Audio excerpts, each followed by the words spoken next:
Hey guys. This is Fiction Life, how are you all? Please support to subscribe this channel for watching new interesting stories. So in this video we will see second part, what if Harry Potter was rescued by Snape and raised as his own son. Here is short summary. Rescued from abuse by Snape, Harry is raised as his son in a loving yet strict home.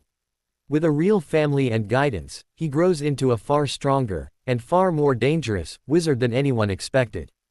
But before we start, if you want more stuff like this, then be sure to subscribe and like this video. And if possible, share this video with your friends. Now let's start the story. I was a little shocked as well, Potter. You landed quite the punch in my face, Draco said, grinning. Yes, I guess I did, Harry said and couldn't suppress a grin as well. Too bad that I'm not as amused as you two, Severus said dangerously and leaned forward. I think it is time to speak about punishment. Both boys shrunk in their chairs. First, your separated punishments. Harry, you are grounded for the next week. That means you will be returning to the quarters as soon as classes are over. No visits from your friends until next Friday. Harry was shocked but didn't dare to say anything. At least he could see his friends in classes. Draco, as I already told you, you will clean the Slytherin toilets for the next week, and you will write your mother a letter about what happened. Draco blushed and nodded. Now to your shared punishment. You both will help Hagrid to denome the garden on Sunday morning. If you don't work together and do your work well, that will be repeated until you two learn to work together. Is that clear? Both boys nodded eagerly. All their hopes that this conversation was over now were destroyed when Severus spoke again. In addition, you two will write an essay about what you have done wrong, what you could have done instead, and how you can avoid situations like this in future. And I don't want to read, we will try to get out of the way of the other. Is that clear, too? Again both boys nodded. You will write your essays together here in the library on Sunday afternoon. I want to see at least 10 pages from each of you. You will start at 1 o'clock and will work on it at least until 5 o'clock. If you need more time you will just stay longer. I don't want to hear about any complaints to your mothers or whomever. If I hear of something like that, you can be sure I will find another punishment for you in addition to the others. Clear? Yes, sir, both boys answered quickly. Good. Severus leaned back in his chair. He was satisfied with how this conversation had turned out. Draco, you can go. Write the letter to your mother today. I will wait to contact her until tomorrow. Yes, sir, Draco said as he stood up. He looked uncertainly at Harry and then went over to Severus and hugged him. Harry couldn't stop himself from feeling jealous. He knew it was stupid, but he also wished he could hug Severus now. It would make the conversation and punishment stuff less embarrassing and he would feel much better because if Severus would hug him back he knew he would be forgiven. Draco left the room and Harry started to feel even more unsure. He looked down at his hands again. What else should he do? He couldn't just go over and hug Severus. He squeaked when his chair was suddenly pulled closer to Severus and turned so that Harry had to face his adoptive father. So, what's going on in that head now? Severus asked in a friendly tone, and ruffled Harry's hair. Hearing that Severus' voice wasn't strict anymore, Harry looked up. Are you still angry with me? I'm proud of both of you that you have spoken so openly.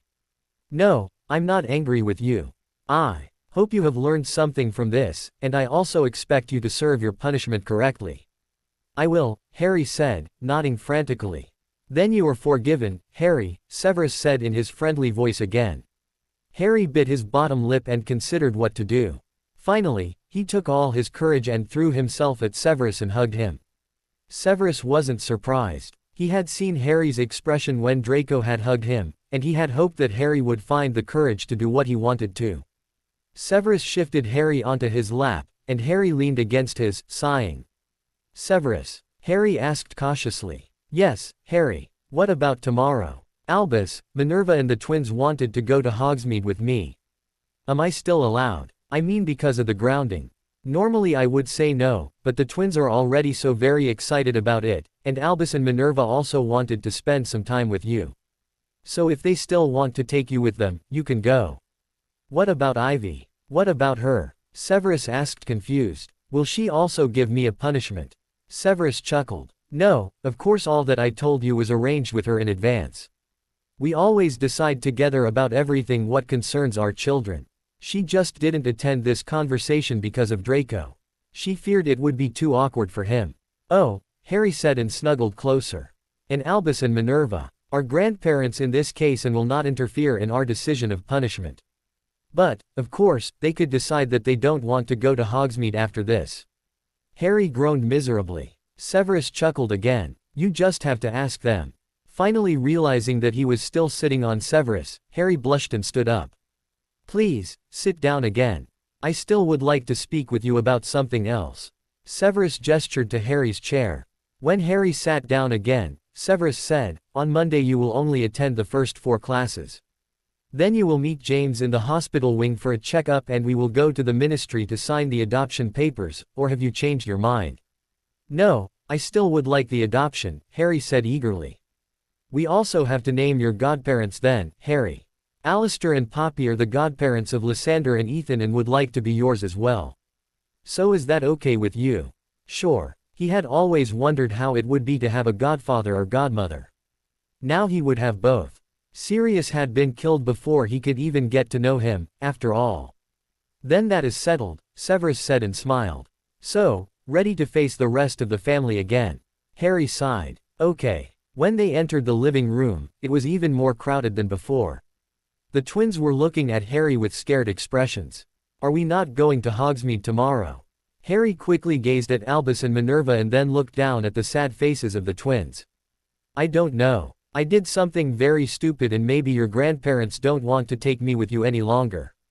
Why don't you 3 go playing for a while so that we adults can decide what we will do?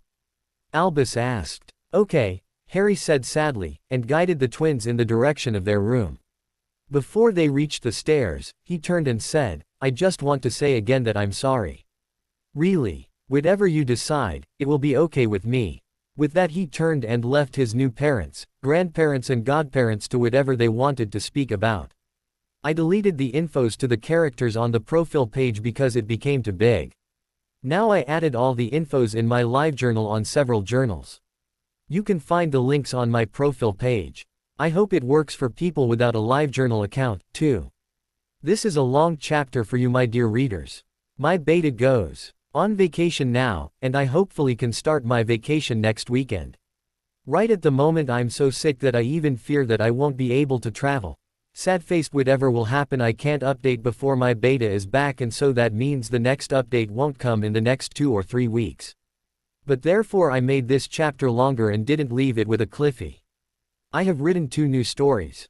With the help of Molly, is a short story about Molly and Sick. Hermione and Sick. Severus. It's in the style of my Taking Care series. The first 2 chapters are already up.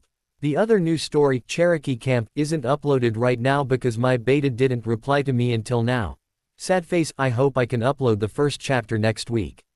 This story is something for you, who likes Harry and his new family, and all Draco friends. It will be about Harry and Draco as friends and Severus as their guardian. Voldemort has been defeated in the Ministry in Harry's 5th year, but some Death Eaters captured Harry, Draco, Ron and Neville a month later.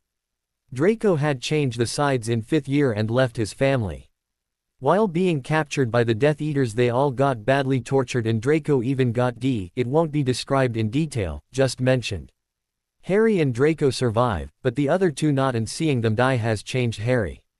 Now he has problems with his moods and feels guilty. To give him the chance to think about how to go on, Severus decides to go with him and Draco to a kind of therapy camp to the USA, which is led by Native Americans. I made a lot of research for this FIC and hope that you will like it. So please have a look at it when I upload it. Sunny. Chapter 32 Albus vs. Severus. I think we shouldn't go, or at least we shouldn't take Harry with us, Albus said, still angry. Do you say this as a grandfather or the headmaster?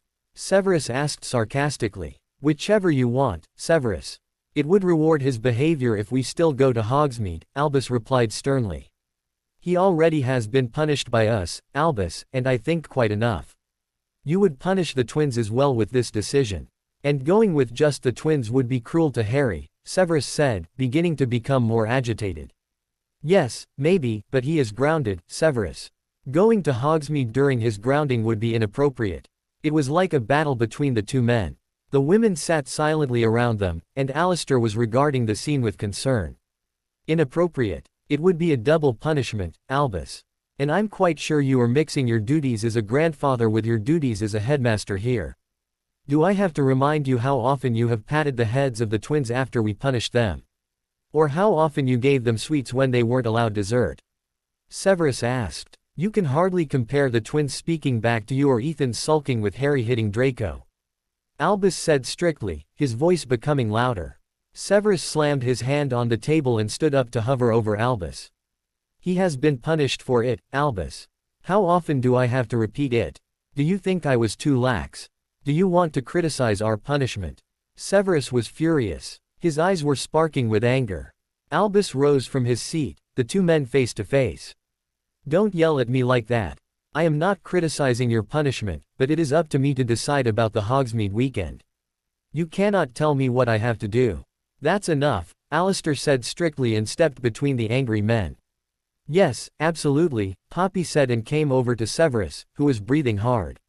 Something was odd. She eyed Severus closely, and when he started to get nervous, she knew that there was something off.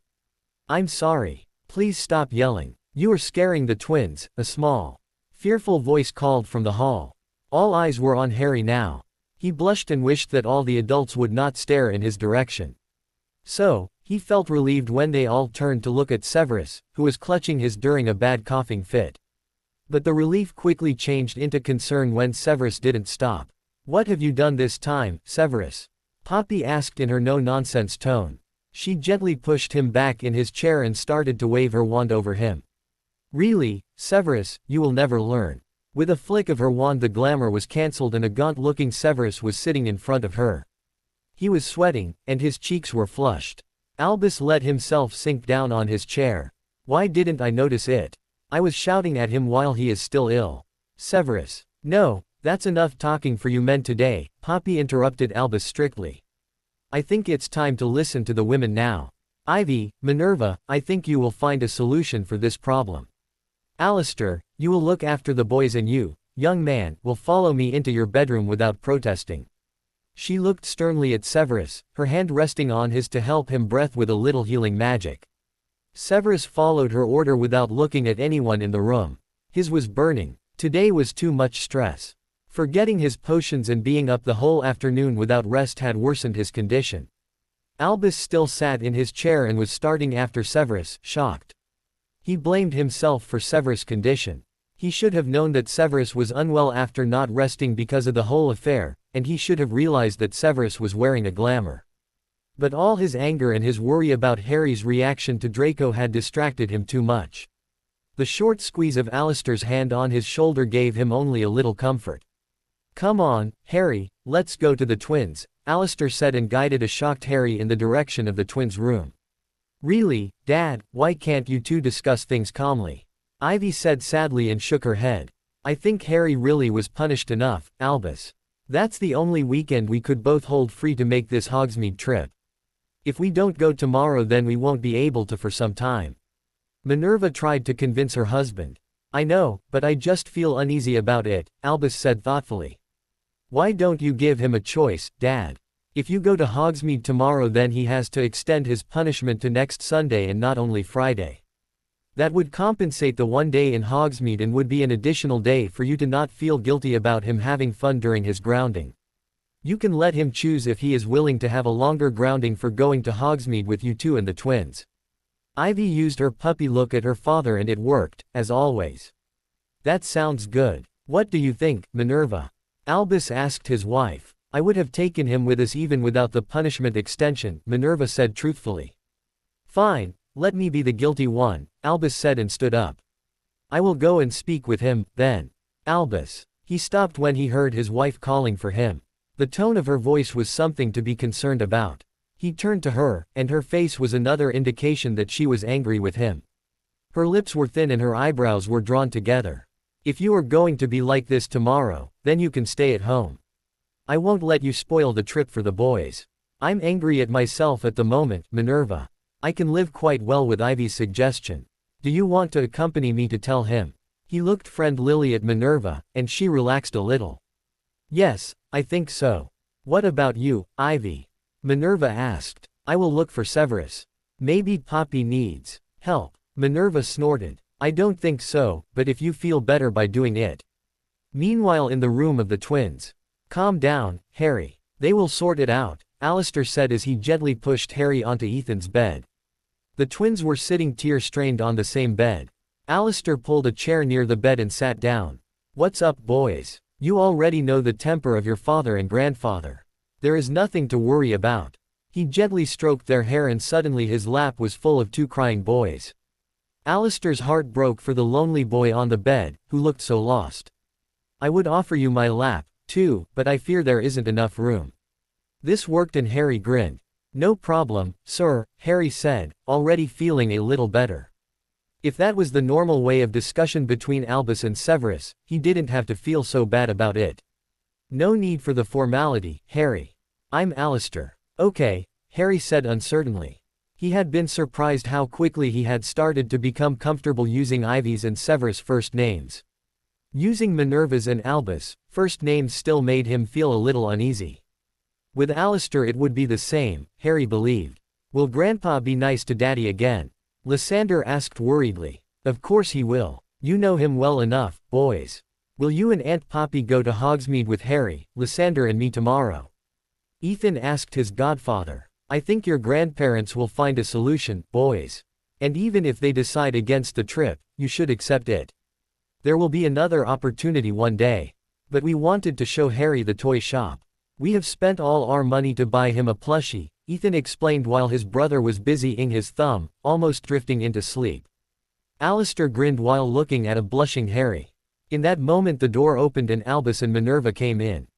Meanwhile in Ivy's and Severus's bedroom. Severus, you are really unbelievable, Poppy scolded the potions professor. I thought we agreed that you would stop using glamour. What should I do? I had to deal with Harry and Draco. Nobody else could have done it. Should I have let them see me like this? They are kids. Just 13 years old, Severus explained exhaustedly. He was glad to be in bed now and getting the right potions to soothe the pain in his and make breathing easier. Why not? Poppy asked him. After getting a raised eyebrow from Severus, she continued, really, Severus, you don't have to hide your condition from the boys or anyone. The times of Voldemort are over. He was the only one you had to wear your mask in front of. Your kids and your godson would not think you are weak. Right now you are a bad role model for them. You scolded Harry for using glamour, but you yourself are using it.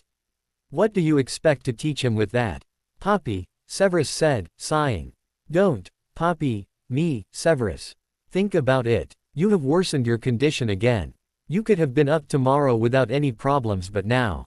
No, Poppy. You won't ban me from teaching any longer.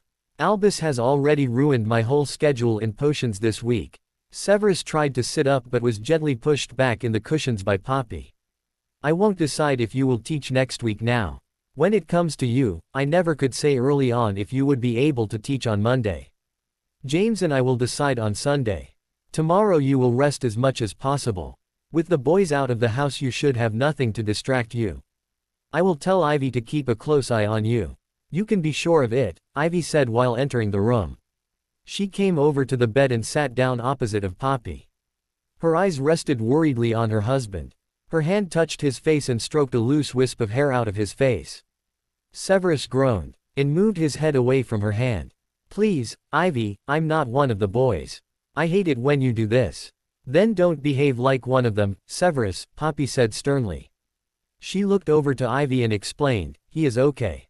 Tomorrow he should stay in bed as long as possible. He doesn't have to sleep, but at least he has to rest. Please see that he obeys my orders this time. I will inform James, and I'm sure he will come to see Severus as well. Severus groaned again. You act as if I'm dying. It's just a stupid bronchitis. Why do I need two healers to fuss over me? Because one isn't enough to talk sense into you. Now drink this, Poppy ordered. Severus eyed the vial skeptically. I don't need a sleeping draft. Who is the healer? Poppy asked, annoyed. When Severus looked sternly at Poppy, Ivy said, please, Severus. Severus rolled his eyes. Why do you always have to team up against me? But seeing the worried face of his wife, he grabbed for the vial. You always scare her with your fussing over me, Poppy. I'm just a little tired. Poppy just snorted. Tell it to James tomorrow.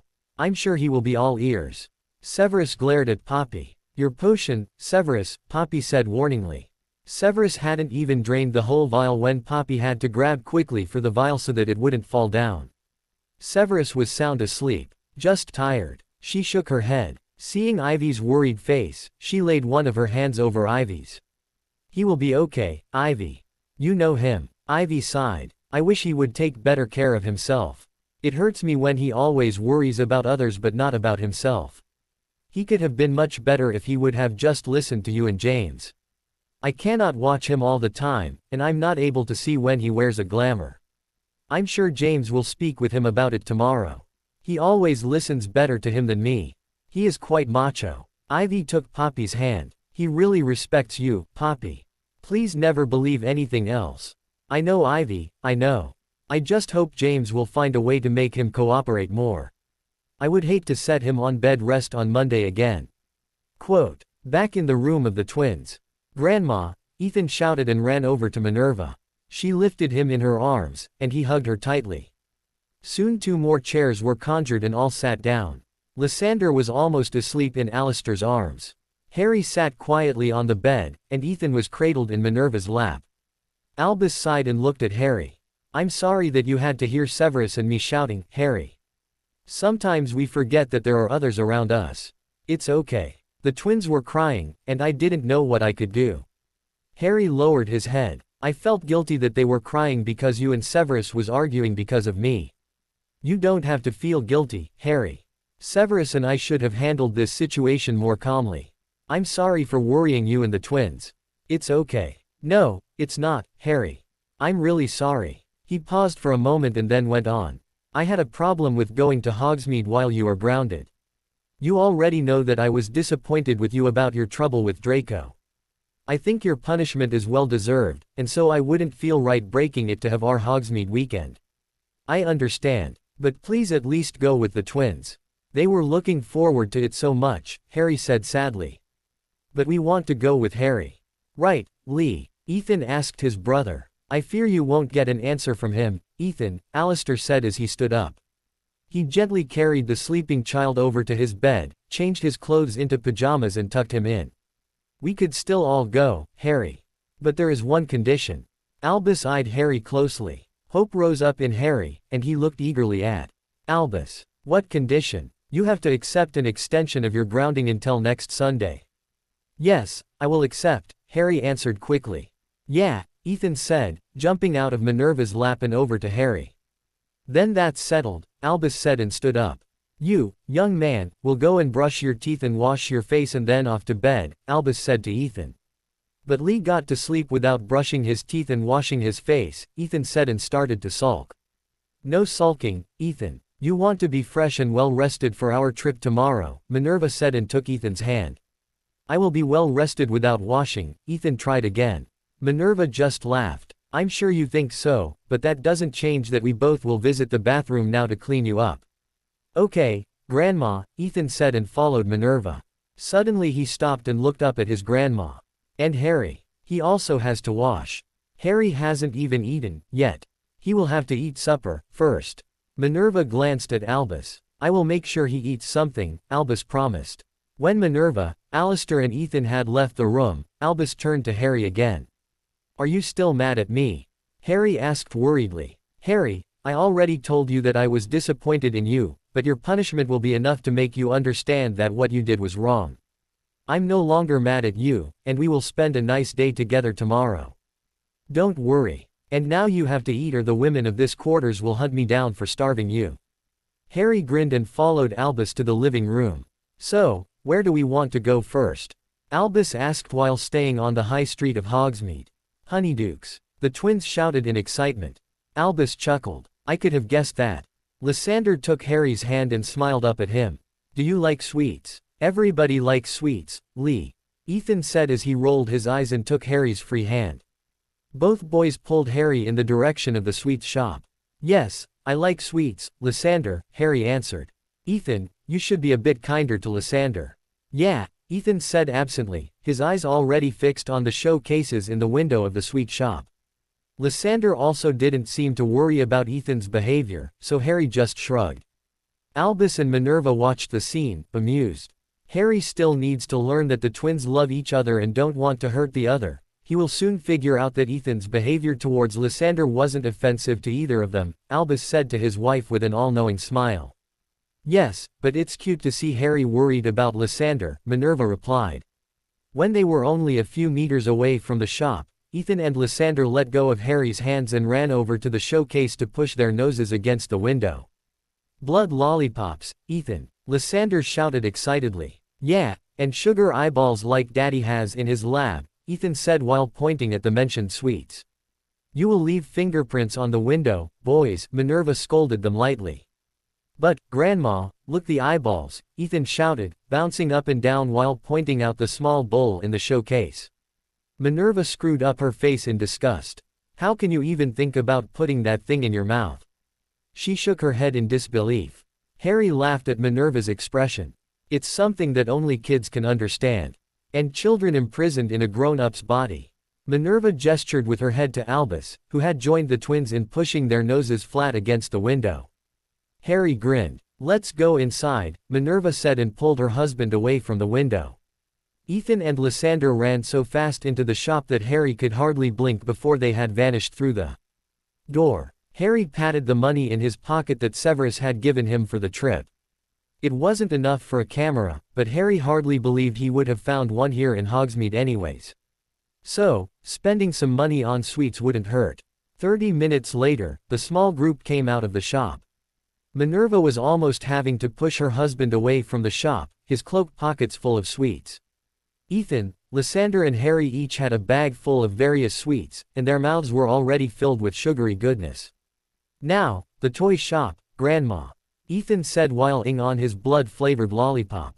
He took Minerva's hand while Lysander still had Harry's hand in a death grip. From time to time, Lysander would look up at Harry and smile happily at him. Harry didn't know why the twins liked him so much, but he enjoyed their affection towards him. Harry had never been in the toy shop before. It was an average-sized store located on one of the side streets. On one side of the shop there was a big shelf stacked with plushies, and on the other side there were several shelves with various toys and puzzles. Model magic carpets, dragons and Quidditch players were flying through the air, and from time to time Harry and the others had to duck to prevent a collision. Ethan and Lysander pulled Harry over to the shelf with the plushies. Which one do you like, Harry? Ethan asked. Harry blushed and looked over at Albus and Minerva, who were speaking with the shopkeeper while watching him and the twins. I'm too old for a plushie, boys. Harry said, trying to get out of the situation. But you need a plushie to sleep with. Everyone needs a plushie. Lysander looked puzzled at Harry while Ethan ignored Harry's protest completely and rummaged through the plushies to find the right one. Look, a dragon. Ethan shouted and held a red plush dragon in Harry's direction. Do you like dragons? Not really, Harry said. Really, boys, I don't need a plushie. He was absolutely embarrassed, and now the adults were coming over to them. Come on, Harry, every child need a plushie of their own. The boys were eagerly looking forward to buying you, Albus said while laying a hand on Harry's shoulder. What about this one? Lysander asked as he held a cute little beaver up for Harry to see. Harry sighed. I don't know. Ethan jumped up to reach the upper part of the shelves, and while trying to grab for a monkey, he pulled down several other plushies. Ops, he said while stumbling backwards. If Harry didn't have such honed seeker's reflexes, Ethan would have fallen down. Sorry, we'll clean that up, Harry apologized to the shopkeeper. To Harry's astonishment, the man just looked at him with an amused expression. While Harry put the plushies back on the shelf, he paused while holding an ugly animal in his hand. To be honest, the first thing he realized was the price tag, which was bright orange. On it was a very low price compared to the other plushies. Quickly, he decided that the only way to get out of this embarrassing situation was to let the twins buy him one of the plushies. This one would be a good since it was cheap, and he wouldn't have to feel as guilty about the fact that the twins had spent too much money on him. This one looks good. Ethan and Lysander looked shocked at him. What is it? Lysander asked. It looks like one of the ugly things in Dad's jars, Ethan said, disgusted. It's an ostrich chick, Harry said, not sure what it really was, but it would be a close enough guess. I find it kind of cool. He could almost feel the adults grinning behind his back. Seeing Ethan and Lysander's puzzled looks, Harry further explained, I want to have a big plushie, and look, you can hug it easily while sleeping. Harry hugged the long throat of the ostrich. The animal's was around half a meter long and was covered with brown-gray fluffy, feather-like fur, and it had 2 long ugly legs. The longer Harry looked at it the more he actually liked it. Yeah, maybe it's cool, Ethan said uncertainly and looked at his grandparents. Lysander still was eyeing the animal as if it would jump him any moment. Are you sure it is cool, Harry? Lysander asked a little fearfully. It's perfect, Harry assured the twins. Then let's see if your money will be enough to buy it, gentlemen. Albus said to the twins, who immediately started to rummage in their pockets. Really, headmaster, I can pay for it myself. Harry tried one last time to get out of letting the twins buy him the toy. Headmaster, Albus said disapprovingly. Albus, Harry said and looked away in embarrassment. Look, you even get some change back, the shopkeeper said cheerfully and handed some coins back to the twins. Yeah, Lee, now we can buy some Quidditch players, Ethan said and started to look through the shop for the flying Quidditch player. Over there, Lysander shouted and both boys eagerly ran over to the area Lysander had pointed. Harry was still red like a tomato when he looked once more at Albus and Minerva. The shopkeeper had gone to set some more Quidditch player flying. A fantastic choice, my boy, Albus said teasingly. Harry grinned shyly. They wouldn't have left me alone until I chose one. No, they wouldn't have. It's all they have spoken about for days, Minerva said, smiling at him. And they are right, everyone needs a plushie. After Ethan and Lysander had each bought a Quidditch player, Harry had insisted on buying each of them a flying dragon. Ethan had chosen a red Chinese fireball and Lysander a black Hungarian horntail. Now, they all happily made their way to the 3 broomsticks for an ice soda. Can we visit Uncle Ab? Ethan asked. Yes, I want to see Uncle Ab. Lysander bounced happily in front of Albus. Yes, but just a short visit, boys, we have to go back to Hogwarts soon, Albus said as they sat down at a booth with their drinks. Minerva huddled closer to her husband, she knew how hard it was for Albus to visit his brother. They still had some problems, but they tried to push them aside for the sake of the children. Aberforth and Albus were very similar. Only the fact that Aberforth made some illegal things from time to time caused Albus to not like being associated with him. After receiving a wet on their cheeks from Rosmerta, the twins were running out of the pub and in the direction of the Hog's Head. They were eager to see their Uncle A-Flat because he was always a lot of fun and acted like a child himself. Come on, Harry. Uncle A-Flat is cool. The twins were shouting while alternating between running in front of the others and running back, looping around behind, and urging them to move faster.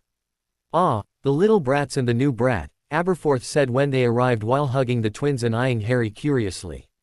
Harry wanted to stay in the background, but the moment Ethan stopped hugging the old man, he came over and pulled Harry in Aberforth's direction.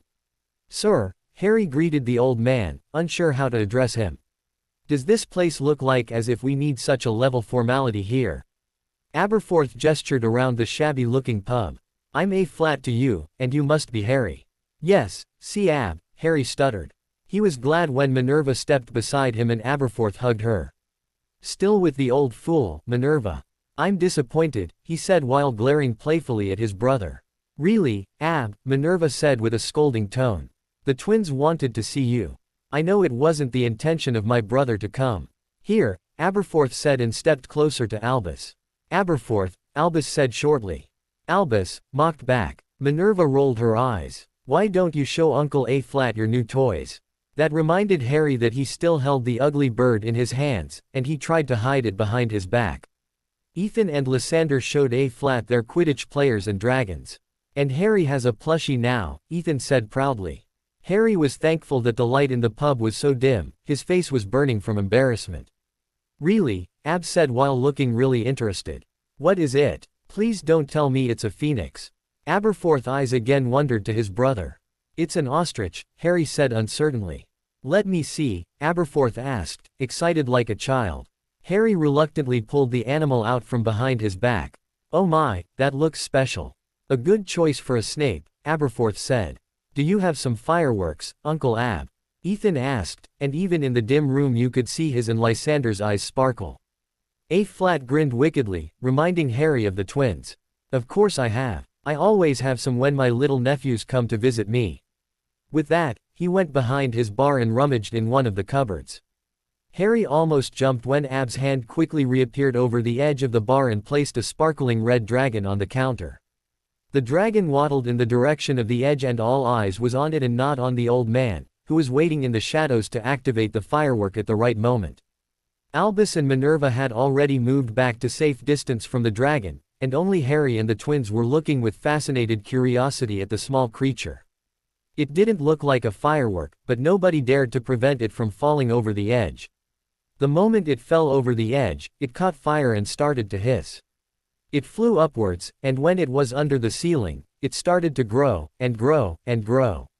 The dragon was as big as a cow when Harry heard Minerva's panicked voice behind him. Aberforth. Harry and the twins were too fascinated to do anything other than stare at the dragon. Then the dragon breathed a jet fire. Harry and the twins ducked, but they still were rooted to their place. Harry had drawn the twins against him protectively. Suddenly, the dragon started choking, and fire no longer came out of its mouth. It looked surprised as it turned green and then blue. The creature's eyes grew wider and wider until, suddenly, it burped and exploded in thousands of tiny little water drops and glitter-colored silver and gold. The twins laughed and started to dance and jump between the glitter that still was falling down. Harry stood stunned and stared open-mouthed at the place a moment before the dragon was. That had been the greatest thing he had ever seen. When Harry lay in his bed later that evening, he still remembered the amazing firework. His eyes glanced over to his night table where the ostrich was lying, and, after a quick glance to the door, he grabbed for it and hugged it tightly under his bedclothes. It felt good to have something to hug while falling asleep, and it didn't look so ugly anymore. "Master Harry has to wake up," Paul said. When Paul's breath met Harry's face, he groaned and turned away. "I'll be up in a second. Breakfast is ready in 15 minutes. The others are already at the table," Paul stated. Harry finally opened his eyes and realized that he held his ostrich in his arms. Quickly he pushed it under the bed covers, but Paul didn't spare it a glance. He was busy placing clothes for Harry out on the chair. "I can choose my clothes alone," Harry said grumpily as he stood up. Nevertheless, he took the clothes Paul chose for him and dressed himself. Paul had vanished after placing the clothes on the chair. "Morning," he greeted when he arrived at the breakfast table. "Good morning, dear," Ivy said and patted his arm on her way to the table. "Did you sleep well?" "Yes, Ivy," Harry answered as he sat down. "Hagrid is waiting for you and Draco at his hut. Go down when you are finished," Severus instructed. "Yes, sir," Harry mumbled with his mouth full. "Severus looks much better today," Harry thought while looking at him. Severus rolled his eyes, annoyed, and Harry wondered if it was because he had used a title again or because he had spoken with his mouth full. Probably because of both. Harry was almost finished with his breakfast when Lysander pulled at his sleeve to get his attention. "Did you give it a name?" Harry was confused. "What? The bird thing. You have to give it a name," Lysander instructed. "Oh, no, I haven't thought about one." "Why don't you name it?" Harry asked. Lysander looked as if Harry has given him a very responsible and serious task by naming the ostrich chick. "Maybe BB. Or Birdie. Or OC. OC sounds fantastic," Harry said quickly because he had the feeling Lysander would find hundreds of more names and he would never make it out to Hagrid's hut. Actually, he was looking forward to seeing Hagrid, and he didn't mind helping him denome the garden. What he was not looking forward was spending all afternoon writing that damn essay. When he opened the heavy entrance door, Harry had to blink against the sun. His eyes adjusted to the bright light and he saw Draco slouched on a bench close the entrance. "About time, Potter. So eager to spend the whole day with me?" Harry asked mockingly. "Surely not, Potter. I just want it to get over with." Draco stood up and went ahead of Harry in the direction of Hagrid's hut. So much for getting along with this arrogant brat, Harry thought bitterly. He was close behind Draco, but avoided walking even with him. "Doing bloody servant's work," Draco muttered angrily. "Why don't you go to Severus and tell him that? I'm sure he will be so understanding," Harry mocked the blonde-haired boy. Draco whirled around, his wand at Harry's throat. "Don't you dare to speak like that to me. You think you know Severus just because you were living with him for 1 week. You know nothing about him. I had him for 13 years, Potter," Draco spat in Harry's face. "You had nothing. You speak about Severus as if he is your possession. I thought we already spoke about it. I don't want to take him away from you, Malfoy. Harry tried hard to stay calm because he really wanted to come to terms with Draco. Something in Draco's eyes changed, and he lowered his wand. You don't believe me, right? Harry asked. Why should I? Everything around me is shattered, and now I'm losing Severus to you and my mother too. He stopped realizing he had already said too much. He turned around abruptly. Let's go to that big friend of yours and get it over with. Harry would have liked to ask Draco who stole his mother from him, but he knew that pushing the blonde boy wouldn't do any good at the moment. Hagrid was standing in front of his hut. Already fighting, boys. Severus wouldn't like to hear this. Then don't tell him, Draco spat at Hagrid. Watch your mouth, young man, Hagrid said with a dominance Harry had never heard from him. When the half-giant turned to Harry, he said, It's good to see you, Harry. I hoped you could manage to visit me earlier. I was worried. I'm fine, Hagrid, Harry said and let the big man hug him painfully. I thought we were here for detention and not for hugging sessions, Draco said arrogantly. Before Hagrid could say anything, Harry said, Shut it, Draco. Or do I have to remind you of our last meeting? Who was the one hugging? Where is the garden we have to Gnome? Draco said to interrupt Harry. Harry grinned as he followed Hagrid and Draco to a big garden behind one of the greenhouses. Harry had never seen it, and it looked huge. There were a lot of high plants and bushes under which the gnomes could hide. It would take them hours to finish their work. Here are some gloves. Make sure to make the nuisances very dizzy and then throw them as far into the Forbidden Forest as possible. I will check on you two in 2 hours. With that he left the two sullen-looking boys. Great, Potter, just because you had to crush my nose, Draco said grumpily. Oh, yeah, and you are so innocent, Malfoy. Who is saying all those horrible things to me and hit my applicator out of my hand? Again Harry was surprised by the change in Draco's eyes and his whole face. You were only apologizing because Severus wanted you to do. You didn't mean a word you said, right? Harry didn't know why he was so scared of the answer. Did he really care what Draco was thinking? No, I didn't just say it because of Severus. Draco turned away and said softly, I really meant it. They threw gnome after gnome into the Forbidden Forest, each time trying to throw the creatures further into the distance than the other. They teased each other and soon they even laughed. When they were too exhausted to go on, they had a small break under a tree. You're not so bad, Malfoy, Harry said, and hoped he wouldn't destroy the good mood with it. Draco leaned against the trunk of the tree close to Harry. You too, Potter. Not that I would agree to it in front of my buddies. That's okay, but maybe we could just try to be like we are now when nobody is around, Harry offered. That sounds good to me, Draco said, throwing his muddy gloves to his feet. Maybe you could show me Muggle fighting methods. What do you mean? Harry asked, confused. Draco pointed at his nose. Oh, that was more a reflex than anything close to a method, but I learned a few things by dodging my cousin and uncle, Harry said lightheartedly. The awful time with his relatives seemed so far away, even if he had only lived for 1 week with the Snapes. Draco looked down self-consciously. You don't have to tell me about your relatives, Potter.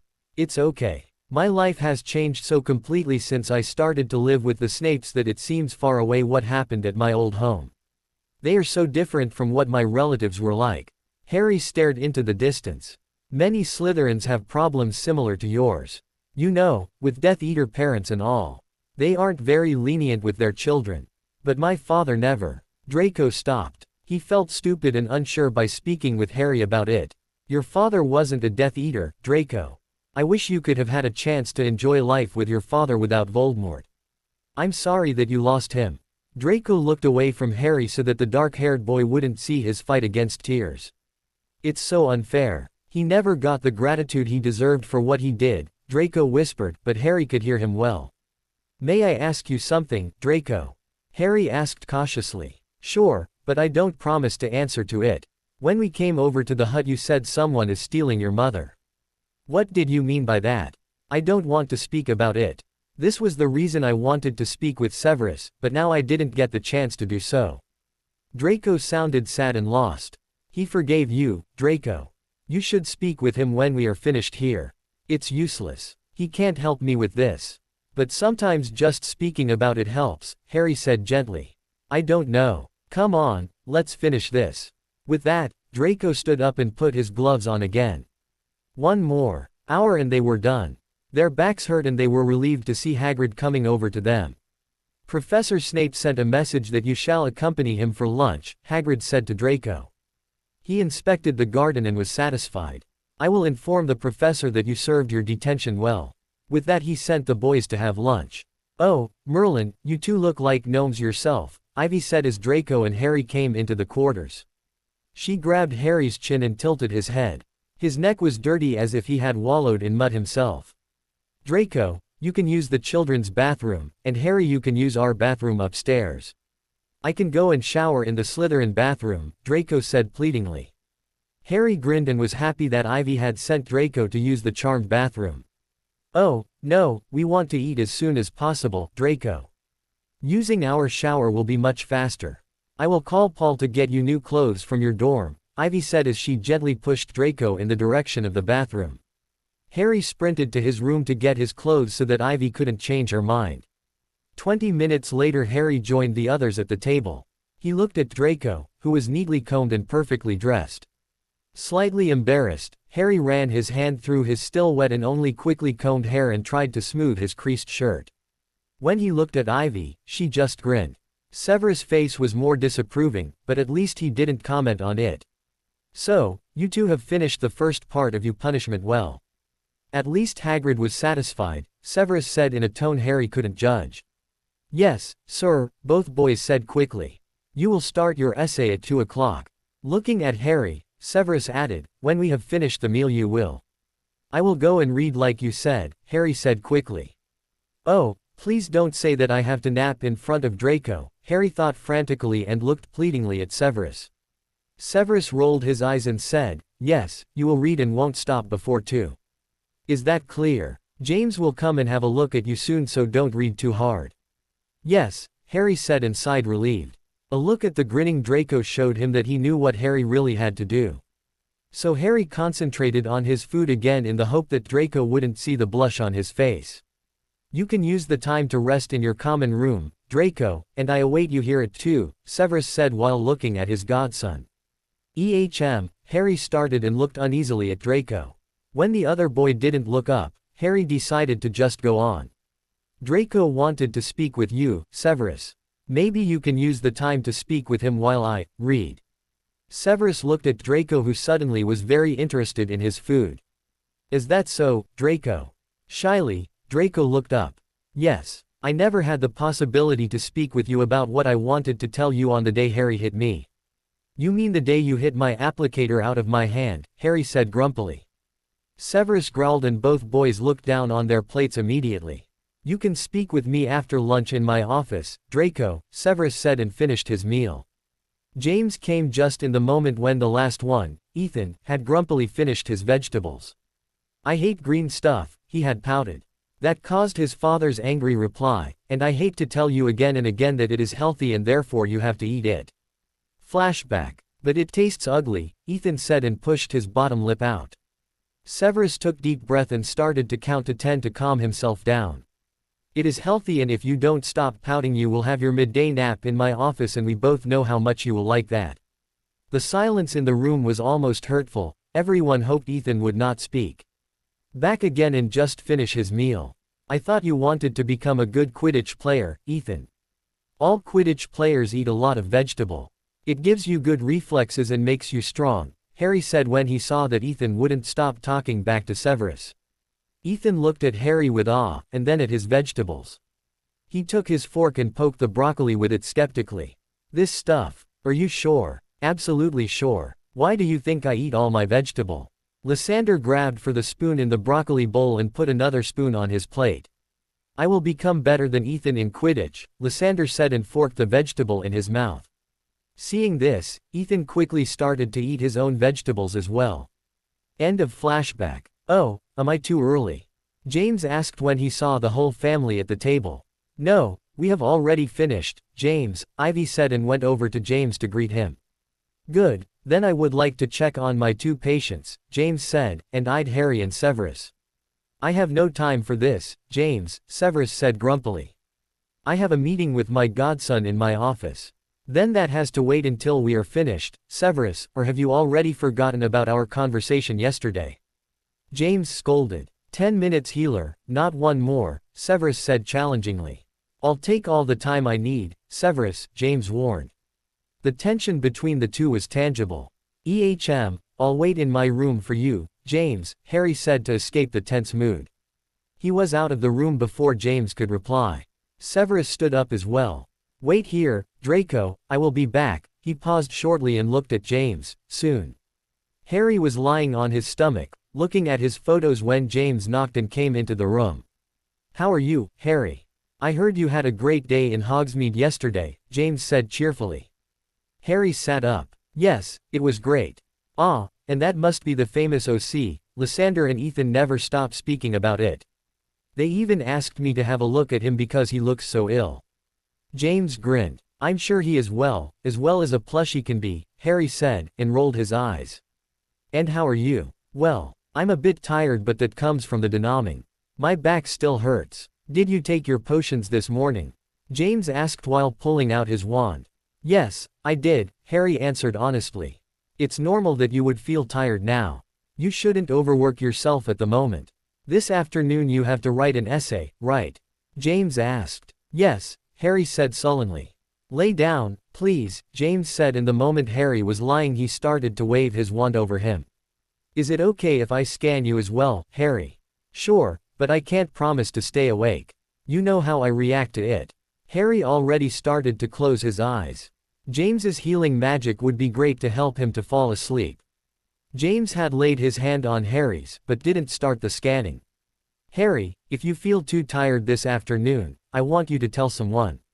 You can finish your punishment another day.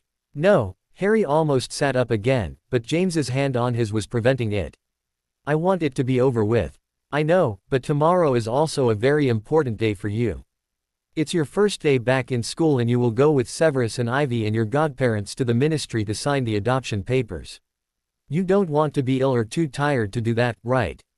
James looked worried. No, but I want it to be over, James.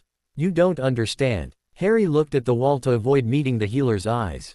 Then tell me about it, James prodded calmly. Severus will forgive me when I have finished it, and if I'm not able to do it, he will not forgive me. I can't live with this still on my back, James. Please, I want it to be over, Harry said miserably. Severus has already forgiven you, Harry. It doesn't matter when you write the essay. It matters for me, Harry said, still not looking at James. Come on, Harry, please look at me. Harry sighed and turned to face James.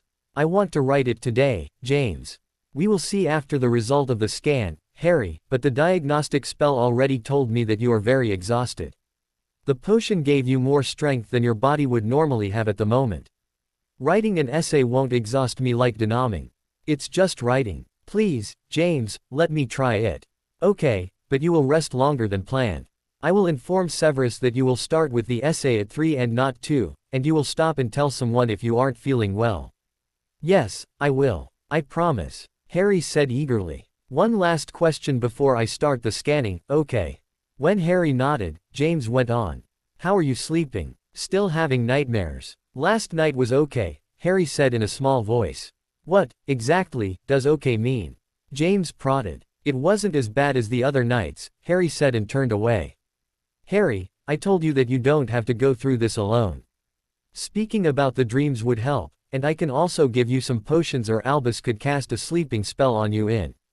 This time Harry pushed so hard against James's hand that he managed to sit up. No, please don't tell them. What do you mean? You haven't told them. James's expression turned from worried to very worried. Long crinkles were forming on his forehead while he studied Harry's shocked face. They are my dreams, they don't have to know about them. It's no big deal. I've had them for a long time. Having nightmares on a daily basis is a big deal, Harry. You parents would like to know about them. That's nothing to be embarrassed about, and you aren't a burden for them because of this. Is that what worries you? Harry's attempt to turn completely on his side facing away from James was answer enough. Harry, this isn't something I can keep private. It's concerning your health, and so I have to inform Severus and Ivy about it, James said strictly. Harry turned. But they will go away. They are all about, they have nothing to do with this. You know. No, I don't know, Harry. Why don't you tell me about them? Speaking about them doesn't help. I'm sure. I will just dream of it again now. They won't disappear just because you want them to. Only speaking about them could help. You are right, we should not do it before you have to go to sleep, but one day you have to speak about what is bothering you. I will inform Severus and Ivy, and if you give your okay, I would like to inform Albus, as well, because he is the only one who could cast a deep sleeping spell on you at night. Potions all have side effects, and sleeping potions can all become addictive. They will think I'm a freak, Harry whispered loud enough for James to hear it. You know that isn't true, Harry. They would never think something like that about you. They will be worried, and I'm sure they will also try to speak with you about it, but they would never see you as a freak or a burden, James said, determined. So, what do you say, can I ask Albus and we try the spells first before we give you more potions? Okay, Harry said in small voice. Can I sleep now? He asked, defeated and sad. Relax, Harry. I will start with the scanning now, James said calmly. It wouldn't do any good to push Harry more. At the moment he was much too exhausted. When Harry felt the soothing feeling of the scanning, he sighed in relief and minutes later he fell asleep. When Harry woke up, he still felt very exhausted. He needed one of James's potions. And then he would be fit for the detention. Looking at his night table, he didn't see one. Oh, Merlin, I only get one potion a day. I will never manage a whole day of school with that small amount, Harry thought desperately. But if I tell James about it he won't let me go to school at all. I have to try without it then. Groaning, he stood up. It was only 2:30, but falling asleep now wouldn't help with his problems because he would be even more tried after an additional half an hour of sleep. Harry decided to have a cold shower instead, even though he had showered before lunch. When he had dragged himself into the bathroom, Paul appeared in front of him. Young Master Harry doesn't look well.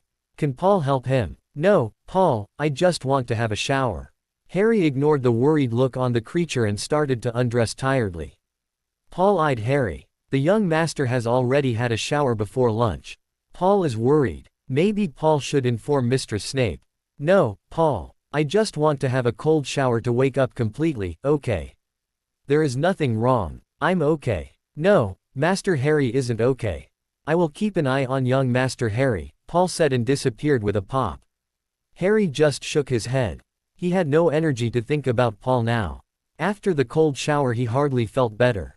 Damn, I will fall asleep over the essay and Malfoy will have a good laugh about me, Harry thought tiredly. When he came into the living room, he saw Remus approaching Ivy. Severus asked me to come. Where is he? In his office, you can use the portrait, Ivy said and looked at him worriedly. Have you called Narcissa? Yes, she is on her way, but she also thinks we meet here, Remus replied. No, Severus thought it would best to stay in his office because of, she stopped because at that moment she saw Harry standing at the stairs. You, Harry said between shock and anger. You are stealing Draco's mother. Remus looked at Harry with shock. How dense are you, Lupin, to come through my private quarters? Severus, who at that moment came to the portrait, spat at the Dada teacher.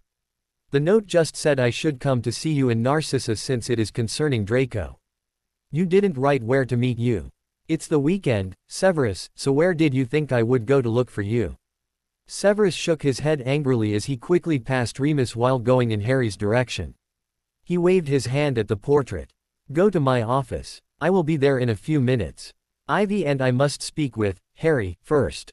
Harry was still staring at Remus and just realized that Severus was in front of him when he ran his hand through his hair. Why is your hair wet? I had a shower, Harry said, distracted, seeing Remus disappear through the portrait hole.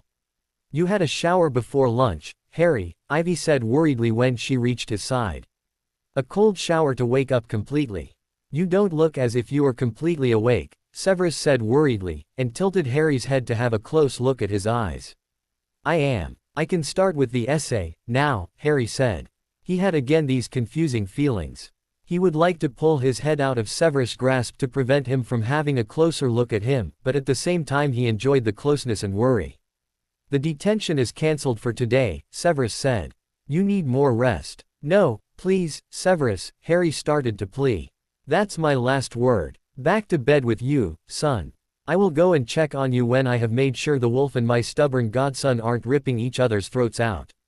Come on, Harry, I will bring you to your room. The twins are still sleeping, so I have time to sit with you for a while. But the essay, Harry protested weakly while he was gently guided to his room by Ivy. Severus was already on his way to the portrait. Can wait until you and Draco are ready for it, Ivy replied sternly. What do you want to do, Harry? Ivy asked while tucking Harry into his bed. Do you want me to read something to you or do you want to talk with me? James has already told you, right? About your problems at night. Yes, he has, and you could have told us as well. We are a family now, and when you feel bad we would like to know so that we can help you, Harry. She stroked his head affectionately, and Harry leaned into the touch. Why can't you see that you can speak with us about your problems? I'm not used to speaking about anything. Not even with Hermione and Ron. I don't want to speak about my nightmares. They are all about my past. It has nothing to do with you or Severus. Ivy shook sadly her head. All that concerns you has to do with us, Harry. You are our son, but I just want to forget what happened. I like it here, and I've never felt as safe and happy as here. I don't want to speak about my past and those damn nightmares, I just want to forget them. I know, but it isn't that easy, Harry. It will take some time and repressing it will just make it worse. You don't have to speak with us about it, but at least try to speak with James and let him help you. Ivy took Harry's hand and looked gently at him. Can you read something now? Harry asked to distract Ivy from the displeasing topic. Ivy smiled. Of course. Do you have something here or shall I get something from the library? I haven't anything here. Then I'll go and get a book. With that Ivy left the room. Only a few minutes later Severus came into the room. Where is Ivy? She is looking for a book, Harry explained.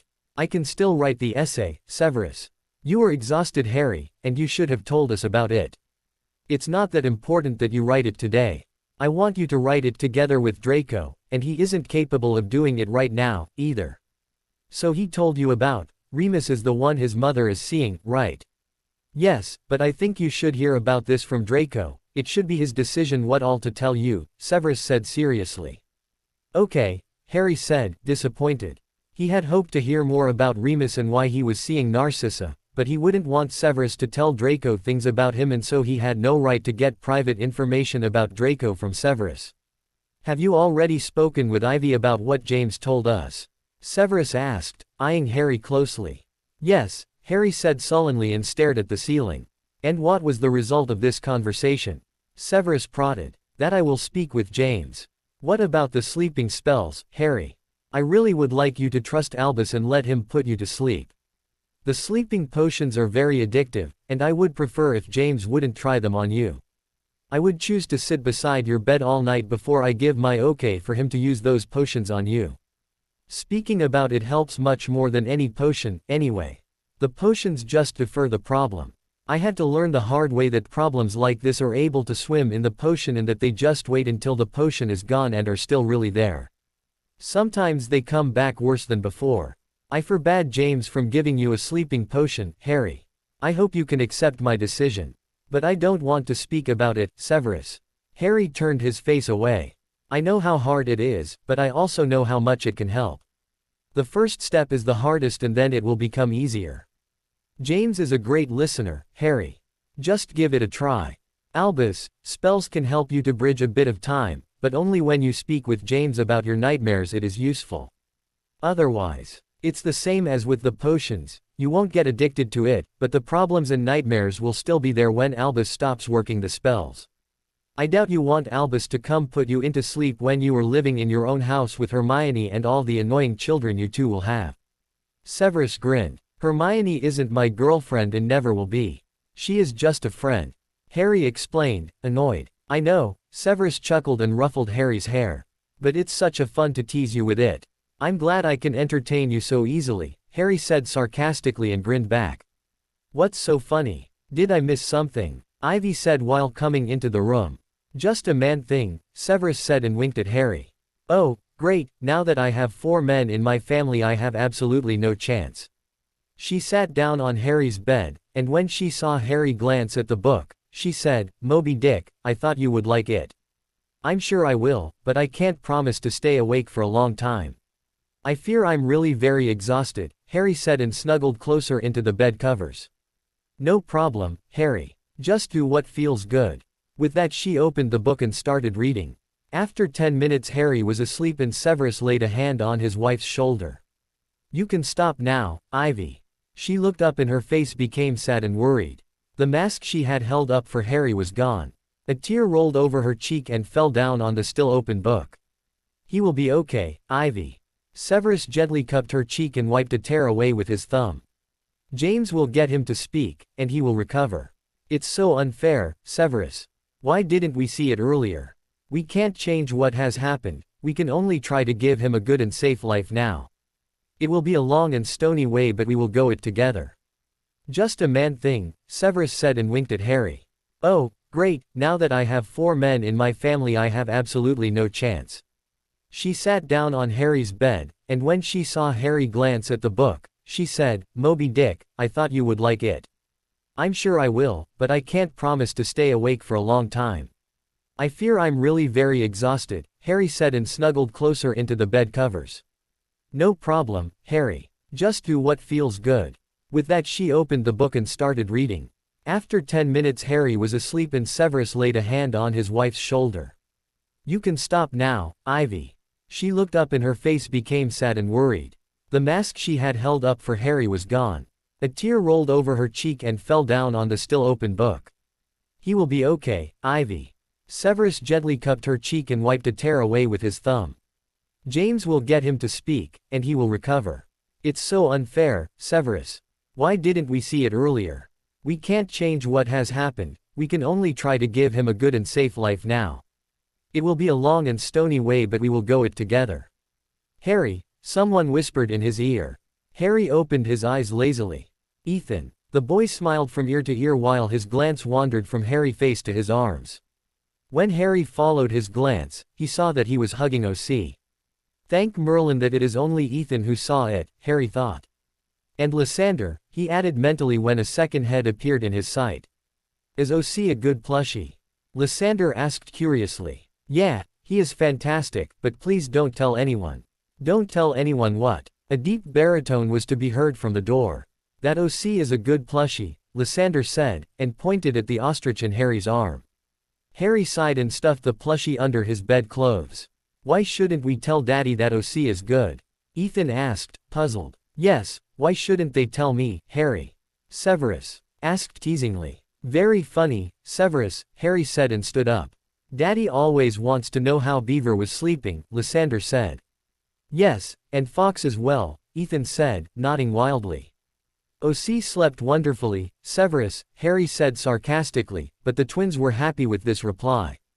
That's good to hear, Severus said with a grin.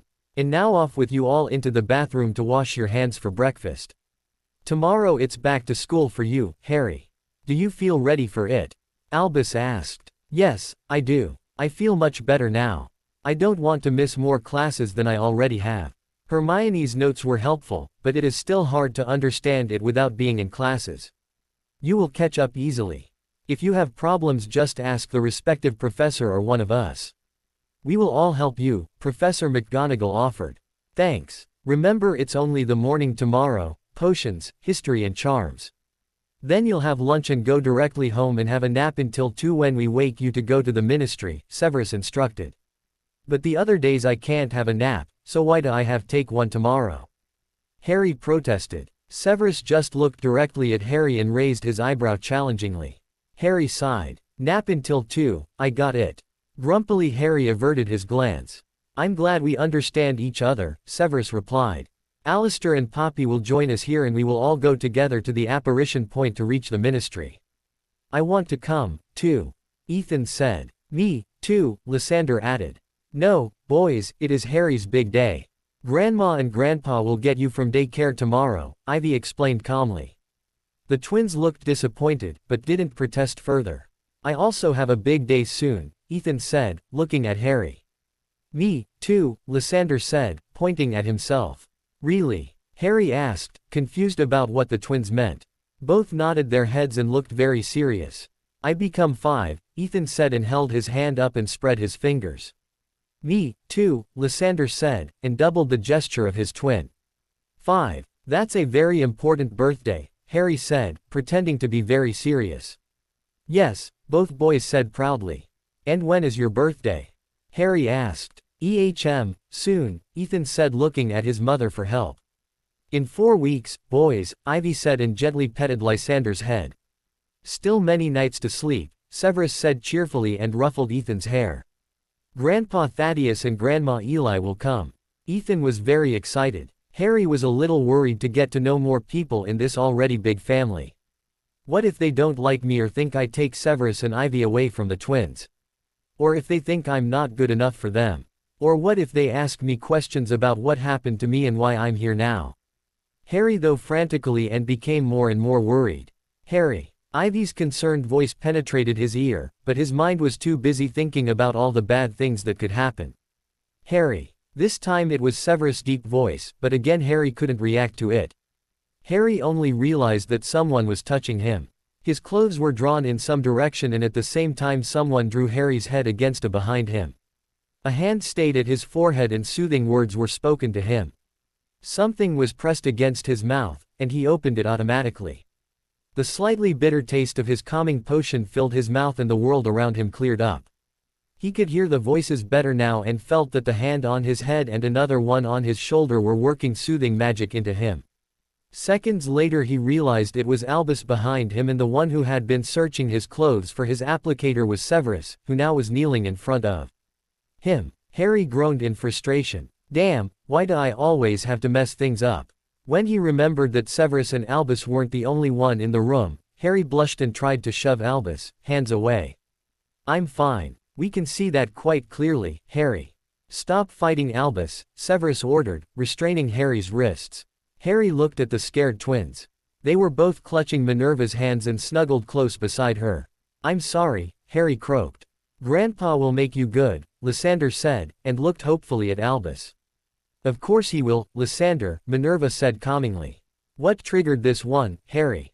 Severus asked. Out of the corner of his eye Harry could see Minerva standing up and leaving the room with the twins. I don't know, Harry lied. Harry, Severus warned. I know that you know what the cause was for the attack and I want you to tell me about it. It's nothing, really. Harry tried to draw his hands out of Severus' grasp but failed. Albus was changing the flow of magic into his body and Harry felt more relaxed and lightheaded. Harry, you can tell us about it. Maybe we can solve the problem so that you won't get another attack. Did some old memories worry you or was it something the twins said? Albus tried to pry an answer out of Harry. The magic was relaxing Harry and he started to wonder if it would be so bad to tell them why he had the attack. I just was a little worried about, he didn't finish. Maybe it isn't such a good idea.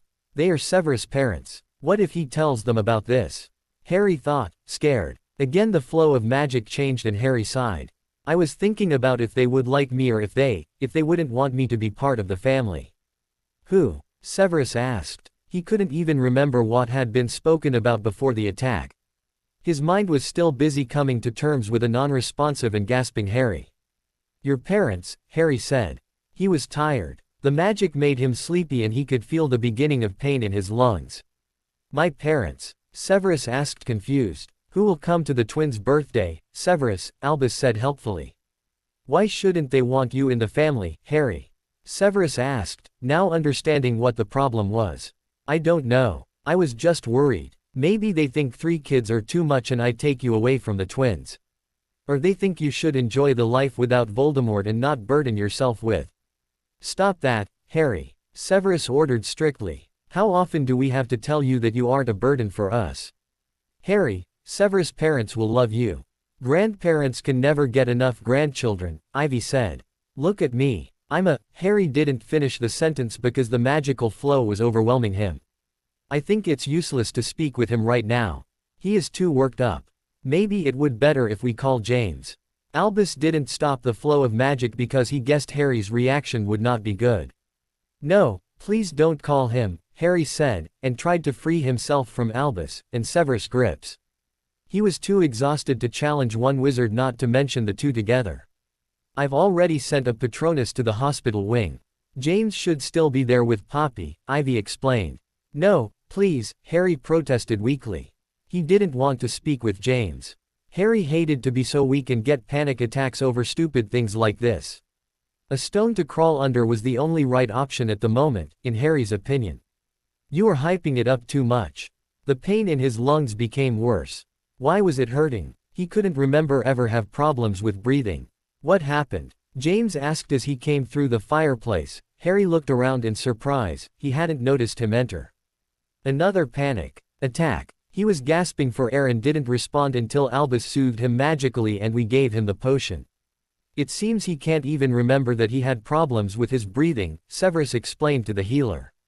I'm still in the room. Harry shouted. I'm fine. Let me. He couldn't finish his sentence because the pain in his lungs overwhelmed him. He wanted to bend over to ease the pain but Albus still had his hand on his forehead. Harry's hands were still restrained by Severus and so he also couldn't claw at his. What is hurting, Harry? James asked calmly and took Harry's pulse at his throat. My, Harry croaked and started to gasp for air. Or was I gasping like this the whole time? I can't remember. But why does it hurt and why did Severus say I was gasping for air? Please tell them to let go of me. No, Harry, I can't. You would hurt yourself, but I will make it better. James laid his hand on Harry's and scanned him. Then he let healing magic flow into Harry's. Shall I stop, James? Albus asked, worried that they would overdo it. James was sometimes so engrossed with his patients that he forgot about the people around him. Maybe he had forgotten that Albus was still applying calming magic. No, I will tell you when to stop. Severus, you also won't stop holding him, James said absently, concentrated on Harry. Slowly, Harry felt the pain ease and he relaxed. Okay, Severus, you can let go of him now, James instructed. Harry's hand immediately went over James's hand on his. Not to pry it away, just to add more pressure on his. Breathe calmly, Harry. Just breathe together with me. In, and out. In, and out. James repeated this several times. That's it, Harry. Do you feel better? I hate it. I hate it all, Harry said angrily. Albus looked questionably at James. He would have increased the soothing magic now but James shook his head. After rummaging in his bag for a moment he found the right vial. Do you want to speak with me about it, Harry? Or would you prefer to rest and let us speak later? James asked. I never want to speak about it.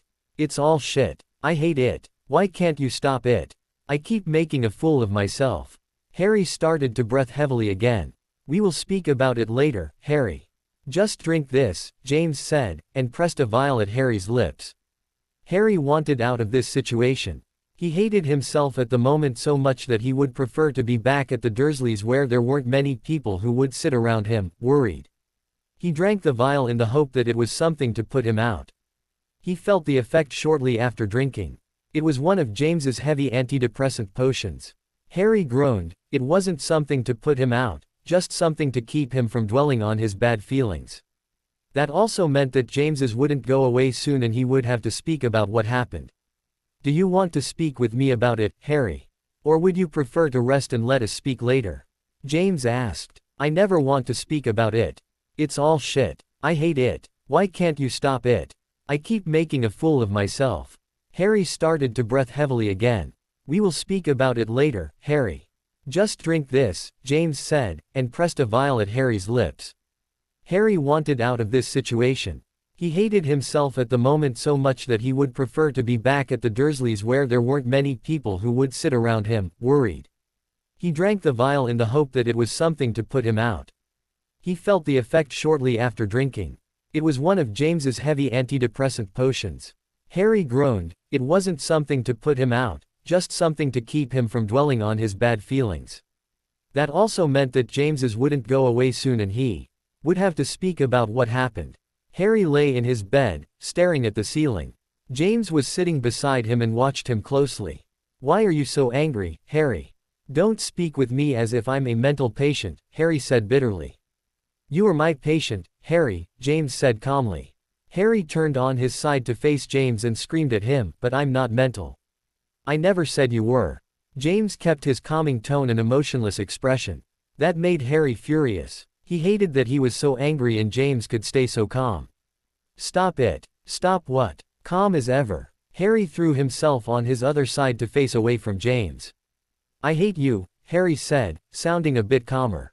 You have to speak more clearly for me to understand your anger. You're a damn healer. Why can't you make me healthy again? I hate these stupid attacks.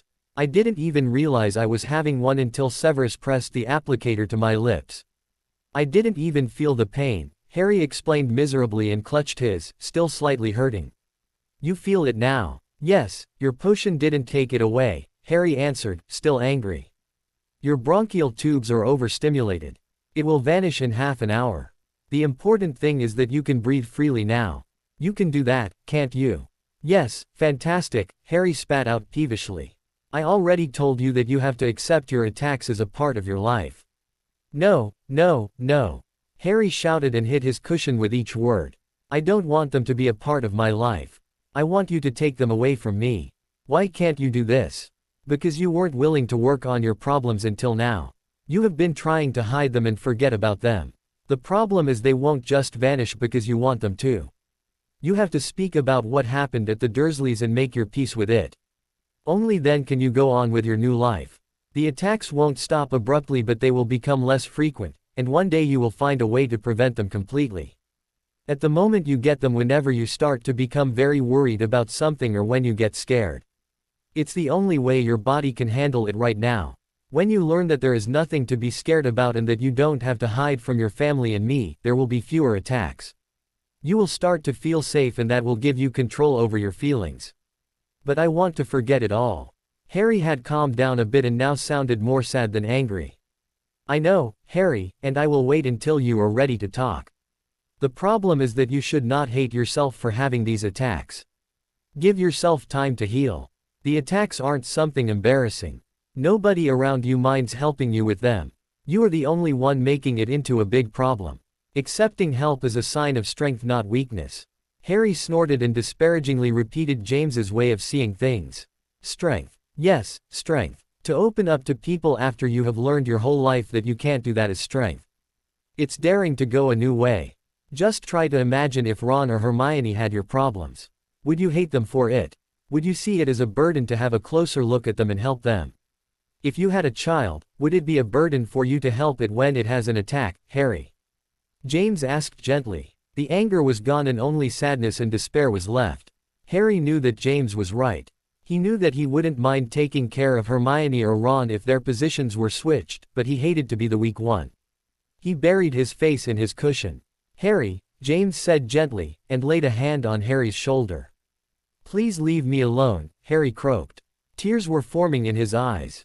He was desperate. No hiding, Harry. If you don't want to talk, I will accept it, but I won't leave you alone while you feel bad. James's hand stayed on Harry's shoulder to give him support, but he didn't let magic flow through it. I want to start new, James. You are doing that right now. You just have to let go of the past, and that you can only do by speaking about it and making your peace with it. What do you want to know? Whatever you want to tell me, James said calmly. And so Harry told James for the first time about his life with the Dursleys. He spoke it all into the cushion and didn't look at James, but the hand on his shoulder gave him strength to go on talking. James listened calmly the whole time, only from time to time he gave Harry another prompt to keep him talking. Harry didn't tell James everything, but more than he had thought he would be able to. His throat burned from sobbing. I don't feel relieved now, Harry croaked. He was so exhausted that he could hardly keep his eyes open. But you will after a few more talks, Harry. 13 years of abuse can't be talked off here in 1 hour. I will dream about it now. No, I will cast a deep sleeping spell on you, but first I want you to thank you for trusting me with what you told me. I'm very glad that you are able to open up now. I hope you are right and it will get better now. Harry didn't believe it, but at least he had hope. The only good thing was that Harry didn't feel alone anymore. Someone else was knowing about his life at the Dursleys now. Sleep now, Harry, James said and cast the sleeping spell. When Harry woke up it was still silent in the quarters. He tiptoed to the twins' room and sneaked in. While sitting on Lysander's bed he gently stroked the boy's hair. Lazily Lysander opened his eyes. Harry. The boy on the other bed stirred when he heard his twin talking. Yes, it's me, Lee, Harry whispered. Are you okay? Ethan asked after coming over. Slide under Lysander's bed covers, Ethan. It's too cold to run around in your pajamas, Harry instructed. Quickly, Ethan snuggled close to Lysander. What time is it? Ethan asked. 5:30. So you could still sleep for another half an hour, but I wanted to apologize, Harry whispered. The last thing he wanted was for one of the adults to hear and come in. Apologize? Both boys asked, puzzled. For yesterday at breakfast. I'm sorry that I scared you. You didn't scare us. What do you mean? Ethan asked while his brother continued to look at Harry with confusion. Of course I did. I saw you. You two were frightened. Harry didn't understand why the twins claimed they hadn't been afraid. We were worried. You couldn't breathe and Daddy couldn't find your potion thing, Lysander explained, rubbing the sleep out of his eyes. That's the same, Harry said. No, it isn't, Ethan replied. Why should we be scared of you? You are our brother. We wanted you to breathe and for Grandpa and Daddy to make you better. And they did, right? Yes, they did, Harry said, deep in thought. Did it matter if they were worried instead of scared? Was one better than the other? Damn, it is all so confusing. The big smiles on the twins' faces after this statement melted Harry's heart and he smiled back. Will you lay with us for a while? Lysander asked, and patted the place beside him. The bed was big enough for the three of them. Harry thought about it. He didn't want the adults to find him here, but he still had time before someone would come to wake the twins, and it would feel good not to be alone now. He crawled into the bed and only minutes later they all were asleep. He is gone, Severus almost screamed at his wife as she came into the hall of the children's rooms. He isn't in his room or in the bathroom. I'm sure there is a rational explanation for it, Severus. You aren't fully awake, why don't you go and drink some coffee? Drink coffee. He is gone, Ivy. What if he ran away because of yesterday? He hated it when days started badly like this, especially when it was a day about which he was already worried. Severus was looking forward to the adoption, but Harry's change of mood made him worry that the boy might change his mind. Severus, please, Ivy said as she calmingly stroked Severus' cheek. James said he was calm when he left and that he made some progress. I will find him. I will help you, Severus said, determined. Ivy shook her head, smiling. You are worried about today, Severus. Everything will be okay. I know it will be okay, Severus said grumpily. He hated it when his wife could read him like an open book. Of course, she said grinning, and turned to the twins' room. I thought we are looking for Harry. Severus asked while following his wife. I am, Ivy said, and opened the door of the twins' room silently. See, she said smiling when she saw her three boys sleeping peacefully in Lysander's bed. Severus relaxed beside her and snagged an arm around Ivy's waist. I love our growing family. He drew her tighter against him and ed her. Me, too, Severus, she whispered against his lips. Ivy shook her head, smiling. You are worried about today, Severus. Everything will be okay. I know it will be okay, Severus said grumpily. He hated it when his wife could read him like an open book. Of course, she said grinning, and turned to the twins' room. I thought we are looking for Harry. Severus asked while following his wife. I am, Ivy said, and opened the door of the twins' room silently. See, she said smiling when she saw her three boys sleeping peacefully in Lysander's bed. Severus relaxed beside her and snagged an arm around Ivy's waist. I love our growing family. He drew her tighter against him and ed her. Me, too, Severus, she whispered against his lips.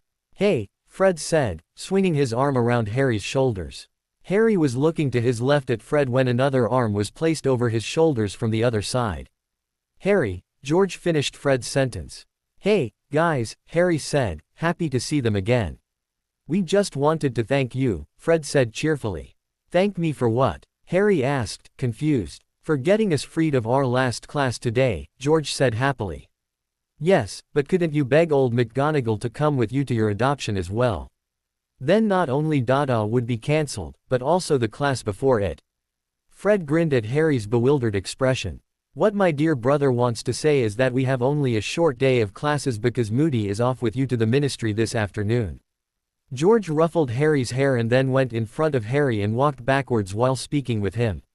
So, what will it be when you come back? Harry Snape Potter. Fred went on. Harry Potter Snape? George asked. Or still just Harry Potter? They finished together. Merlin, leave him alone, you two, Hermione, who just had caught up with the three, said. Yeah, You will find out soon enough, Ron added. Oh, it's Ronnikins and his little girlfriend. Look, George, aren't they cute? What do you think, Harry? I think I have potions in 5 minutes, and if you ever want to use Severus' lab you should stop asking me stupid questions and let me go, Harry said, annoyed, but he couldn't suppress a grin because it felt so good to be around his friends again. It was a nice contrast to all the worried adults he had around him for the last week. Fred, who until then still had his arm around Harry's shoulder, took his arm away and held his hand over his heart. And I thought you would be happy to meet us again, but, no, the only thing you can think about is being close to your dear adoptive father again. Haven't you already enough of old Snape? I already told you that I don't like it when you call him that. So please stop it, or I will have to think about who I choose as my friends. Look, Fred, now you've shattered all of our hopes for a joke shop business partner. George swatted the back of Fred's head playfully. Then he turned to Harry. We don't want to hold you back from learning more about potions, my little partner. On your way with you, now. He bowed jokingly in front of Harry. Before Harry could leave, Fred leaned over to him and whispered in his ear. You know we are just joking, right, Harry? I mean, we don't only see you as a partner or someone we could use to gain knowledge from Snape. We are your friends. I know, Harry said and rolled his eyes. Come on, Harry, we have to hurry, Hermione said and pulled Harry with her. They had to run to make it in time to the potions classroom. While they sat in the potions classroom and Severus explained a potion step by step, Ron leaned over to Harry. So, what name will it be? Harry didn't want to get in trouble with Severus in his first class by getting caught while not paying attention, and so he just shrugged his shoulders. Ron didn't try to push him anymore, and so Harry was alone with his thoughts. Earlier he had been totally sure about keeping his name, but now, after living with the Snapes for the last week and already feeling so close to them, he wasn't sure any longer. He would be proud to be a Snape, and he feared he would never really feel as if he belonged to them if he remained a Potter. On the other hand, he felt as if he would be betraying his parents by choosing the name of his adoptive parents. Why does everything have to be so complicated? Mr. Potter. Harry jerked his head. He had been so deep in thoughts that he hadn't been listening to Severus or noticed that the potions master had come over to his desk and was now looming over him. I'm waiting, Mr. Potter, Severus said dangerously. I'm sorry, sir. I fear I wasn't paying attention. Harry lowered his head. That was the old Severus, no, that was Snape, and Harry had no idea how to react to him. I was asking why you didn't write down what I told you to do, but I think my question is already answered. Harry could feel Severus still loom dangerously over him, but he didn't dare to look up. The room was so silent you could hear a feather drop. All were curiously watching the scene between the two. They had all read in the Prophet about what had happened to Harry, and that he now lives with the Snapes and will be adopted by them. They were eager to see if the relationship between the two had really changed. I'm sorry, Harry whispered. I expect total attention in my classroom. I thought you had already gained enough knowledge about potions that you would know how important that is. If you are not able to pay attention, you will have to go. These words stung. It was Harry's first class and he was already in danger of being tossed out. It won't happen again, sir. I promise, Harry said and shyly looked up. He expected to see hate and anger in Severus' face, and last year he would have, but now he saw that there was concern in those dark eyes. The angered expression was just a mask. Harry relaxed a bit. I hope so, Mr. Potter. Have a look at Mr. Weasley's notes before you start preparing the potion. Severus turned, and all Harry could see was the billowing cloak of his adoptive father. He managed to brew the potion flawlessly, but even so he couldn't banish those thoughts about his new name completely. At the end of the class, the potions master ordered, Ms. Granger, Mr. Weasley, wait outside for Mr. Potter. One word, Mr. Potter. Harry nervously went to the front desk. When all students were out of the room, Severus asked, Are you all right? Harry rolled his eyes. Will you ask me this after each class? No, just after those that you don't pay attention in. So what was wrong? Severus had put his quill down and stared expectantly at Harry. I was just a little preoccupied. Please, Severus, I'm fine, Harry assured Severus. Severus sighed and pinched the bridge of his nose. If you are having second thoughts about the adoption, you still can. He didn't finish his sentence and ran his hand nervously through his hair. Harry was shocked. That must have been the reason why Severus had behaved so oddly that morning. He had been grumpier than normal, and even after his coffee it wasn't any better. I don't have second thoughts. How can you think that? Normally you aren't so careless in my class. Not after you found interest in potions last year, Severus said and eyed Harry closely. I was thinking about something, but it wasn't about the ADOP. Okay, it was about it, but not the way you think. I swear I haven't changed my mind. I still want to be adopted by you and Ivy, but this is my first school day and I'm already late for my next class. Please, can I go? Harry jumped nervously from one foot to the other. He didn't mind that he didn't have the possibility of speaking with his classmates, but his next class was Transfiguration and he didn't want a worried Minerva to fuss over him as well. Severus scribbled something on a sheet and gave it to Harry. Here, give this to Minerva. Harry grabbed for the letter but Severus didn't let go. If you feel tired you will go rest, no matter what time it is. Severus said and looked sternly at his new son. Harry sighed. You told me that 500 times this morning. I sometimes don't know how many times I have to say something until it gets imprinted in your stubborn brain. Severus let go of the letter and waved Harry out the door.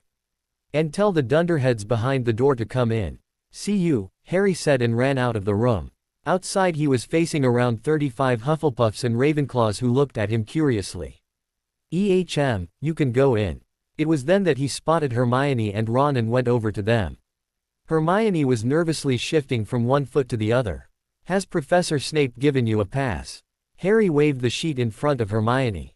No worries, the number 1 student doesn't have to fear getting detention.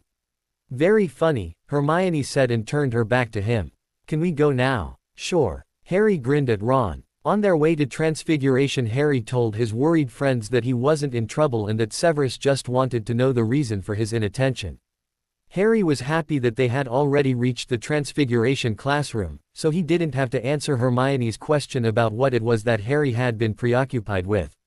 Minerva took the pass from Harry and eyed him critically over her glasses. Harry didn't wait for a question and made his way to his desk.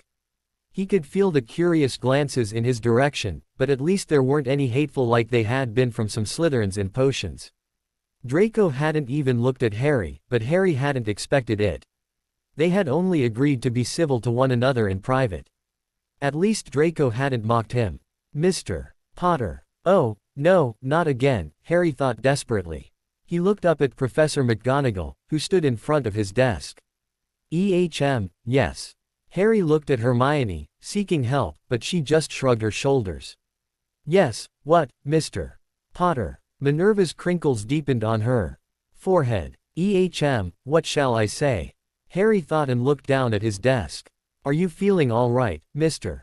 Potter? Minerva asked worriedly. Harry's head snapped up. Yes. The crinkles increased even further on Minerva's forehead and her lips were only a thin line. Harry added, I'm fine, really. He couldn't stop himself from blushing. He hated that he was in trouble again in front of the whole class. I asked you to transfigure this button into a plate, Minerva instructed. Oh, Harry said when he saw the button in front of him on his desk. Sure. Harry waved his wand and the plate changed into a brown plate with 4 holes in the middle. Try again, Mr. Potter, but try to focus better. The rest of you try the same with your button. Anyone who manages to change it perfectly, come to me and show it to me. With that Minerva went back to her desk. I want the results from the rest of you now, as well, Minerva ordered at the end of the class. Harry sighed, frustrated. He had the urge to crash his stupid plate against the wall. As often as he tried he couldn't do it right. When the plate was formed of the correct material, 1 or more holes were in the middle. If he could manage to get the holes away, the plate was made of the same material as the button. Ashamed, he presented his result to Minerva. No worries, Mr. Potter. You will soon catch up with the rest of the class. You pressure yourself too much, Minerva said encouragingly. Harry looked at the pile of correctly transfigured plates. Only 5 other plates had little mistakes. In Harry's opinion his looked the worst. Come on, mate. It's charms now, Ron said and dragged Harry with him. This time Harry couldn't avoid the other students. They were all whispering and looking at him. Don't pay attention to them. They are just stupid, Ron said calmingly. What the hell are you looking at? Do you want a photo or what? Ron screamed at a group of Ravenclaws that ogled Harry as if he was a dangerous creature. That's useless, Ron, Hermione said while taking Harry's hand. In a few days they will find something else to look at and whisper about, Harry. She didn't sound convinced, and Harry wasn't reassured at all. Nevertheless, he sadly said, okay. Charms passed without problems, but Harry was very frustrated and was happy that he didn't have to attend more classes. He felt tired, and he hated all the stupid glances that were thrown in his direction. Everywhere he went people stopped speaking to stare at him. Sometimes Harry was really tempted to shout at them like Ron did, but his two best friends tried to distract him. I think I will go home, Harry said tiredly. You have to eat something, Harry, Hermione said. No, I'm not hungry. Just go without me. I will see you tomorrow. Harry quickly disappeared in the crowd before his friends could stop him. Arriving at his quarters, Harry threw his bag on the armchair and threw himself on the couch. And I really was looking forward to this first day at school. Harry wondered. Harry heard a popping sound and suddenly Paul's face was in front of him. Master Harry hasn't eaten lunch. Paul will bring Master Harry something to eat. No, Harry said and grabbed Paul's arm. Paul looked at the hand which was holding him in shock and Harry let go of him the moment he realized that he was crossing a border. I'm sorry, Paul. I'm not hungry. I just want to rest. Master Severus said Paul has to take care that Master Harry is eating. If Master Harry refuses to eat, Paul has to inform Master Severus. Harry groaned. Okay, I will eat something. Paul grinned from one ear to the other. Paul is happy that Master Harry wants to eat now. With a pop he was gone and minutes later was back with a tray full of food and a glass of pumpkin juice.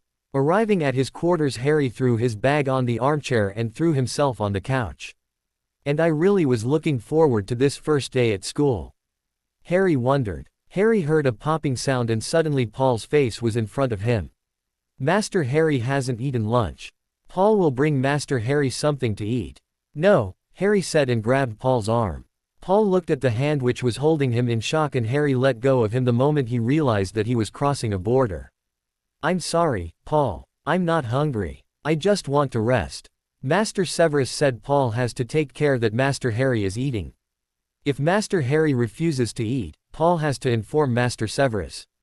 Harry groaned. Okay, I will eat something. Paul grinned from one ear to the other. Paul is happy that Master Harry wants to eat now. With a pop he was gone and minutes later was back with a tray full of food and a glass of pumpkin juice. Ready for the big day? Alistair asked, sitting on the opposite couch in the living room. Harry had finished his lunch under the watchful eyes of Paul and then had rested for an hour on the couch. Sleep wasn't an option because he was too nervous. All his thoughts were about his name and that he hoped he wouldn't make a fool out of himself at the ministry. Oh, and please no panic attack. Harry thought worriedly. He still wasn't sure if his first decision to keep his name was the right one. Many things spoke for changing it, but the one reason for keeping his old name was dominant and burdensome: guilt. The faces of his biological parents were in front of his mind almost the whole day, and he couldn't read their expressions. Would they be happy for him? Would they want him to keep his name? Damn, why does everything have to be so complicated in my life? Yeah, I think so, Harry said unconvincingly as he tried to sit up. Poppy prevented the weak attempt of Harry and gently pushed him back on the couch. Let me check you first, okay? Harry rolled his eyes. Do you know what I really liked about this morning? That nobody was there to wave his wand over you. Poppy asked teasingly and started her diagnostic spell. Yeah, that too, Harry glared at Poppy. But I wanted to say that there was nobody fussing over me and looking worriedly at me. Maybe that's because they do not know how stubborn you are and what a liking you have for hiding your problems, Poppy said nonchalantly. Really, Harry, if I didn't know better I would say you really are Severus' son. He is my son, a deep voice came from the direction of the painting to Severus' office. Our son you mean, my dear husband, Ivy said while she and Severus came into Harry's sight. She smiled at Harry and all his worries were gone. Harry sighed while he looked at his soon-to-be new parents. Severus encircled Ivy's waist affectionately, and she had her hand laid over his hand on her stomach. They were so perfect. Who would have thought that the cold potions master could be such a loving family head? And these people wanted him. Harry Potter. Oh, Merlin, that is too melodramatic for me, Alistair said playfully and stood up. Don't listen to my stupid husband, Harry. He is such a big softy but doesn't want anyone to know it, Poppy said smirking. Oh, and you telling me this is helping his tactic extraordinarily, Harry said teasingly and looked at Alistair. Be careful, godson of mine, or you will not get spoiled in future, Alistair said warningly. Oh, I wouldn't want to miss that, Harry said, laughing. How could it be that a few minutes ago he was worried and nervous and now he was relaxed and happy? Harry didn't know, but he didn't care, either. So, can we go? Severus asked and looked at Poppy. Sure. She smiled at Harry and ruffled his hair. Ready to go. The nervousness came back when Harry stood in front of the wooden door to the office of Mrs. Myers, the person responsible for adoptions. Everything will be all right, Harry, Ivy said and laid a calming hand on his shoulder. Her other hand held one of her husband's hands in a death grip to calm him. She really wondered which one needed more comfort at the moment. Alistair was no help because he just grinned the whole time and teased Severus. At least Poppy tried to help Ivy and punched her husband's arm from time to make him stop. Harry was grateful for Alistair's behavior because that let him believe it wasn't as serious as he feared it is. When Harry went into the room, he began to sweat and breathe quicker. Only when a hand was placed on his neck did he relax a bit. It was as if this hand was his anchor to reality, and Harry felt as if Severus was giving him a bit of his power through it. Looking up into the face of his new father made a bit of the worry fall off Harry's. Severus had put himself together. He was the adult, and he decided to behave like one. Alistair's stupid teasing had helped him to realize that he had to be there for Harry. When he had felt Harry became more nervous, he went over to him. It's all right, Harry. Harry breathed deeply and nodded. Please sit down, everyone, Mrs. Myers said. When all were seated, she went on, I'm Mrs. Myers, Harry. Is it okay if I call you by your first name? Yes, Harry said nervously. Thank you, Harry. I have already spoken with your soon-to-be adoptive parents and godparents. I would like to hear your opinion about this adoption. Harry looked at Severus and Ivy with surprise. He hadn't thought that he would have to say anything. He looked back at Mrs. Myers when he didn't get any help from Severus and Ivy. I don't know what you want to hear. It's not important what I want to hear, it's just important what you think about all this. Do you want this adoption? Do you really want it to be right now? You could still go on just being the charge of Mr. and Mrs. Snape. Harry shifted nervously on his chair. Why had nobody told him he had to answer questions like this? He couldn't bring out a word and gaped like a fish. Mrs. Myers looked at him sympathetically and then looked at the adults. Would you please leave me alone with Harry? Harry was close to panic now. He looked between Severus and Ivy and Mrs. Myers, scared. No, he didn't want to be alone with her. He had to fight hard not to stand up and leave the room with the others. He was relieved when Severus came over to him before he left. He laid his hands on Harry's shoulders and looked deep into his eyes. It's all okay. Just answer her question truthfully. If we have to go back without signing these papers then it isn't a big problem. It would be okay if you are not ready for it at the moment. But, Harry started, but Severus laid a hand on his lips. Shish, Harry. Speak with her and decide out of your heart, Severus said while moving the finger that had pressed against Harry's lips to Harry's heart. Whatever you decide, it is okay with us. Stay calm and if you have any problems, use your applicator. You have it with you. Harry couldn't speak, so he just nodded. When Severus turned to leave, Harry grabbed his arm and whispered, please, don't leave me alone. Harry, Severus said, a pained look on his face. He gently cupped Harry's cheek. It's okay. She wants you to speak with her alone. You can tell her all your worries, and it will be easier for you when we aren't in the room. I have no worries, Harry said quickly. Severus smiled sadly at him. Of course you have, Harry. You weren't concentrating in my class. And you looked deep in thoughts every moment we were not distracting you. Speak with her. With that he left the room. Harry looked shyly at Mrs. Myers, who had observed the scene watchfully. She smiled reassuringly at him. You don't have to worry about our conversation, Harry. I just want to be sure that this is really your decision. It is, Harry said, determined. And why do you look so worried then? Mr. Snape said you were worried even before you arrived here. So what is it? Harry sighed. It's not about the adoption. I really want it. I have never really had parents. Mine died before I could get to know them, and I have only tales about them and pictures. The Snapes took me in and I feel as if I have belonged there always. Merlin, it's so hard to describe. I don't even understand it myself. That all sounds very nice, Harry. What is it that makes you so worried, then?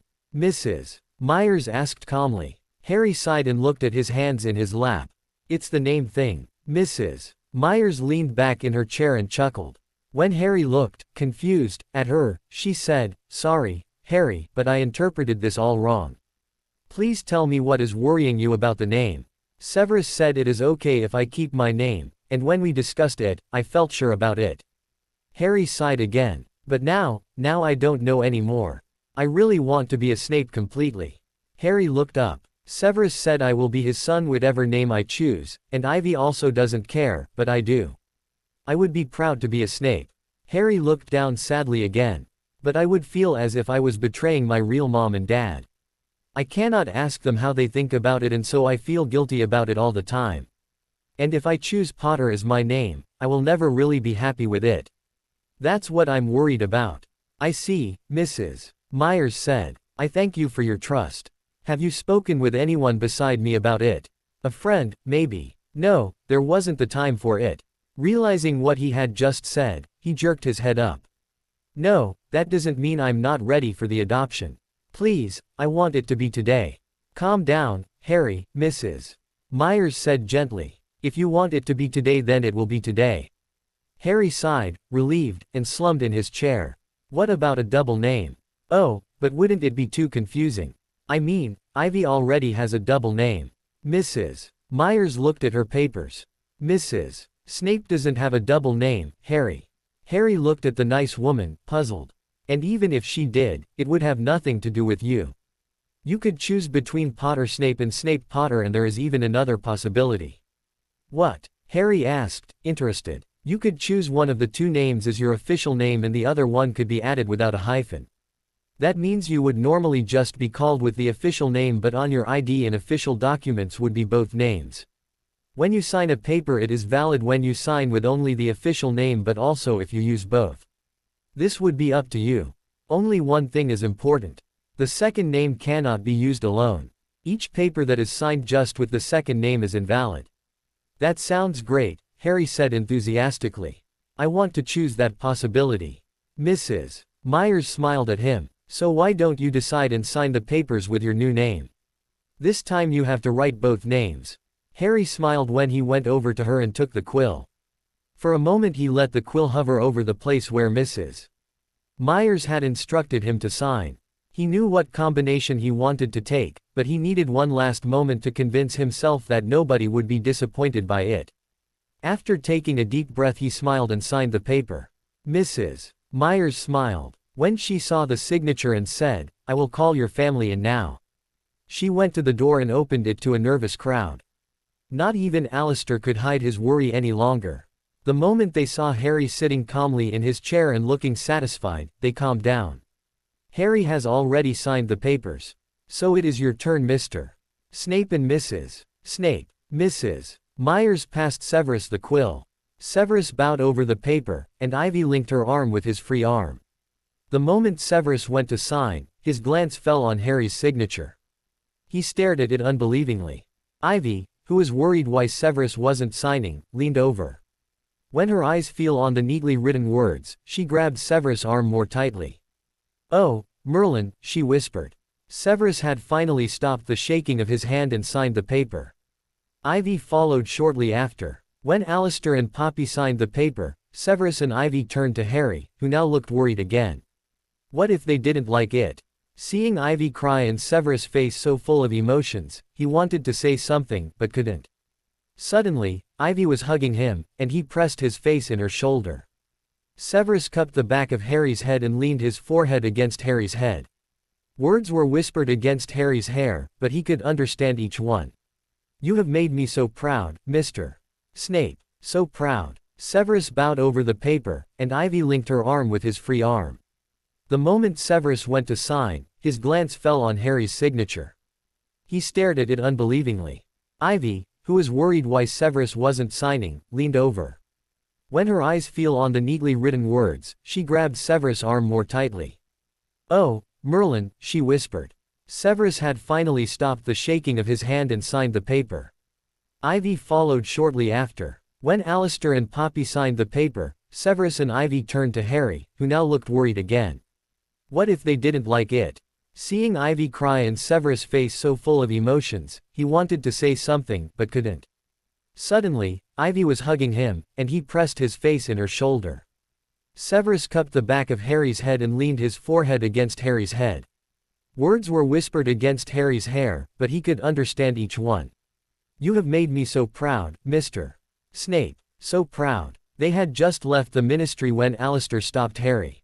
"So, Mr. Snape Potter, now you get your first lesson in getting spoiled by your godparents," Alistair said while Poppy enlarged a package in her hand.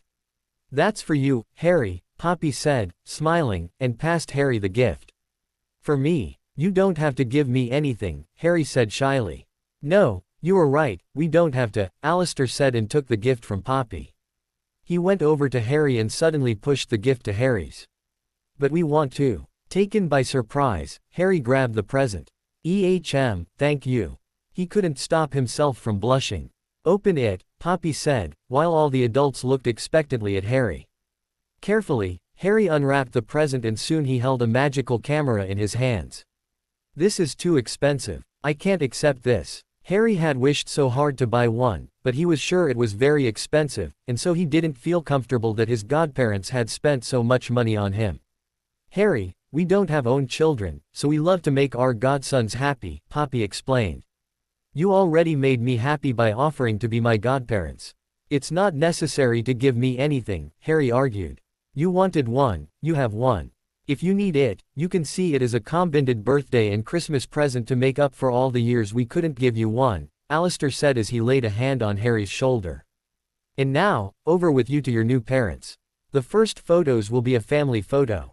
Harry grinned, gave Alistair the camera and went over to Severus and Ivy. Harry stood in front of them. Ivy wrapped an arm around Harry and Severus placed a hand on Harry's shoulder.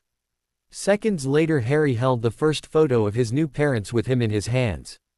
"Now, one with your godparents, Harry," Ivy said and took the camera from Alistair. Harry didn't know how to position himself, but Alistair took this decision from him by pulling him against his. One arm dangled over Harry's shoulder and with the other Alistair pulled his wife close. With 2 photos and his new camera in his pocket, Harry grinned happily on the way back home. The first thing he wanted to do when he was back home was to take a photo of the twins. Then he could pin his little family on his wall. He was still deep in thought when he opened the door of the quarters. Harry almost fell backwards when he was suddenly covered with confetti and a crowd was cheering in front of him.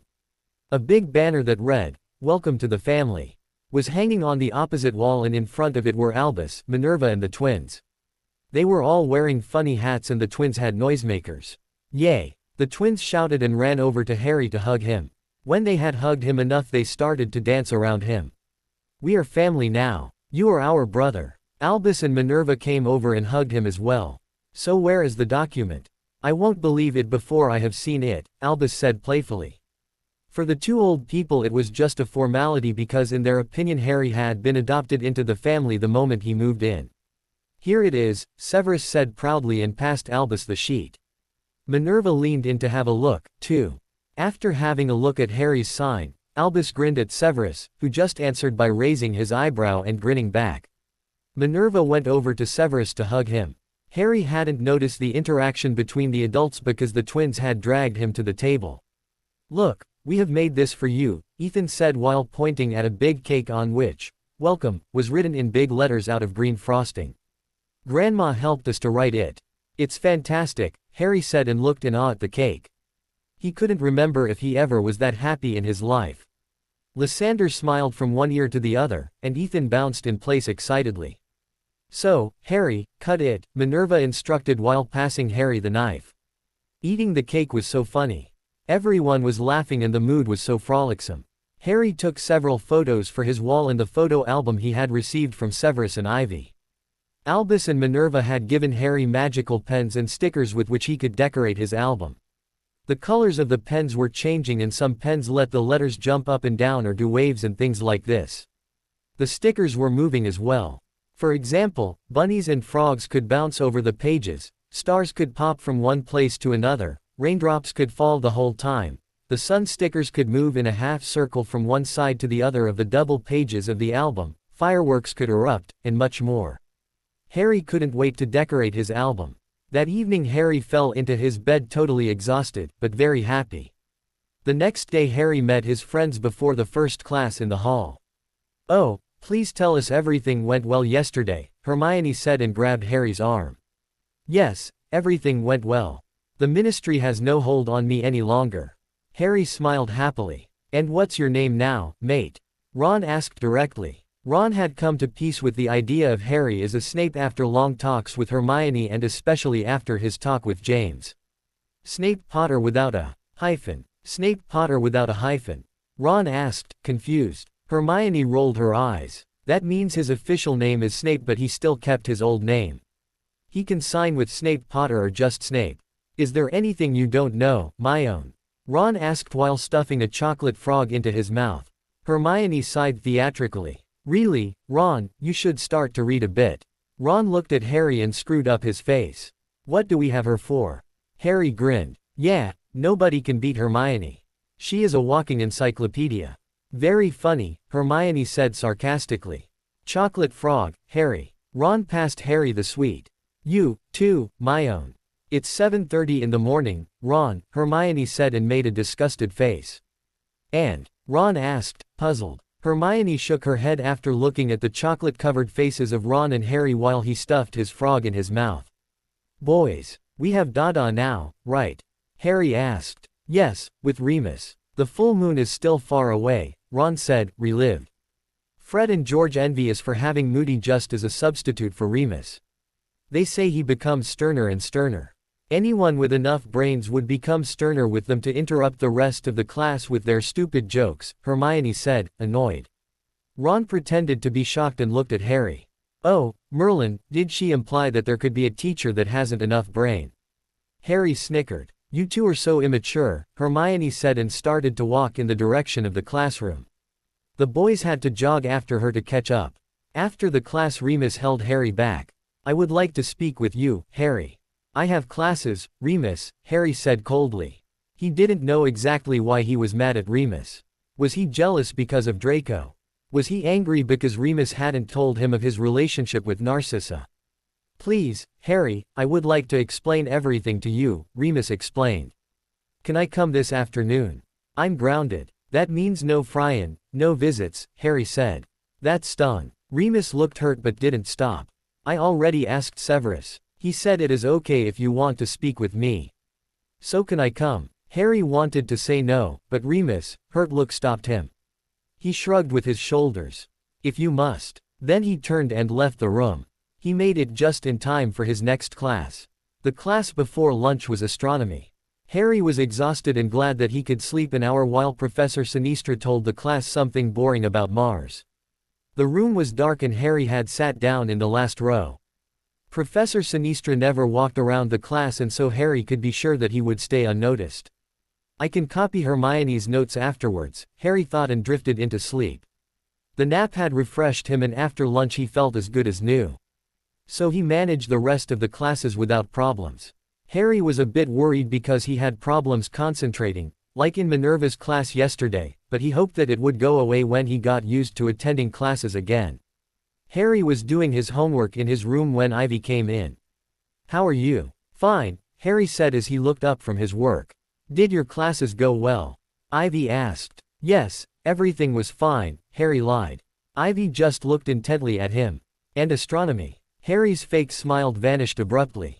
"Harry," Ivy said and drew another chair close to Harry. "I thought we agreed to be honest with one another."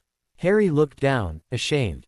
"Sorry. Next time you come home for a nap when you are tired and don't sleep on a desk, okay?" Ivy asked while lifting Harry's chin. "Will Severus be mad with me now?" Harry asked, worried. Ivy sighed sadly. "He will be worried when he learns about it, but he won't be mad." Harry made an attempt to reply but Ivy interrupted him. "Oh, no, don't even try to ask me to not tell him about it." Ivy had the stern expression on her face that always reminded Harry that she was Minerva's daughter. Okay, Harry said sadly. Harry, all your teachers know that it will be hard for you to attend all of your classes. Professor Sinistra didn't want to wake you when you had fallen asleep, but next time you have to leave the class before it is too late. Promise me. Yes, I do, Harry said. Suddenly Harry's doorknob vibrated and turned green. That must be Remus. He wanted to come by this afternoon, Harry said while his face darkened. Let him explain, Harry. He is still your friend. No, he is Draco's new dad now and didn't even tell me about it, Harry said bitterly. First, you had your own problems and he didn't want to worry you. He knew you wouldn't take this news well. Second, this relationship is very private. Not many people know about it. I think not even the two knew that their relationship had changed into a romantic one before it jumped in their faces. Sometimes comforting someone changes into something stronger than friendship. I will let him in, Harry said when the doorknob vibrated the 5th time. I'm going and fetch the twins from daycare. If you need help, go to Severus. He is in his office, Ivy said while following Harry into the living room. Okay, Harry said and opened the door. Remus looked nervous. Can I come in? Harry realized that he was blocking the door and moved aside. Sure, I'm on my way, you too, Ivy said and vanished into the fireplace. Let him explain, Harry. He is still your friend. No, he is Draco's new dad now and didn't even tell me about it, Harry said bitterly. First, you had your own problems and he didn't want to worry you. He knew you wouldn't take this news well. Second, this relationship is very private. Not many people know about it. I think not even the two knew that their relationship had changed into a romantic one before it jumped in their faces. Sometimes comforting someone changes into something stronger than friendship. I will let him in, Harry said when the doorknob vibrated the 5th time. I'm going and fetch the twins from daycare. If you need help, go to Severus. He is in his office, Ivy said while following Harry into the living room. Okay, Harry said and opened the door. Remus looked nervous. Can I come in? Harry realized that he was blocking the door and moved aside. Sure, I'm on my way, you too, Ivy said and vanished into the fireplace. Harry gestured to the couch. No way would he let Remus into his room. He was still very angry with him and he felt betrayed. After Remus sat down on one of the couches, Harry sat on the opposite one. Harry, I can understand that you are angry, Remus said. Oh, really, do you? Harry spat bitterly. Remus sighed. Harry, please, let me explain. Explain what, Remus? Why you haven't been there for me when I needed your help? Why you think Mrs. Malfoy and Draco need you more than me? Or maybe why you didn't tell me about this all? You betrayed me, Harry shouted. Merlin, Harry, Remus said, shook his head and hid his face in his hands. If that was all, you know where the door is, Remus. I have homework to do. Harry angrily stood up. Harry, stop this, Remus ordered. You are behaving childishly. Harry stared at Remus. He had expected Remus to apologize to him and not this. Sit down and let us speak civilly. Harry sat down. He still wanted to hear Remus' explanation. There is a difference between you and Narcissa, Remus said. Yes, she is a woman and I'm not, Harry said angrily. No, that isn't the difference I was speaking about. The difference I meant was that she asked me for help. Remus hadn't said it as a reproof but Harry saw it like one. Before Harry could reply to it, Remus went on. I know it would have been much harder for you to ask me for help than it was for Narcissa. I don't blame you for not telling me. I blame me for not looking closer, Harry. I should have been there for you. You can be angry with me for that and you would be right, but don't be angry at Narcissa or Draco for it. I don't want you to apologize for not being there for me then. I have a family now, and I want to forget it all. No, I want you to apologize for not telling me about you and Mrs. Malfoy. You could have told me. I thought we are friends, Harry said sadly. Yes, I could have told you, but when I met you, you were struggling to find your place in this family, Harry, and you had health problems. I couldn't tell you then and later. Merlin, Harry, you were so happy here, and I knew you wouldn't take these news well. I'm sorry. It was amazing what these few words could change. All the anger was gone and only sadness was left. Harry felt that tears were forming in his eyes, but he fought them back. Can you accept my apology? Remus asked hopefully. Yes, but I still feel betrayed. You could have, no, you should have told me. It will take some time until I can forget it. Harry looked at his hands in his lap and paused. Will you still have time for me now where you have your own family? Remus laughed bitterly. My own family. This isn't so easy, Harry. The answer to your question is much easier. Yes, I will be there for you, Harry. I always will be here for you when you need me. You know I'm a private man and you need to come to me when you have a problem. I'm not very good in seeing when others need my help. I understand. I have a family now, but I still would like you as a friend. You are my only connection to my real parents, Harry said calmly. I'm proud to be your friend, Harry. That will never change, Remus said determinedly. Harry smiled and ran over to Remus to hug him. What do you think about my name? Do you think Mom and Dad hate me for it? Merlin, Harry, they would never hate you. I'm sure they are happy for you now, and they don't care what name you chose. Remus hugged Harry tighter. And you? What about me? What do you think about my name? I think Harry is a wonderful name, Remus said teasingly. Harry struggled out of the embrace and hit Remus playfully on his. Very funny, Remus. Remus chuckled. I don't care what name you choose. You always will be Harry for me, but I think you made a certain potions master very proud. I still kept Potter as my second name. I know, Harry, Remus said and ruffled Harry's hair. Even if you hadn't, it wouldn't change anything between us or between you and your biological parents. Harry was relieved. So you are together with Draco's mom, now? Harry asked and sat down beside Remus. Yes, I think so. Draco isn't taking it well, but I hope we can work this all out. I hope you do. For you and for me. At least then Draco will stop being jealous of me for being Severus' son now. A groan came from behind them. Oh, please, don't tell me that I have to get used to you in my quarters now, Lupin. Don't you have to mend ties with your own family? I first had to mend ties with your son here, but I think we came to an agreement, didn't we? Remus asked while standing up. Yes, we did, Harry said, smiling. He hugged Remus again. Thanks for your hospitality, Severus, Remus said teasingly and nodded in Severus' direction.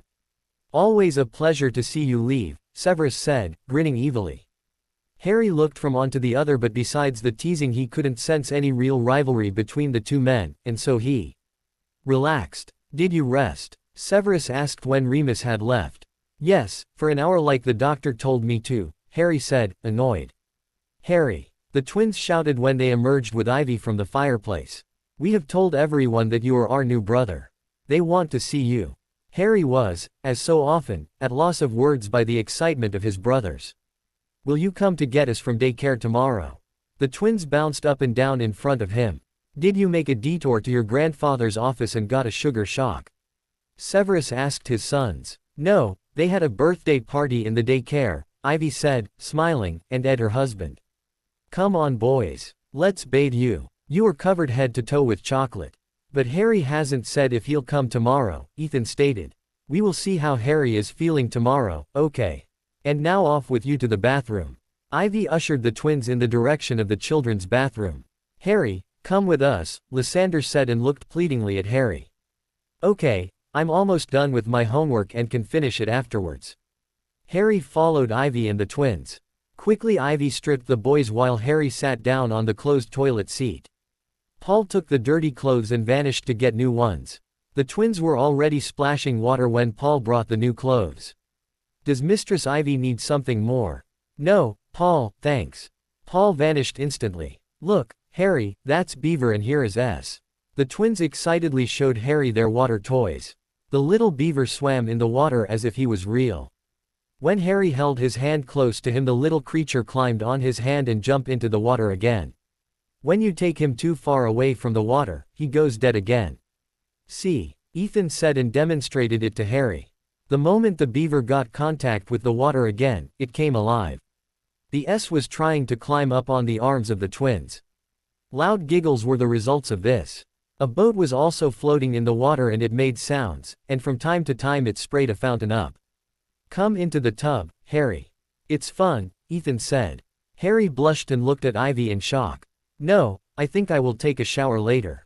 Why? Come on, it's fun, Lysander said, disappointed.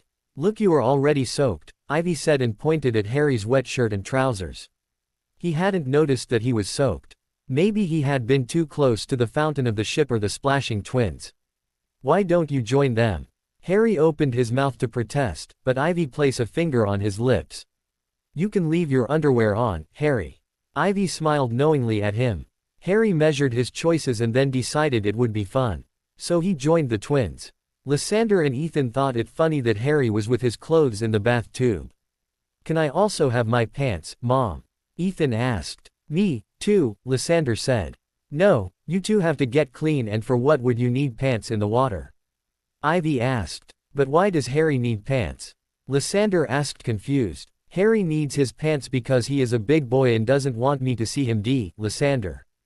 But I have seen you two very often, and so it isn't necessary that you hide your private bits from me. And Daddy? Ethan asked curiously. What about Daddy, Ethan? Daddy is a big boy and doesn't wears pants in the tube. No, because Daddy was in this family since you two were born, and we don't sit around the tub when he is bathing.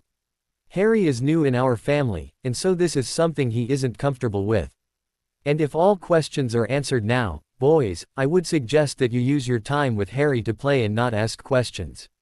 Ivy smiled when her twins realized that they were wasting playtime.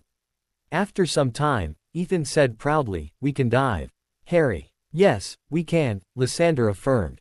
Really? Show me. Harry smiled. The twins held their noses and dived under the water surface. Only seconds later they came up again, spurting water. See, Harry. They both shouted. Yes, I saw it. Now let's do it together, Harry instructed. Yeah, the twins shouted excited, and soon they all were under the surface. Wow, Harry, you won, Ethan said, impressed, when Harry broke the surface after 1 minute of holding his breath. I thought you would never come up, but Mom said it was okay, Lysander said, a little scared.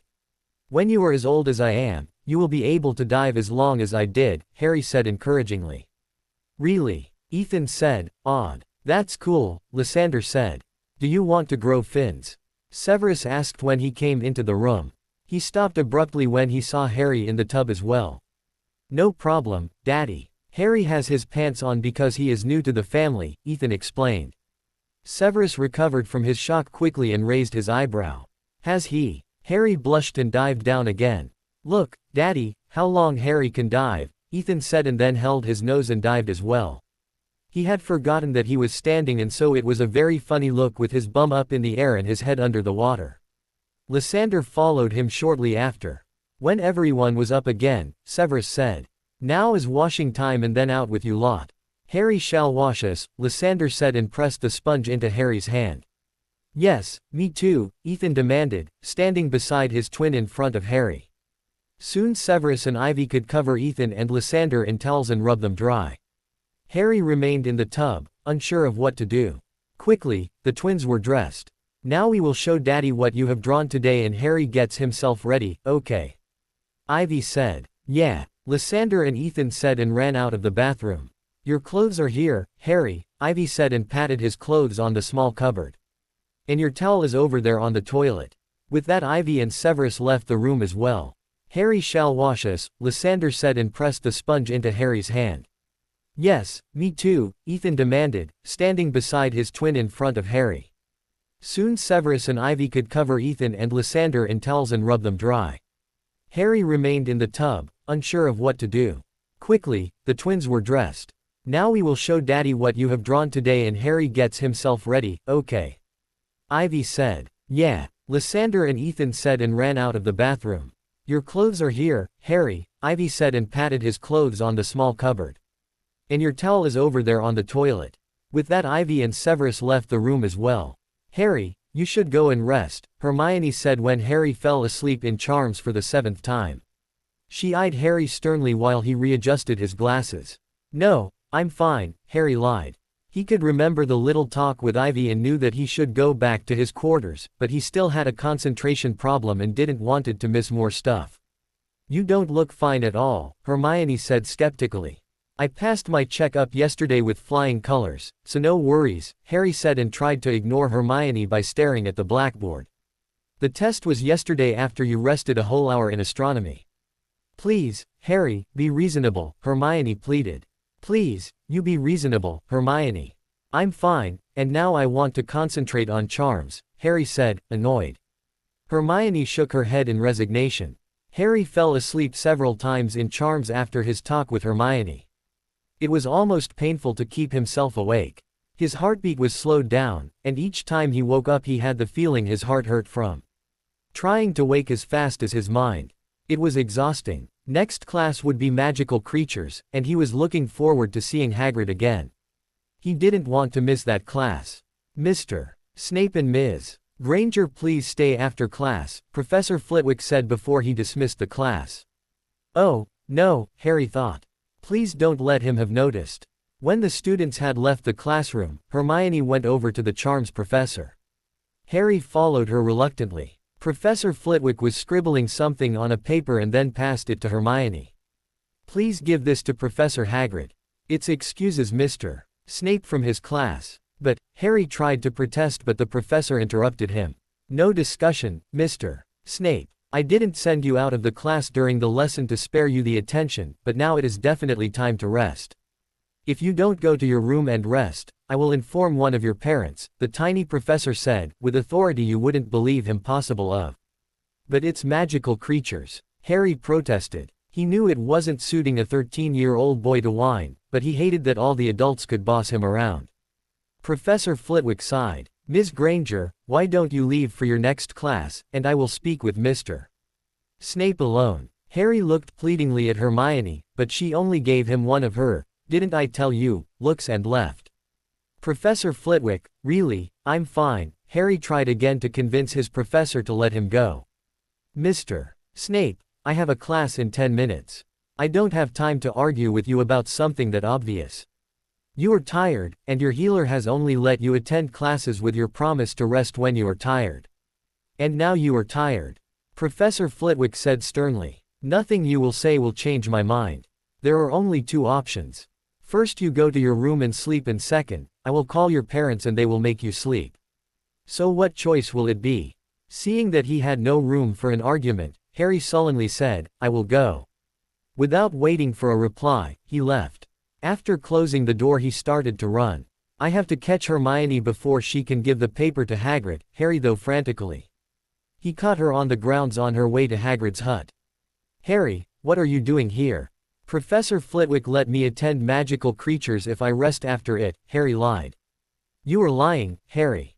I will give this paper to Hagrid, whether you like it or not, Hermione said sternly and walked quicker.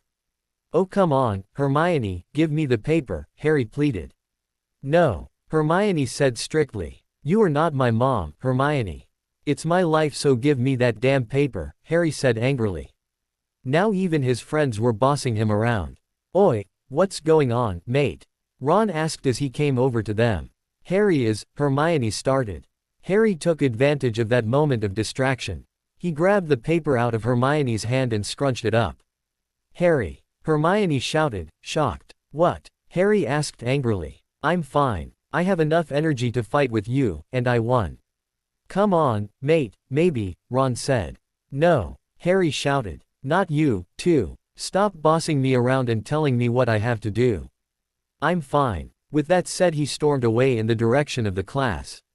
When Hagrid started the class, Hermione fidgeted from one foot to the other nervously, fighting a battle with herself about whether she should tell Hagrid what Harry had done. Harry hoped the fresh air would do him good, but his heart started to slow down again, and he swayed while trying to stay awake. Harry, you are falling asleep standing up. You will hurt yourself, Hermione argued with Harry in a small voice. I told you, I'm fine, Harry growled back. Oh, really, are you, Mr. Snape? A dangerous voice sounded right behind Harry. Harry had the feeling his blood froze in his veins. Suddenly his heart started to beat like hell. Damn, I'm in trouble, he thought when he recognized the voice of Severus. He couldn't say anything and just stood there frozen to the spot. Hagrid, I will take my son with me to have his ordered nap, Severus said. Harry crinkled at the choice of Severus' words. He knew that Severus chose to tell everyone about his nap time because of his disobeying of Professor Flitwick's order. Otherwise he wouldn't have done it. Sure, Professor Snape, Hagrid said and looked worriedly at Harry. A hand that held a firm grip on Harry's shoulder guided him back to the castle. Harry tried to explain himself. I wouldn't start an argument with me here where anyone can hear us, but if you insist on it, Severus said dangerously and turned Harry to look at him. Harry avoided Severus' gaze and shook his head. No, he didn't want to be embarrassed even more. I thought not, Severus stated and led Harry in silence down to the dungeons. Harry was shocked when they passed the door to the quarters and went on in the direction of Severus' classroom and office. When they were inside his office, Severus commanded, "Stand here." Harry didn't dare to move, but cautiously looked up to see what Severus was doing. With a flick of Severus' wand, one of the tables was turned in a divan bed. Another flick and Harry's bedclothes were on it. Then Severus turned and pointed his wand at Harry. In shock, Harry closed his eyes. Severus had cast all the spells nonverbally, and so Harry waited fearfully for the effect of the spell or curse that would be cast on him. In the bed this instant, Severus commanded, "We will speak about your disobeying Professor Flitwick after your nap, and I will speak with James about whether we will let you continue to attend classes at all after this." "No, Severus, please. I'm sorry. Don't talk with James about that." Severus was directly in front of Harry before he could blink. He leaned dangerously over him and growled, "I said into the bed, and we will speak after your nap." Harry let his head sink and climbed onto the bed. While doing this, he realized the spell Severus had cast on him had changed his robes and pajamas. Severus took his seat behind his desk and started to grade papers. Harry was still very tired, but he couldn't sleep. He felt like crying, as he so often did lately, and he hated it. Why did he have to sleep under supervision like a baby? He knew the answer, and he wished he would have gone to his room after Professor Flitwick had sent him there. This was so embarrassing. What if someone came in, a teacher or, Merlin forbid, a student? "Stop moving and go to sleep," Severus instructed, his tone not so dangerous anymore. "I'm trying," Harry said miserably. "Then try harder or I will put a sticking charm on you," Severus replied. Harry tried very hard to fall asleep, but the fear that someone would come in was too big. When the door really opened, Harry drew the covers over his head quickly. He could hear Severus' annoyed sigh and felt a tugging on the blanket. "Lower the blanket and go to sleep," Severus ordered. "In 2 hours I have the 7th years in potions, so if you haven't slept before then, I will put this bed into the classroom." "I'm trying but I can't sleep, when any moment someone could come in," Harry protested and lowered the blanket. He blushed when he saw Albus in front of Severus' desk. "Nobody can come into the room without my permission except for the family, Harry." "Stop whining and go to sleep," Severus said as calmly as he could manage. Harry turned grumpily around. "Shall I take him with me into my office so that you can work in peace?" Albus asked. "No, I have no problem working with him here. If he won't sleep, he will stay in this bed until tomorrow," Severus said strictly. "If you are sure, if you change your mind just call me." "I will be in my office for the next 3 hours, Albus said. "Oh, what I came for in the first place. Here are the Hogsmeade permission forms for the Slytherin students." "You came to bring me these forms, Albus?" Severus said skeptically. "Of course my boy, I wanted to give them to you yesterday, but forgot it," Albus said innocently. "Sure you did, Albus," Severus said sarcastically. "Now that you have assured yourself that Harry is well, you can go back to your office." Severus smiled knowingly at Albus. "And please tell Minerva that it isn't necessary to check on him as well. I think I will never get him to sleep if someone is always coming in." Of course," Albus muttered while leaving the office. Harry laid still and finally the scratching of Severus' quill on the sheets made him sleepy. Eventually Harry fell asleep. "You came to bring me these forms, Albus?" Severus said skeptically. "Of course my boy, I wanted to give them to you yesterday, but forgot it," Albus said innocently. "Sure you did, Albus," Severus said sarcastically. "Now that you have assured yourself that Harry is well, you can go back to your office." Severus smiled knowingly at Albus. "And please tell Minerva that it isn't necessary to check on him as well. I think I will never get him to sleep if someone is always coming in." Of course," Albus muttered while leaving the office. Harry laid still and finally the scratching of Severus' quill on the sheets made him sleepy. Eventually Harry fell asleep. When Harry woke up, he could still hear the scratching of Severus' quill on the sheets. He kept his eyes closed because he wasn't looking forward to having his talk with Severus. "You don't have to fake to be asleep. I can see that you are not. A voice much too deep to be Severus came from behind Harry. Harry opened his eyes and turned to see Professor Moody behind Severus' desk. Not one day after your adoption and you already are in trouble, Mr. Snape. Alistair teased Harry. Sleepily, Harry sat up. I didn't mean to get in trouble. I just didn't want to miss more stuff. I can hardly catch up with what I already missed. Getting yourself so tired that James orders a total stop to your attending classes won't help you with that at all, Alistair said and put his quill down. Has he already been here? Did he spoke with Severus? Harry asked, panicked. Not that I know. Severus didn't want to wake you or leave you alone here. I just took Severus' place until he is finished with his last class. Alistair glanced at the big clock above the door and added, which will be soon. Oh, fantastic, Harry groaned and leaned against the wall. You brought this on yourself, boy. As far as I'm informed, you already had a talk with Ivy about this. Going against the rule after only one day is not very clever. You think he won't let me attend classes tomorrow? Harry asked worriedly. I don't know, but as I know Severus, he will make sure you rest, and if you don't do it freely, he will find a way to force it. They don't do it because they want to annoy you, Harry. They do it because they are worried. I know. Harry drew his legs to his and rested his head against his knees. Sometimes it is annoying that they all are so worried. Alistair laughed. If they didn't worry and make you rest, you would find yourself insane. Mungo's within a few days. You really can't take care of yourself. But I want to go to school. I missed so much and Harry sighed. I can hardly concentrate. Maybe you should speak with James about it, my boy. He will know what to do, Alistair encouragingly. Harry made a face. He will just forbid me to attend classes. If he would, then he would be right to do so, Alistair said calmly. You don't understand this. It's not so easy for me to catch up with all the material. I can hardly stuff the current topics in my head. Maybe that's why you aren't ready to attend classes, Harry. You have gone through a lot of mental and physical stress during the last year and the summer. Now that you have time to rest and heal, your body takes what it needs. I know you don't want to believe that mental problems can cause physically reactions, but it is true. After I was tortured, I needed almost a year to heal mentally, and I felt like a wreck physically even though there was no physical explanation for it. My mind and soul needed to heal, and so it forced my body to rest. I had nightmares and felt terribly tired all of the time. Only when I gave my body the rest it needed did I get better. Maybe your problems with concentrating are the same as my tiredness was. But why now? I don't understand it. It's like the breathing problem. I got it for the first time after Madame Pomfrey and James examined me. I didn't have it when I was with the Dursleys or after the battle, Harry said miserably. Your body was still running in battle and stress mode.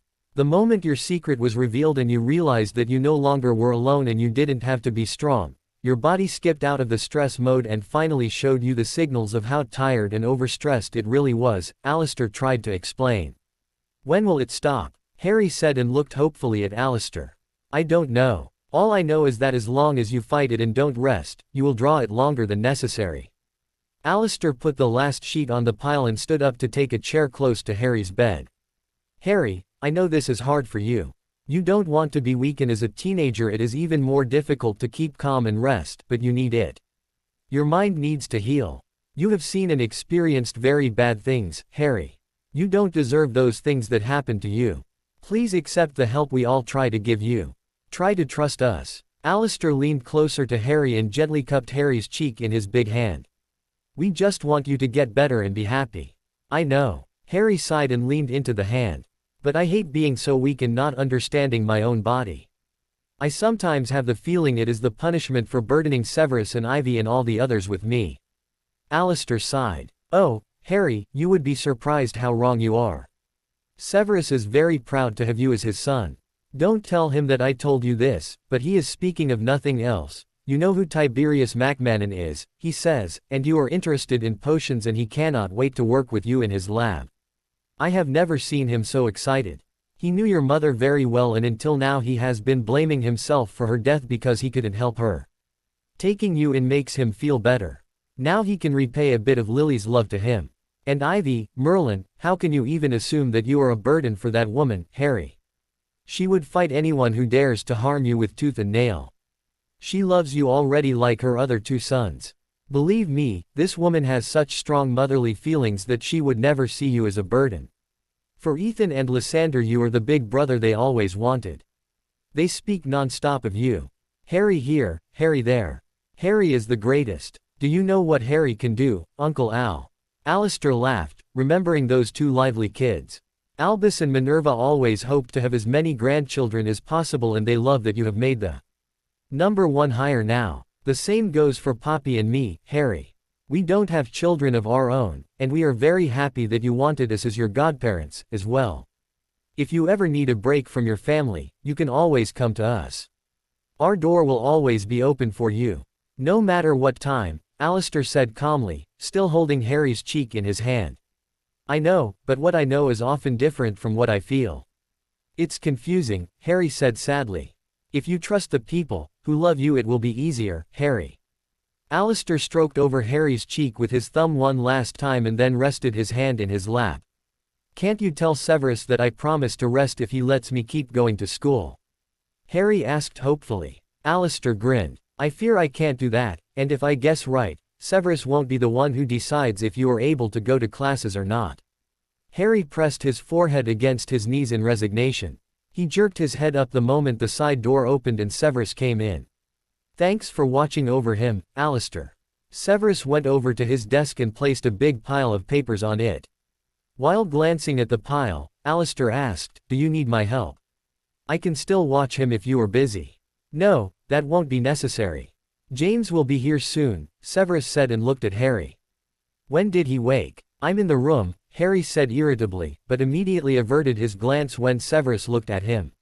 So, Severus asked while looking at Alistair again. Maybe 15 minutes ago. We just talked a bit. Be gentle, Severus, he is just confused. The older man patted Severus' shoulder and turned to leave. Before he did so, he looked at Harry. Remember, you can always come to us. And try to call us Alistair and Poppy in private. It would be a bit awkward otherwise. He grinned and left. Severus sat down on Alistair's chair. So, you are confused. You don't understand me, Harry stated reproachfully. Give it a try, Severus said calmly. Before he could say anything, a knock interrupted them and James came in. Just in time to hear Harry's explanation about why he is so confused, Severus said and gestured James to take chair and join them. Harry hid his face behind his knees and drew his arms tighter around his legs. We are listening, Harry, Severus said when James had taken his seat. I already spoke with Professor Moody about it.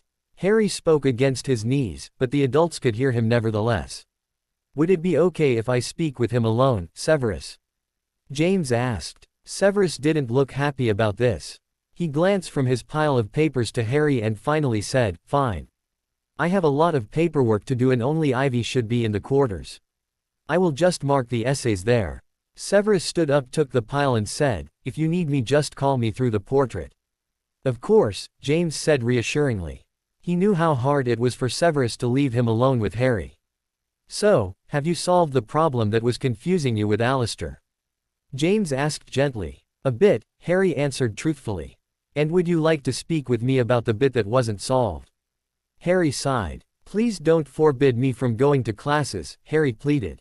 Harry, I can't promise that to you before I have heard what happened and I examine you. Why don't you just tell me what you were confused about? Harry pressed his head forcefully against his knees. You will forbid me from going to classes when I tell you. You don't know before you try, and maybe I will find it out by examine you as well. I still have no clue what we are speaking about. Harry breathed deeply and sighed. I can't concentrate in classes. I have problems catching up with the old stuff and even can't concentrate on the actual topics. I don't understand this all. Those damn breathing problems, the tiredness, and now I have even more problems in school than before. I didn't go rest when Professor Flitwick told me to because I feared I would miss even more stuff.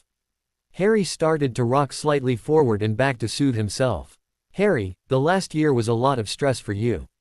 Stress that a normal 12-year-old boy shouldn't have had to experience. And when you finally came home to your relatives, you couldn't rest and work on your traumatic experiences, instead you were even violated by your uncle. It is absolutely normal that your body reacts like it does right now. You pressure yourself too much. You need rest. When you can't concentrate, it is just a sign from your body that it isn't ready right now. Forcing yourself to attend classes will only make it worse. I knew you would forbid me from going to classes, Harry said miserably. I haven't said that, but yes, it could be possible, James stated calmly as ever. Harry, you try to force yourself to do things you aren't able to do at the moment. Why can't you give yourself a bit more time? Because I missed so much school. I will never catch up. I'm not Hermione, Harry said desperately. Why does it all happen now? It didn't happen last year or during the summer. It's because you didn't have time to rest during that time. Your stress level was still too high for your body and mind to rest. This has to be balanced out now. James sat beside Harry on the bed. Harry, I will touch your neck now and send a bit of calming magic into your body, okay? James asked the tense boy. "'Kay," Harry said shakily. A second later the hand rested on his neck and immediately Harry relaxed. A warm and calming feeling spread through his whole body, and Harry slumped against James's shoulder. His legs slid down on the bed and his arms hung heavily down. Alistair told me this as well, Harry said a bit foggy-minded. Yes, Alistair has also had a traumatic experience and knows what you are going through. He is healed now, Harry. You will be okay, too, but it will need time. Please give yourself the time that is needed, James said in the monotone voice he always used while sending calming magic into a patient. Please try to accept that we only want to get you better by controlling how much you burden yourself. I thought now that I'm happy in my new family I could enjoy it, but all this stuff is making me feel bad. Why me? Harry said miserably and leaned even more into James's shoulder. It will end, Harry. I promise. It just needs time and your cooperation. So you won't let me attend classes? Harry asked fearfully. I will answer your question after scanning you, okay? Just relax. The warm and soothing feeling was replaced by the relaxing, but a bit of a tickling sensation remained from the scanning. Harry felt very sleepy as he so often did when James does this. He struggled hard to stay awake but eventually he lost the fight and fell asleep. Yes, Alistair has also had a traumatic experience and knows what you are going through. He is healed now, Harry. You will be okay, too, but it will need time. Please give yourself the time that is needed, James said in the monotone voice he always used while sending calming magic into a patient. Please try to accept that we only want to get you better by controlling how much you burden yourself. I thought now that I'm happy in my new family I could enjoy it, but all this stuff is making me feel bad. Why me? Harry said miserably and leaned even more into James's shoulder. It will end, Harry. I promise. It just needs time and your cooperation. So you won't let me attend classes? Harry asked fearfully. I will answer your question after scanning you, okay? Just relax. The warm and soothing feeling was replaced by the relaxing, but a bit of a tickling sensation remained from the scanning. Harry felt very sleepy as he so often did when James does this. He struggled hard to stay awake but eventually he lost the fight and fell asleep. Severus, you have to give him room to experience and make mistakes, James said calmly while leaning back in his chair. Severus stopped his pacing suddenly and turned toward James dangerously. Give him room. Are you crazy, James? He almost fell asleep standing. Severus spat out, so loud that it could have been heard up in the highest tower if they hadn't placed a silencing spell on the office. They had moved Harry to his own bed, so Ivy, Severus and James were alone to discuss the situation. Severus, please calm down and let's speak about this like adults, James said disapprovingly. I'm discussing it like an adult, a concerned adult. You just want to let him hurt himself by not giving him enough supervision, Severus said, still angry. He always hated it when James played his, I'm so patient and calm, card on him. It's easy for him to say that they should give Harry room, he isn't Harry's father. Severus, please, James is right. Calm down and sit with us to discuss it reasonably. Ivy stood up and gently led Severus to his chair again. We know that you are worried about Harry, but we need to find a way to make Harry realize that he needs to rest to be successful in classes again. I'm sure we will find a solution we all can live with. With that she pushed her agitated husband into the chair and scooted her chair closer to his. I will not let him attend classes, Ivy, Severus told his wife in a calmer but still angered voice. But Harry will never realize that this is necessary and will help him, Severus, Ivy countered. So you want to let him hit his head from falling asleep standing. He already proved that he doesn't notice his limits. Of course I don't want him to hit his head, Severus, you know that, but I want him to see for himself that the rest will do him good and help him to concentrate better. The whole time she spoke with her husband, she never broke eye contact with him. James sat relaxed in his chair and let Ivy do the work. She knew her husband best and could calm him much better than he would be able to. Ivy turned to James and asked, maybe it would be good to let him choose 2 classes a day. So he would realize that the rest will help him to be more effective in classes. What do you think, James? That would be a good solution. 2 classes won't be too much stress for him, and so he can take part in the classes he has the most difficulties with, or the ones that are the most important to him. You two should discuss with him which classes would be best to choose, but I would suggest letting him choose some he wants as well, James explained. What do you think about the still open detention? Harry still has to write his essay with Draco and we thought to let him do it on Saturday. Do you think we should wait? Ivy asked. She was relieved that Severus had calmed down and let her do the talk with James. Those two were sometimes like fire and ice, and Severus hates that he always loses his temper. It is bothering him a lot, so I think you should let him write the essay as soon as possible. This weekend will be fine, James said, looking from one parent to the other to keep Severus in the conversation. Then that's settled, Severus stated. But I promise to rest, really, Harry pleaded. No, Harry, this is final. You are allowed to participate in 2 classes a day. One that we choose and the other that you are allowed to choose, Ivy said in a strict tone Harry only knew from Severus. She is like Minerva at the moment, Harry thought sullenly. Stop pouting or it will be no classes at all and you stay in bed all day, Severus said strictly. Harry gasped, but didn't say anything. So why don't we have a look at your schedule now? Ivy said and waited for Harry to take out his schedule. I want to be in Magical Creatures, Harry said when he placed the schedule in front of Ivy. I would like to be in Magical Creatures, Severus corrected him. Yeah, I would like, Harry said sullenly. He sat down on his chair again and looked moodily at the adults. Harry, this is just for your best. I agree with Severus, if you don't stop pouting, we will spare us the time and you will stay home, Ivy said.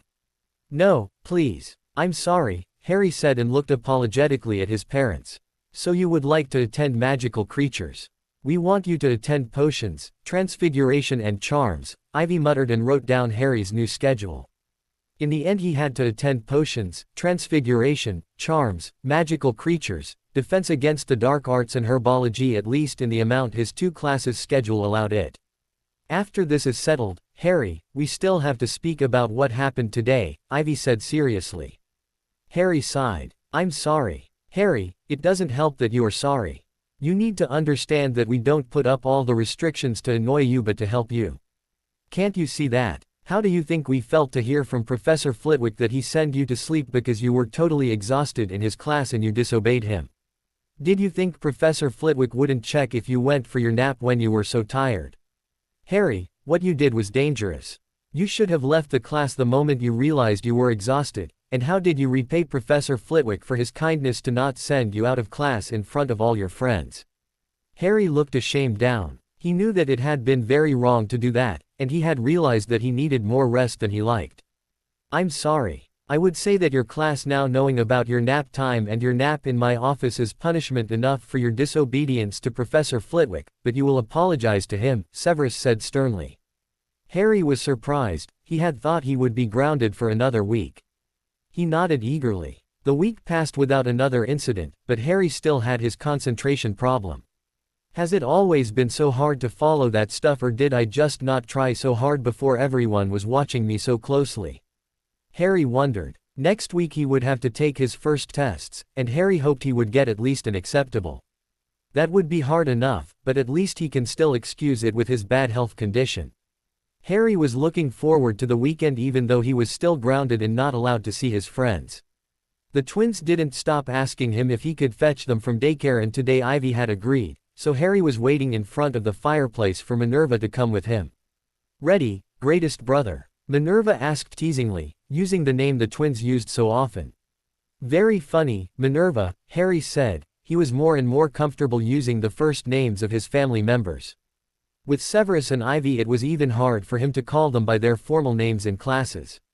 Will we go directly to the daycare? Yes, we will step out in a visitor room of the daycare and then we will go to Ethan and Lysander's group, Minerva explained. Just follow me and say, Daycare Sunshine, and the password, Chobberworm. The password is changed weekly. When they arrived at the room in which Ethan and Lysander's group always stays in, Harry immediately was tackled by the twins. All their friends stood curiously around them, watching. Come, Harry, you have to meet Mary, Ethan said while dragging Harry with him to the educator. Let your brother breathe, Ethan, a nice lady said, friendly. She offered her hand to Harry. It's nice to meet you, Mr. Snape. Ethan and Lysander never stopped talking about their cool, new brother. Harry blushed and shook the offered hand. Yeah, they are often a bit overexcited. After Harry had met all of Ethan's and Lysander's friends, he realized that they weren't all looking at him in awe because he is Harry Potter, the savior of the world, but because the twins had told them all kind of stories about Harry. That he is the best flyer and the best storyteller and can play fantastic games. He wasn't allowed to leave before he had told them a story and played tag with them. Finally the kids were satisfied, or better, the educator told them that Harry had to leave. When Harry thought all the embarrassing scenes were finally over, he was proven wrong at supper. They were sitting peacefully together when Harry asked, could you please pass the bread, Ivy?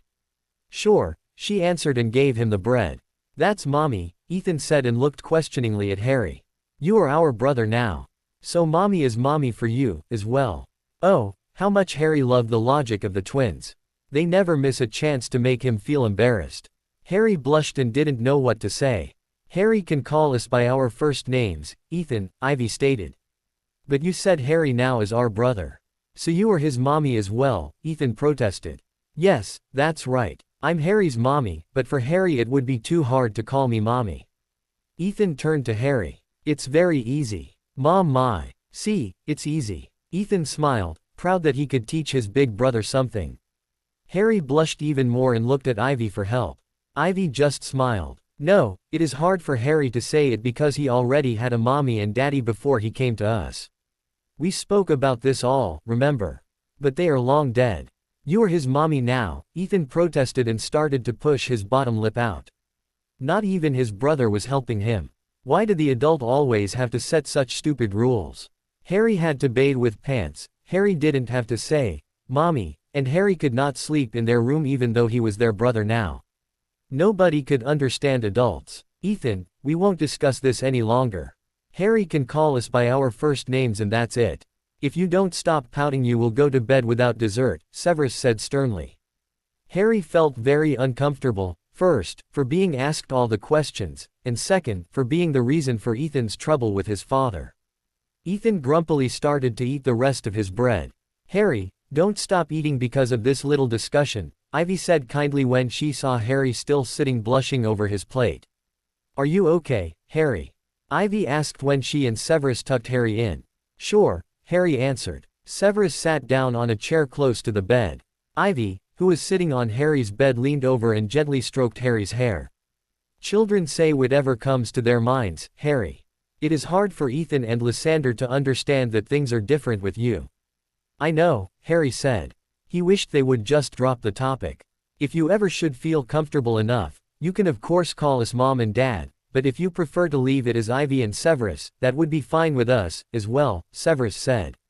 Harry blushed again. Ivy smiled and stroked Harry's red cheek. How was your week, Harry? It was okay. It was easier to follow my classes, but I fear I'm still having problems. Next week there will be tests, Harry said uncomfortably. Try your best. That's all we want from you, Harry, Ivy said gently. As long as we see you have learned something, we will be fine with the result of the tests, Harry.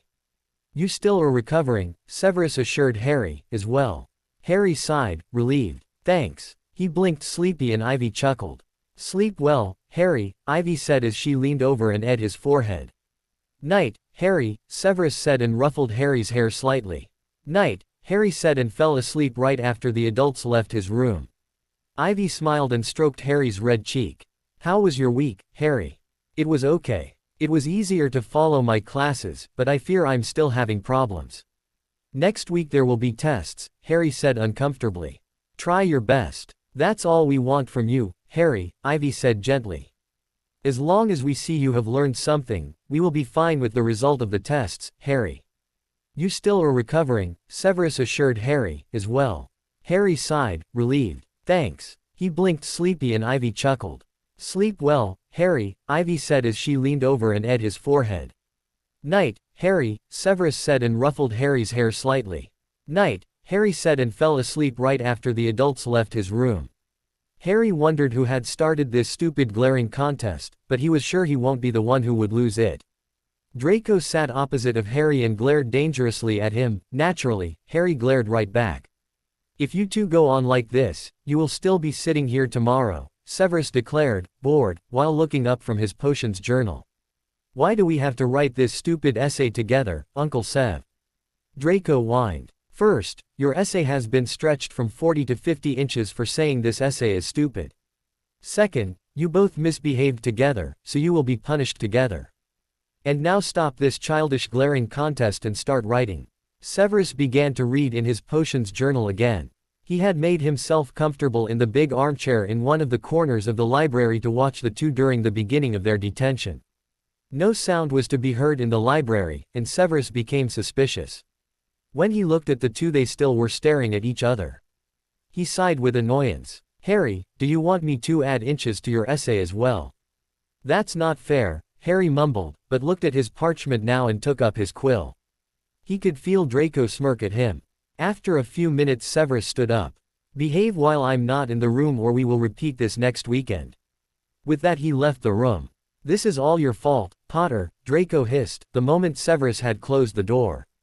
Why mine? You hit the applicator out of my hand first, Harry spat back. Oh, yeah, play the pity card again, Draco said mockingly. Harry fumed. He had hoped they could speak civilly with each other in private, but the arrogant prat didn't stick to their agreement. You, Malfoy, Harry said. Aloud, Pop, and Paul appeared. If Master Harry says such a bad word again, I will have to wash his mouth out with soup. Draco almost doubled over, and Harry blushed wildly. The same counts for you, Master Draco. Master Severus says as long as you are in these quarters, you are to be treated like all the other children, Paul stated dryly. Harry tried to ignore the house elf and Draco's giggles. Oh, does poor Potty get his whacked when he misbehaves? Draco asked mockingly when Paul had disappeared again. I'm not speaking with you, Harry said, willing the heat of his face to lower. He felt very embarrassed and didn't want to give Draco any feeling of victory. He pressed his quill so hard on the paper that the tip broke. Damn, Draco laughed. So what now, Harry? Go to Daddy and cry about your broken quill. Or will Daddy smack you for breaking his belongings? Harry stood up, grabbed his sheet, fuming, and left the library. Under no circumstances would he write his essay with that jerk. Too bad that in the living room the whole family was gathered in the cozy sitting room. Harry stopped abruptly when he saw them all staring at him. Already finished? Severus asked dangerously. I can hardly believe this. Harry quickly reviewed his options. His first instinct told him to run and hide somewhere, but his mind told him this would be a bad option. He also knew that all arguments not to write the essay with Draco would be for nothing. His first thought must have shown on his face as Severus was quickly at his side to prevent him from running if he would try. What are you doing outside of the library, Harry? I won't go back in.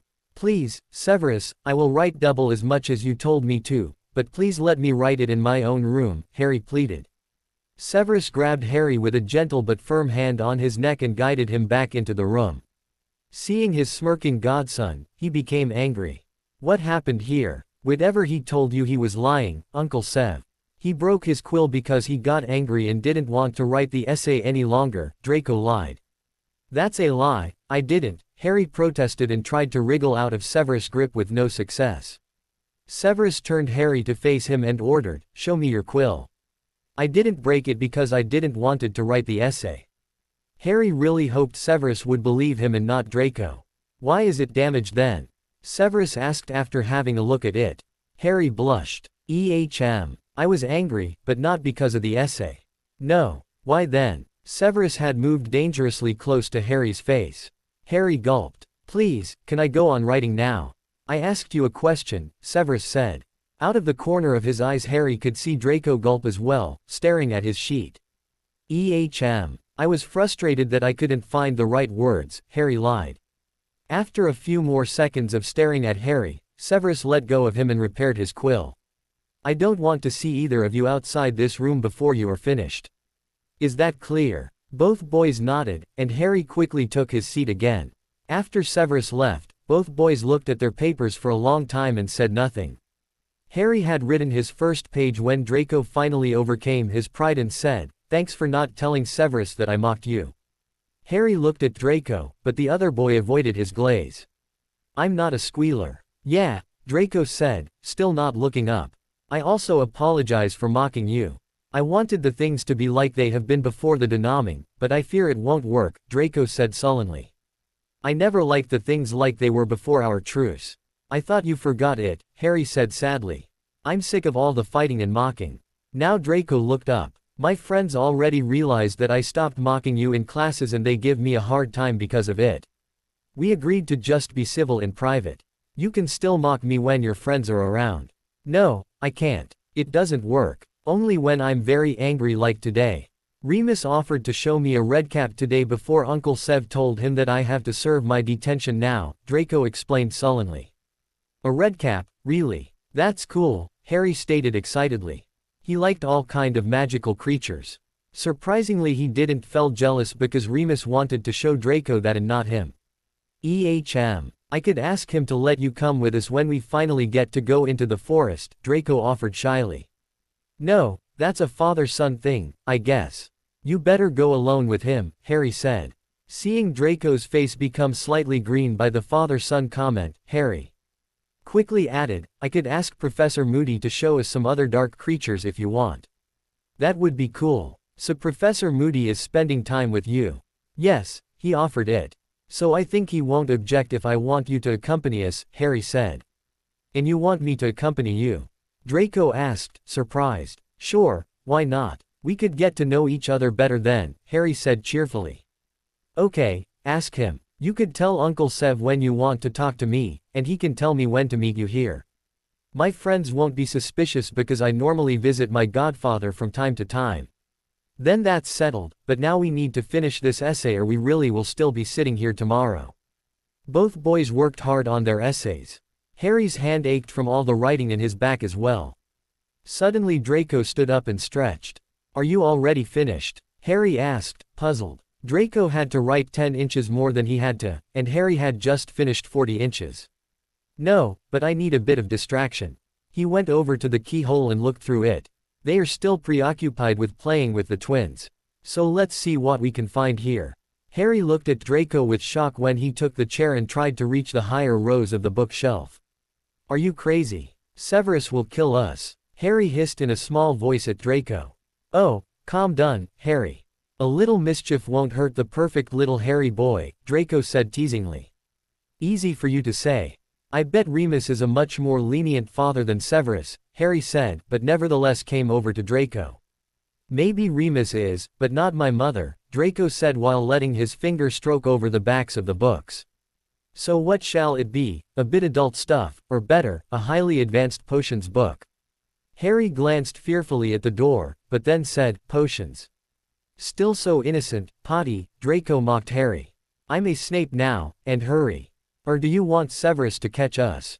You really have to become more cool, Harry." Draco pulled out a very old-looking book.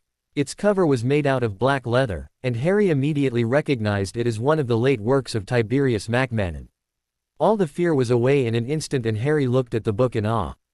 It was restricted, underaged wizards weren't allowed to look in it. Many dangerous potions were written down in it, and Harry shifted excitedly from one foot to the other. They were so engrossed in skipping through the pages that they didn't realize that the door behind their backs opened and Severus stepped in. When a hand closed around each of their necks, they yelped surprised. "What have I told you two about not snooping through the books above the 4th row?" Severus' voice was low and dangerous, and the boys became very nervous. So who had the brilliant idea of breaking the rule?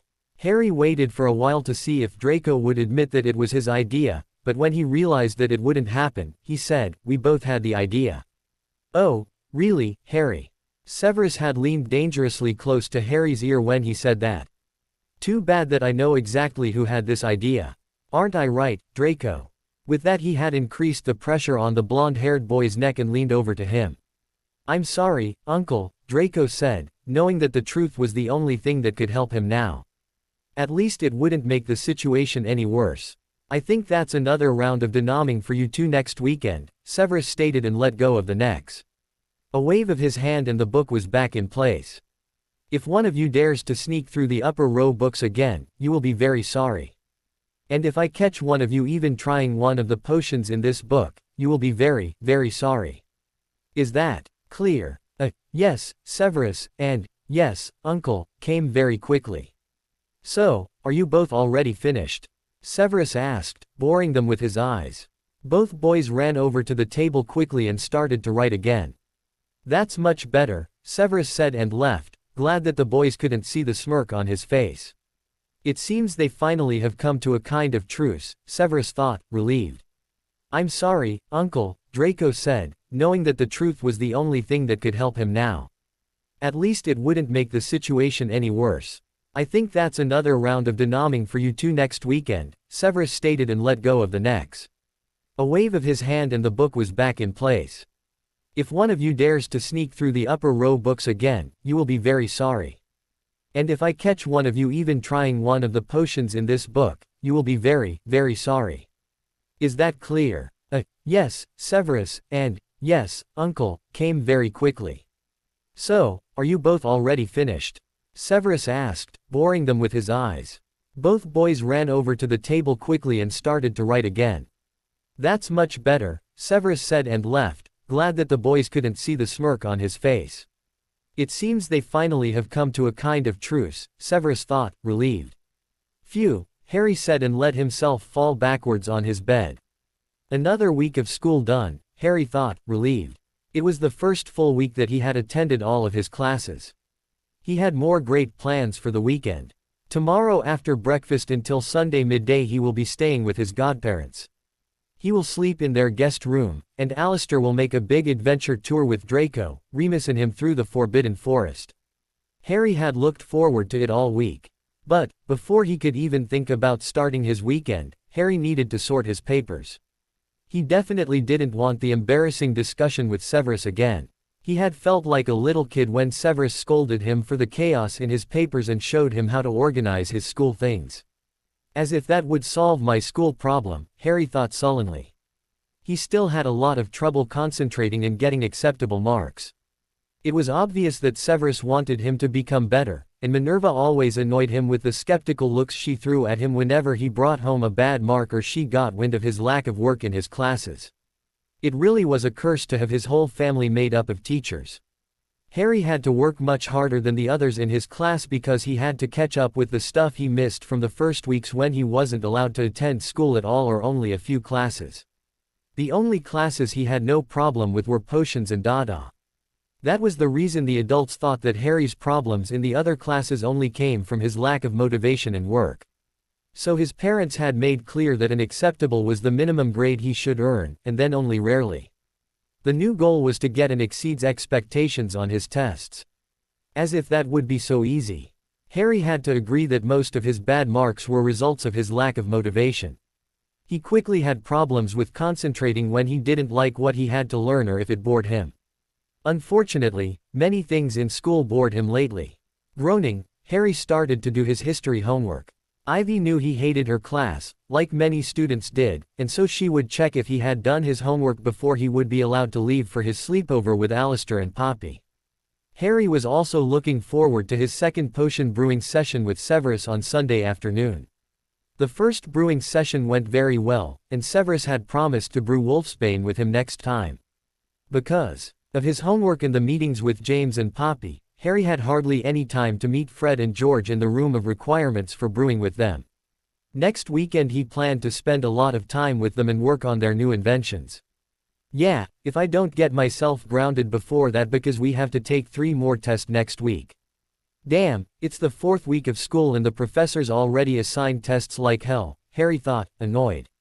History is damn boring, Harry thought while writing as big as possible to get the 10-inch essay finished. The other boys just paid attention in Ivy's class because they have crushes on her and want to impress her. Harry had been like that once, but once she'd started fitting his jeans and managing his punishments, she'd taken a more motherly role in his life. So he had to fight hard not to fall asleep in class. Finally, he finished his essay. It wouldn't earn him an E, but maybe with a bit of luck an A, Harry thought while looking at the essay. Quickly, he went over to his cupboard and packed his backpack for his stay with Alistair and Poppy. "How is your homework coming along?" Severus asked when he came into the room. "Done," Harry said uncomfortably. "Oh, please, don't let him want to see it," Harry pleaded inwardly. "Where is it? I want to have a look at it," Severus said and destroyed all of Harry's hopes. Sullenly, Harry went over to the table and gave Severus his essay. Without saying anything, Severus drew the chair away from the table, and Harry knew that he was ordered to sit on it. He let his head hang and waited for the scolding. "Surely you don't want to give Ivy this poor excuse of an essay. Next time write it half as big as this and try to avoid making ink dots all over the parchment." "How old are you, Harry?" Severus asked. Harry groaned and started to write the essay again. "When you are finished, come to the living room with the rest of your school stuff. I want to see if you managed to organize it better this week." Severus left the room and an icy atmosphere stayed. Harry hated this. He hated to disappoint his new parents. He was not good enough for their standards, and he knew it. It was so hard now that he had so many other things he would like to do than school work. In his first 2 years school was everything for him, besides fighting Voldemort. He had loved learning new things because he didn't know what to do else besides play chess with Ron. Now there were so many cool things he would like to do. Many books and magazines waited in his drawers and shelves to be read, many potions he would love to try out with Severus or the Weasley twins, playing chess with Severus or Albus and cards with Ivy and Minerva. School work was an annoying duty now. Harry finished his essay and quickly organized his papers for the week and went to Severus to let him check on them. To Harry's big relief, Severus had no objections this time. "You will miss the family evening tomorrow, so how was your week?" Severus asked while guiding Harry to the couch. The family evening was each Saturday from 5 p.m. to 8 p.m.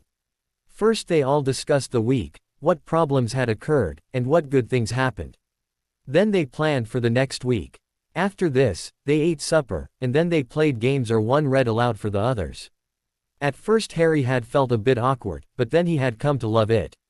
It was great to have his family around and that they really were interested in how he felt and what he had experienced over the week.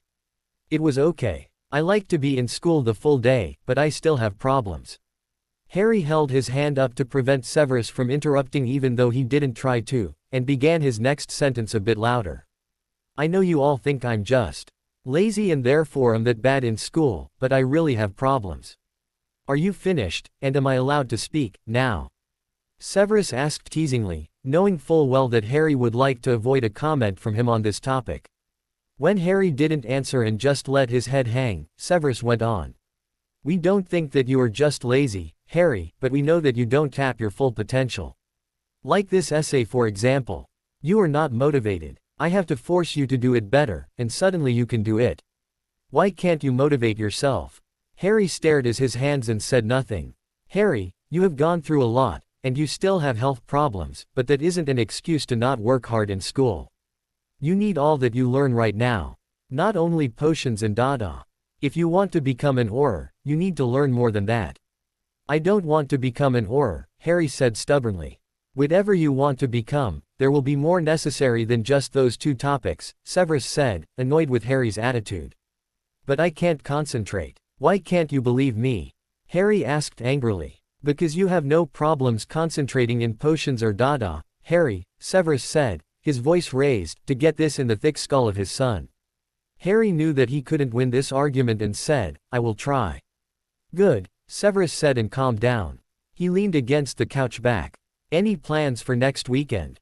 Remember that the twins' birthday will be the weekend that follows it, and you can't do anything with your friends then because my parents will stay for the whole weekend and want to spend time with the family." Another unpleasant topic. Harry was afraid of the meeting. He feared they wouldn't like him and would want him out of the family. Spend time with the family. What if they think he shouldn't be in this family and try to kick him out? "Where is your applicator, Harry?" Severus' concerned voice broke through his foggy mind. Harry. Harry jerked and immediately realized that he was having problems breathing. Severus' hands were all over him to find the applicator. Back pocket, Harry croaked and immediately was thrown forward, and seconds later the applicator was at his mouth. It was too late for the potion to take full effect, and Harry felt his burn like hell. No more, Severus commanded when Harry tried to use the applicator a second time. He knew he wasn't allowed to use it twice, but what should he do? He still was not getting air in his lungs, and they burned like they were on fire.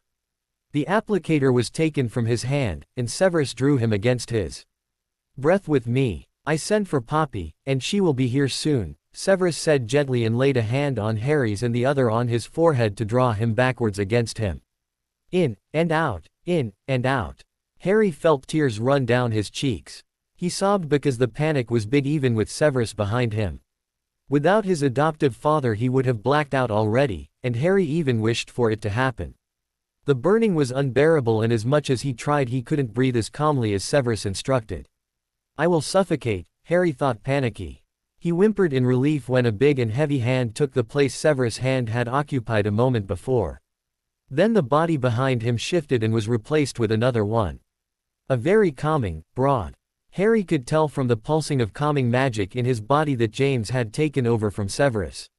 Slowly, Harry's sight cleared, and he could see Poppy waving her wand over him and then rummaging in her bag for a potion. No, Harry said miserably. Not again. His sobs were mixed with hiccups now, and he turned away from Poppy and her potion. He wanted to hide far away from them all. James gently but insistently took Harry's chin and drew it back in Poppy's direction. Open up, Harry. You will feel better after it, James said soothingly. The moment Poppy poured the potion in Harry's mouth, another hiccup wrenched through Harry and he choked.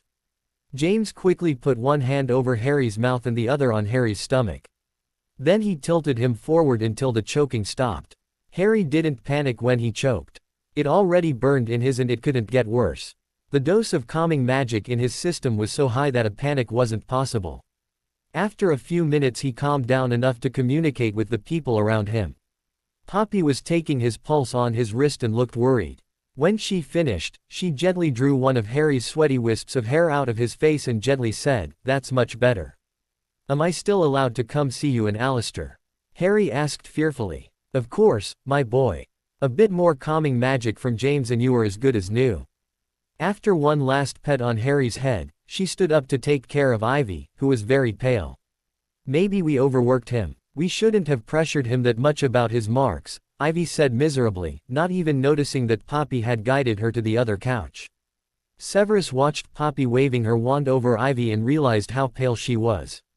"It wasn't the schoolwork that provoked this attack, it was the mentioning of my parents again." Severus worriedly sat down beside his wife. She didn't react to what he said and only stared at Harry. Severus looked worriedly at Poppy. The Metawitch was already rummaging in her back for another potion. "I won't lose another one." "Oh, Severus, please, I don't want to lose another one," Ivy said pleadingly and cried bitterly. She spoke with him but her eyes were staring through him.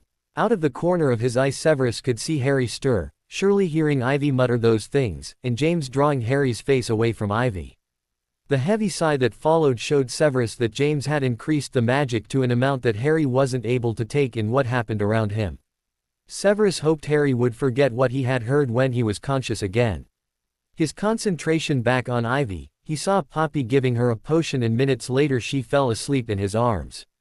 Nobody spoke for a long time. Eventually James broke the silence. "He will remember what he had heard, Severus. You need to speak with him about it." "It's too soon," Severus protested. James shook his head in resignation upon seeing the panicked expression on Severus' face. Ivy wasn't the only one who hadn't finished grieving over their tragic loss. "Then allow me to speak with him. You can't let his questions remain unanswered when they come," James insisted. "Then do it. I will take Ivy to bed now," Severus said, took his wife in his arms and fled. Nobody spoke for a long time. Eventually James broke the silence. "He will remember what he had heard, Severus. You need to speak with him about it." "It's too soon," Severus protested. James shook his head in resignation upon seeing the panicked expression on Severus' face. Ivy wasn't the only one who hadn't finished grieving over their tragic loss. Then allow me to speak with him. You can't let his questions remain unanswered when they come, James insisted. Then do it. I will take Ivy to bed now, Severus said, took his wife in his arms and fled. My lungs hurt, Harry croaked, still in James's embrace. I know, there is nothing we can do for that at the moment. We need to wait half an hour to give you a pain-relieving potion, otherwise it would interact with the calming draft we gave you, James explained. Harry groaned. His mind was still foggy from the calming magic James had let flow through his body. He still felt a light tingling and was sure James was still feeding him soothing magic. Sighing, he leaned backwards against James's. Want to speak about what triggered this attack? James asked. No, Harry said annoyed. Harry, it will help to speak about it, Poppy said and sat down beside Harry. Harry shook his head. Why can't they leave me alone? Severus said you were speaking about the visit of his parents in 2 weeks, James prodded. Harry drew in a sharp breath and immediately curled over when the pain in his lungs got worse. James let more magic flow into Harry, until Harry uncurled and relaxed a bit. What is bothering you, Harry? James asked. Nothing, Harry said stubbornly. It's the second attack that has been triggered by a discussion about Severus' parents. Can't you see that your problems won't vanish on their own without speaking about it? James asked the pouting boy in his arms. Harry said nothing and just stared at the ceiling. Poppy stood up and said, I need to go. We will see you tomorrow, Harry. She squeezed his shoulder one last time and left. Harry, please tell me why you are so scared about the meeting with Severus' parents, James asked again. Harry sighed. It seems James was having one of his persistent days, and so it was useless to fight him. I don't know, myself. I'm just scared they won't like me. Come on, I'm the reason Severus had to suffer so long under Voldemort, Harry said miserably.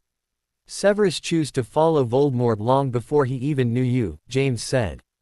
But he went back to get information to help me fight Voldemort. He went back as a spy because it was his only chance besides Azkaban to repay for what he had done while he served Voldemort. Guilt is a heavy burden, Harry. What if they think he shouldn't have taken me in? What if they don't like me? Harry asked worriedly. There is no reason for them to hate you, Harry. They are grandparents, and they always followed the light side, if that is what bothered you. Harry didn't say anything to that. Deep inside of him, he knew that was one of the main reasons he feared the meeting with them. Seeing Harry's reaction, James knew he had guessed right. Harry, Severus had big problems with his parents when he joined the dark side. His father even threw him out when he got wind of it. Severus had realized very fast that what he wished to achieve by joining Voldemort, he wouldn't get. He was shocked when he realized how Voldemort wanted to achieve his power and how cruel he was. But joining Voldemort meant joining him until death.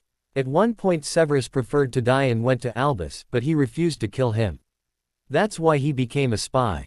He quickly fell in love with Ivy and that gave him new energy and a will to survive all of this. First they tried to keep it secret from Voldemort, but he found out and Severus convinced him that he only did it to come closer to Albus for getting more information. He needed a long time to gain the courage to contact his parents again. His mother quickly forgave him, but he had to struggle hard to earn the trust of his father back. They still have their issues, Harry, but you won't have problem with them. They are wonderful grandparents. But what if they think I steal Ivy and Severus from the twins? They won't think something like that. They know that both your parents have plenty of love for the three of you. Harry could feel James smile behind him. Suddenly he remembered what Ivy had said, and his face fell. What did Ivy mean when she said she doesn't want to lose another one? James sighed. That's a very sad topic, Harry. I fear you won't get an answer to it from your parents. Last year, while everything was so hectic and dangerous and Severus was busy attending a lot of painful meetings with Voldemort, Ivy was pregnant. Unfortunately it all was too much for Ivy, and she lost the child 4 weeks before it should have been born. But I never saw her pregnant. She taught last year, and she was as thin as always, Harry said, puzzled. You of all people should know why you couldn't see that she was pregnant. Harry wondered about it and finally made the conclusion. Glamours. Yes, she was wearing glamours, James said calmly. But it is very tiring to wear glamours. Why did she risk it? Voldemort had become more and more suspicious, and Severus feared he would give him the order to kill the unborn child when he got wind of it. Therefore they decided to risk it. She wore the glamour only when she was outside the quarters, and Poppy and I checked on her very often, so it was not as tiring as you permanently wearing it. But she lost the baby, Harry whispered. Yes, we think the pressure of seeing Severus come back from the meetings more and more hurt and the worry about him while he was away, were too much for her. Harry, I fear they both haven't gotten over that loss yet, and it would be better if you speak with me about it and not with them. They need time. Yeah, and now I'm worrying her with my damn weakness, Harry said bitterly. James turned him abruptly, and Harry felt embarrassed to be laying stomach to stomach on James now. Harry, that has nothing to do with you. Do you hear me? Ivy is worried, yes, but that is nothing you can change. It's not your problem. Not my problem. Damn, I shouldn't have come into this family. Why didn't anyone tell me before the adoption? Harry screamed, and started to hit James on his in frustration. James secured Harry's wrists and stopped him from fighting. Harry, they took you in because they wanted you in their family. This has nothing to do with the child they lost. Leave me alone, James, Harry said and started to cry. Damn these potions. They make it impossible to stop from behaving like a baby. James moved Harry so that he was laying with his back to his again and pressed his arms over his. He countered Harry's struggles with no big effort this way. No, I won't leave you alone, Harry. Stop fighting me. Harry felt helpless and quickly was too exhausted to struggle any longer. They love you, Harry. Parents are worried about their children, but that is their problem and not yours. I will speak with them, okay. Harry nodded. That was all he could do. Good. Why don't we move into your room, and I will give you the painkiller now. James said and steadied Harry while helping him to stand up. The painkiller removed all the pain in Harry's, and James helped him to pack his backpack for his sleepover. When they were finished, Severus came into the room. James immediately asked, "How is she?" She woke up shortly and now is asleep again. Could you watch her while I speak with Harry? Severus asked in an unusually sad voice. James smiled proudly at Severus and said, "Of course, Severus." Sometimes Severus even surprised him. When James had left the room, Severus gestured for Harry to sit on the bed and drew a chair for himself close to it. I assume James told you about the child we lost. Harry looked worriedly at the sunken, grief-stricken face of Severus. You don't need to speak with me about it. But I want to. Severus sighed. I need to. He let his head sink into his hands.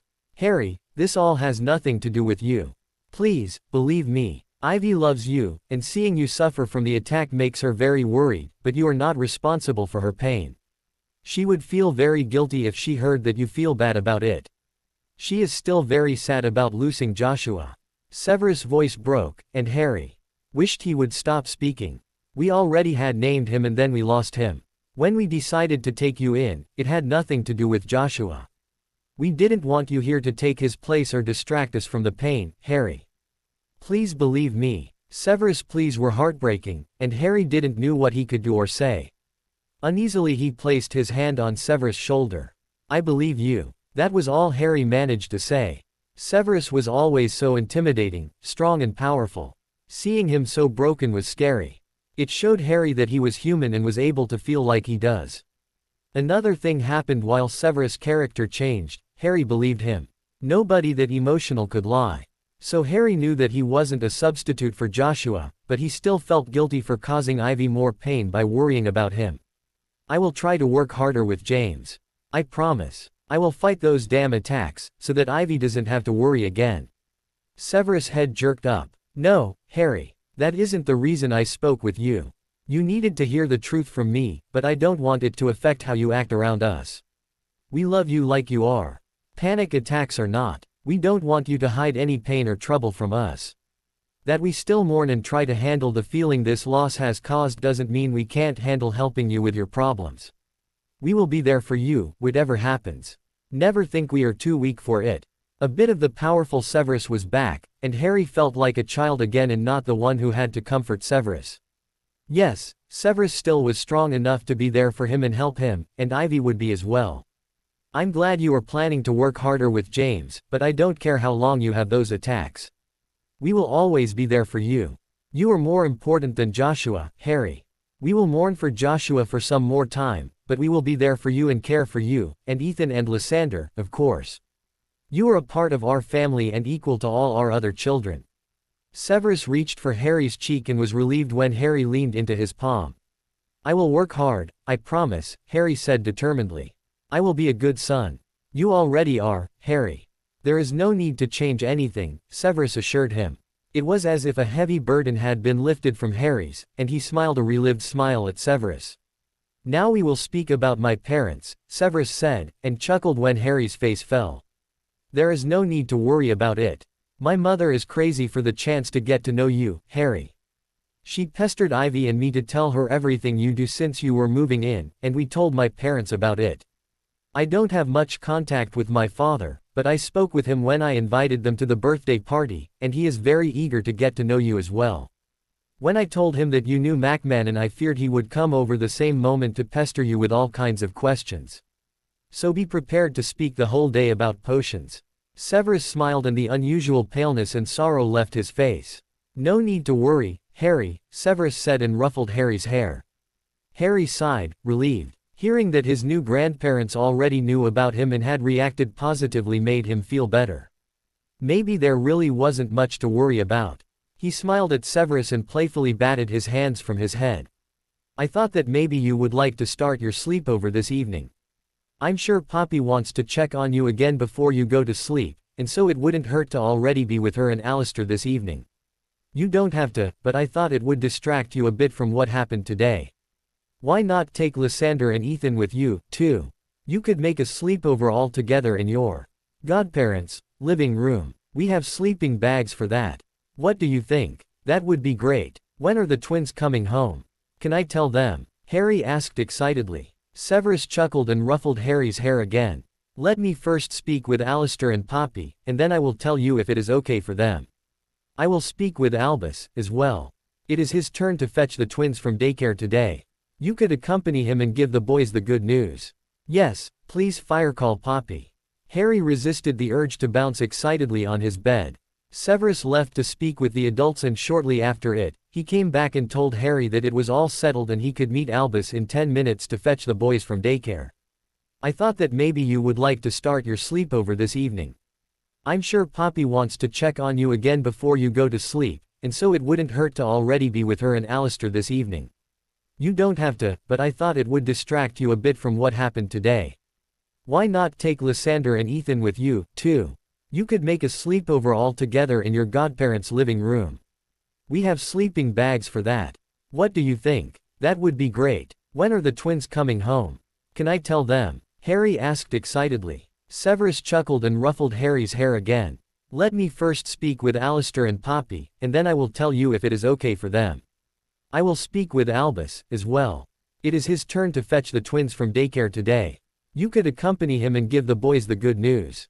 Yes, please call Poppy. Harry resisted the urge to bounce excitedly on his bed.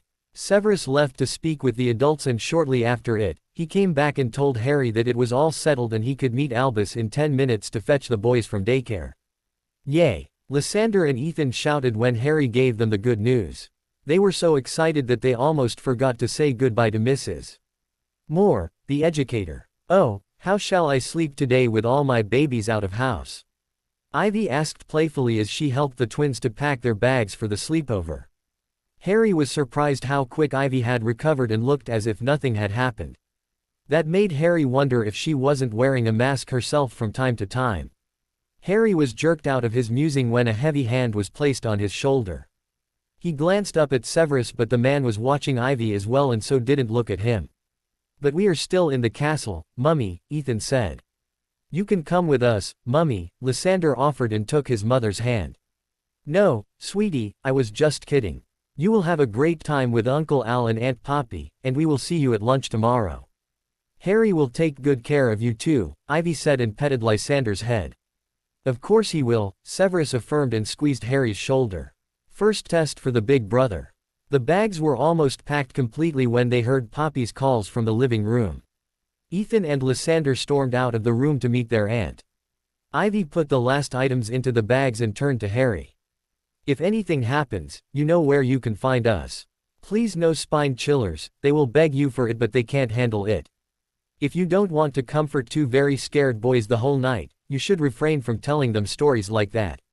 Of course, Harry said. It was awkward to speak with her after knowing what had happened last year. I'm sure you will enjoy your sleepover, Harry, Ivy said, smiling, and patted Harry's cheek. Then she turned and headed for the living room. The moment Harry tried to follow her, the hand on his shoulder stopped him.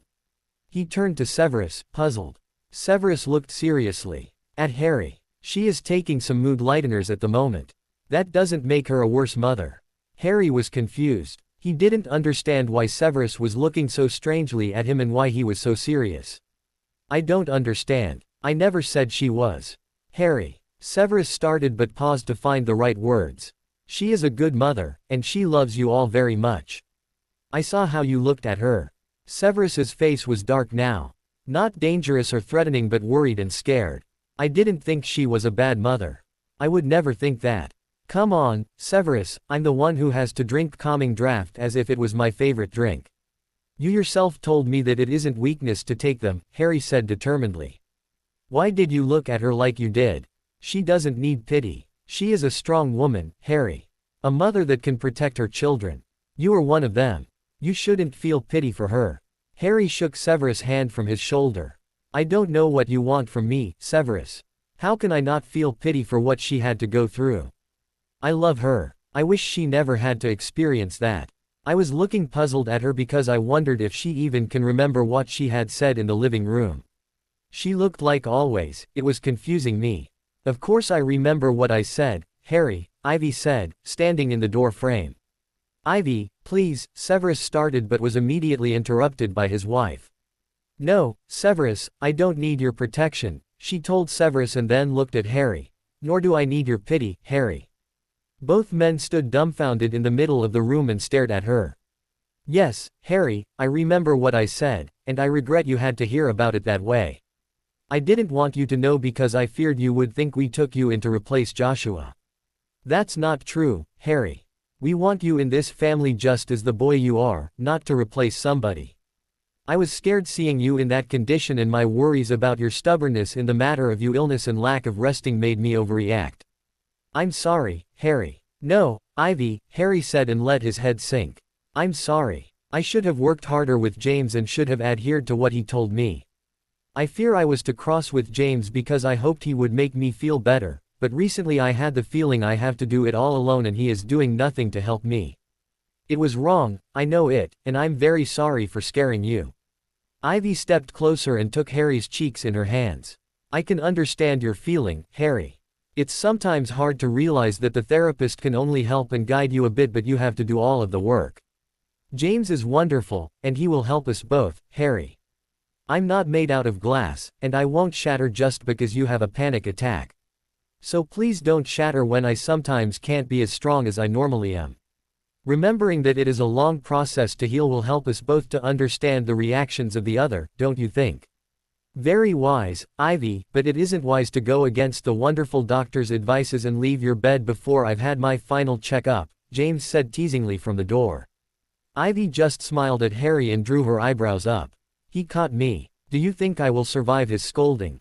Harry grinned. Ivy was so funny sometimes, even after having such a serious talk with him a moment before. I'm not sure, but you were the one praising him highly only a minute ago, Harry replied, not stopping to grin. Yes, that should give me a bonus point, don't you think, James? Ivy said and turned around. We will see. James grinned and gestured her to leave the room and go to her bedroom. When Ivy quickly passed him near the door, James turned to Harry. I'll see you in an hour over in Poppy's quarters. With that he left to follow Ivy. Everything cleared now? Severus asked, and put his hand back on Harry's shoulder. Yes. Harry smiled, relieved. Then he remembered Severus's serious look and asked, you aren't mad at me for the way I looked at Ivy, are you? No, I'm not, but I have to agree that I was very worried you would think she is weak. Severus guided Harry out of the room into the hall. I would never think that about her. I promise, Harry assured. Good, Severus stated the moment they arrived in the living room. Harry looked around puzzled. Ethan and Lysander were gone. His heart fell with the feeling of being left behind. The moment he wanted to sadly turn and go back to his room, a groaning came from the couch and Alistair appeared behind it. "About time, lad. I feared you would never come." The boys were too eager and couldn't wait, so they left already with Poppy. "Hope you don't mind." Harry breathed in deeply in relief that he wasn't just left behind. "No problem. I could have come over by myself. You didn't need to wait." "Ah, sleepover guests always get an escort, lad," Alistair said and patted Harry's shoulder hard. Sometimes Harry wondered if Alistair was related to Hagrid. His pats can sometimes be a bit painful as well. "So, are you ready?" "Sure," Harry said and then looked at Severus. Suddenly he was unsure what to do. Eventually he didn't fight against his impulse to hug Severus and threw himself at the man. Surprised by the emotional outburst, Severus almost lost his balance. Recovering from the surprise, Severus patted Harry's head. "It's only 2 nights, Harry." Harry stepped back and blushed deeply. I know. It was just." Severus chuckled. "No explanation necessary, Harry. Whenever you feel like hugging me, just do it." "Yeah, your father here is a hugging monster himself, Harry," Alistair said teasingly. "Don't listen to this old codger. Remember our brewing day on Sunday, Harry? We could brew a laxative potion and you could mix it in his tea. What do you think?" "Oh, try me, boy, try me. You failed so many times before and you will fail again," Alistair said laughing. Looking from one man to the other in confusion, Harry let himself been led by Alistair's hand on his shoulder over to the fireplace. "Come on, lad, your brothers are waiting for you," Alistair said and tossed the flow powder into the fireplace. "Tell us a spine chiller, Harry," Ethan demanded. Lysander instantly sneaked closer to Poppy and Alistair, who sat with them on the blanket-covered ground in the living room. The fireplace was sparkling and gave the only light in the room. "I don't think that's a good idea, Ethan," Harry said. "Why?" Ethan asked and looked pleadingly at Harry. Seeing that his brother doesn't seem to change his mind, Ethan turned to his other brother for help. "Come on, Lee, you also want to hear a spine chiller, right?" Lysander looked at his brother with big eyes and slowly shook his head. "You are boring, Lee," Ethan said and pouted. Lysander crawled completely into Alistair's lap now and whispered in his ear. "I want to go home, Uncle Al." Harry had heard it, even though Lysander had spoken very low. "Why don't I tell you another story about the little boy who was lost in the forest and found so many friends? You like the stories about little Peter, don't you, Lysander?" Lysander turned to Harry and nodded. And so Lysander forgot about his wish to go back to his mummy and listened to Harry's little tale. "Time for the late evening pudding," Poppy said, and the boys squeaked in delight. At least 2 of them did, and the third looked surprised that Poppy would let them eat sweets at that time. The pudding was the most delicious dessert Harry had ever eaten. It was self-made by Poppy and tasted like chocolate with a few cherries in it. 1 hour later Poppy declared the end of the day and sent them all to brush their teeth and get ready for the night. Harry was surprised to see a 4th sleeping bag on the ground when they came back from the bathroom. "I will stay the night in the hospital wing because I have some patients, but Uncle Alistair will stay with you 3, okay?" Poppy asked while opening the row of buttons that Ethan had done up wrong on his pajamas. "Off with you in the sleeping bags, boys," Alistair instructed as he climbed into his own sleeping bag. Harry had to suppress a grin seeing Alistair fumble with his sleeping bag. Unfortunately he wasn't very successful to hide his amusement. "Sneering at an old man, Mr. Snape?" Alistair asked teasingly. "What old man? I can't see one," Harry countered and was surprised that he already felt so safe around his godparents. Maybe it had helped that Alistair had trained him together with Severus for the battle last year, and so he already had the possibility to get to know the older man better. Soon they all fell asleep. "Harry," sobbed Harry. Harry groaned and opened his eyes. "Harry, please," sobbed Lysander. Harry guessed sleepy. "Harry, there is a monster," Lysander said, scared. "There is no monster, Lee," Harry assured the crying boy while waking fully and sitting up. "Yes, there is. Listen," Lysander said panicky. A scary sound erupted the air, and Lysander threw himself at Harry. "Please kill the monster, Harry." "Lee, that is only Allah. Uncle Al. He snores." Harry tried to calm his brother by drawing circles on his back. "I want to go home. I want Mummy," Lysander sniveled. "It's late, Lee, Mummy is sleeping, and we should be sleeping as well." It was strange to call Ivy Mummy, but it would be too confusing for Lysander if he would call her Ivy while talking with him. Come on, why don't you come with me in my sleeping bag? Lysander said and nodded frantically. After climbing in Harry's sleeping bag, Lysander soon was asleep, and Harry followed him quickly. Harry, there is a monster, Lysander said, scared. There is no monster, Lee, Harry assured the crying boy while waking fully and sitting up. Yes, there is. Listen, Lysander said panicky. A scary sound erupted the air, and Lysander threw himself at Harry. Please kill the monster, Harry. Lee, that is only Allah. Uncle Al. He snores. Harry tried to calm his brother by drawing circles on his back. I want to go home. I want Mummy, Lysander sniveled. It's late, Lee, Mummy is sleeping, and we should be sleeping as well.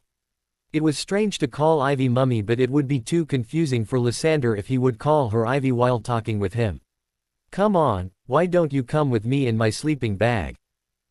Lysander said and nodded frantically. After climbing in Harry's sleeping bag, Lysander soon was asleep, and Harry followed him quickly. Remind me to never listen to one of you fantastic ideas again, Draco spat, and shook his trouser legs for the 10th time to get at least a bit of the mud and leaves from it. His trousers were wet and his shoes were, as well. You've been in the forest with Remus before, Harry said, annoyed. Yeah, but that was when it was sunny, not raining cats and dogs, Draco said grumpily. What are you two doing? Remus asked and looked back at the two teenagers who were walking behind him and Alistair. My feet are cold, Draco whined. Why haven't you cast waterproof charms on your shoes and trousers? Remus asked, shaking his head. Alistair had stopped as well, but looked above him into the crown of a big tree. Remus spelled the clothes and shoes of the boys dry and placed the waterproof charm on them. You could have told us before, Draco protested. You learned this spell in charms, Draco. I thought you were able to do it without me telling you to, Remus said disapprovingly. HMPF, Draco said and crossed his arms over his. Stop pouting or we will go back, Remus said strictly. Why are you scolding only me? Draco protested. Because you are the one pouting, Remus said, laying his hand on Draco's shoulder. But Harry didn't put the spell on his shoes, either, Draco said, still pouting. Harry had the feeling Draco whined like a little child, but didn't comment on it. First, I scolded you for pouting and just stated that you should have charmed your clothes. Second, Harry isn't my son, or stepson, if you insist on it, Remus said, increasing the pressure on Draco's shoulder a bit to make him face him.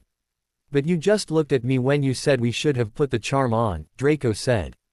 I can hardly cross my eyes to look at both of you, and again you are my son and not Harry. Not fair, Draco said grumpily. Draco, please, Remus said.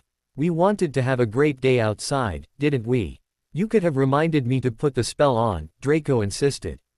Remus sighed. Next time I will remind you to cast the spell, okay? I'm still new in the father business, Draco.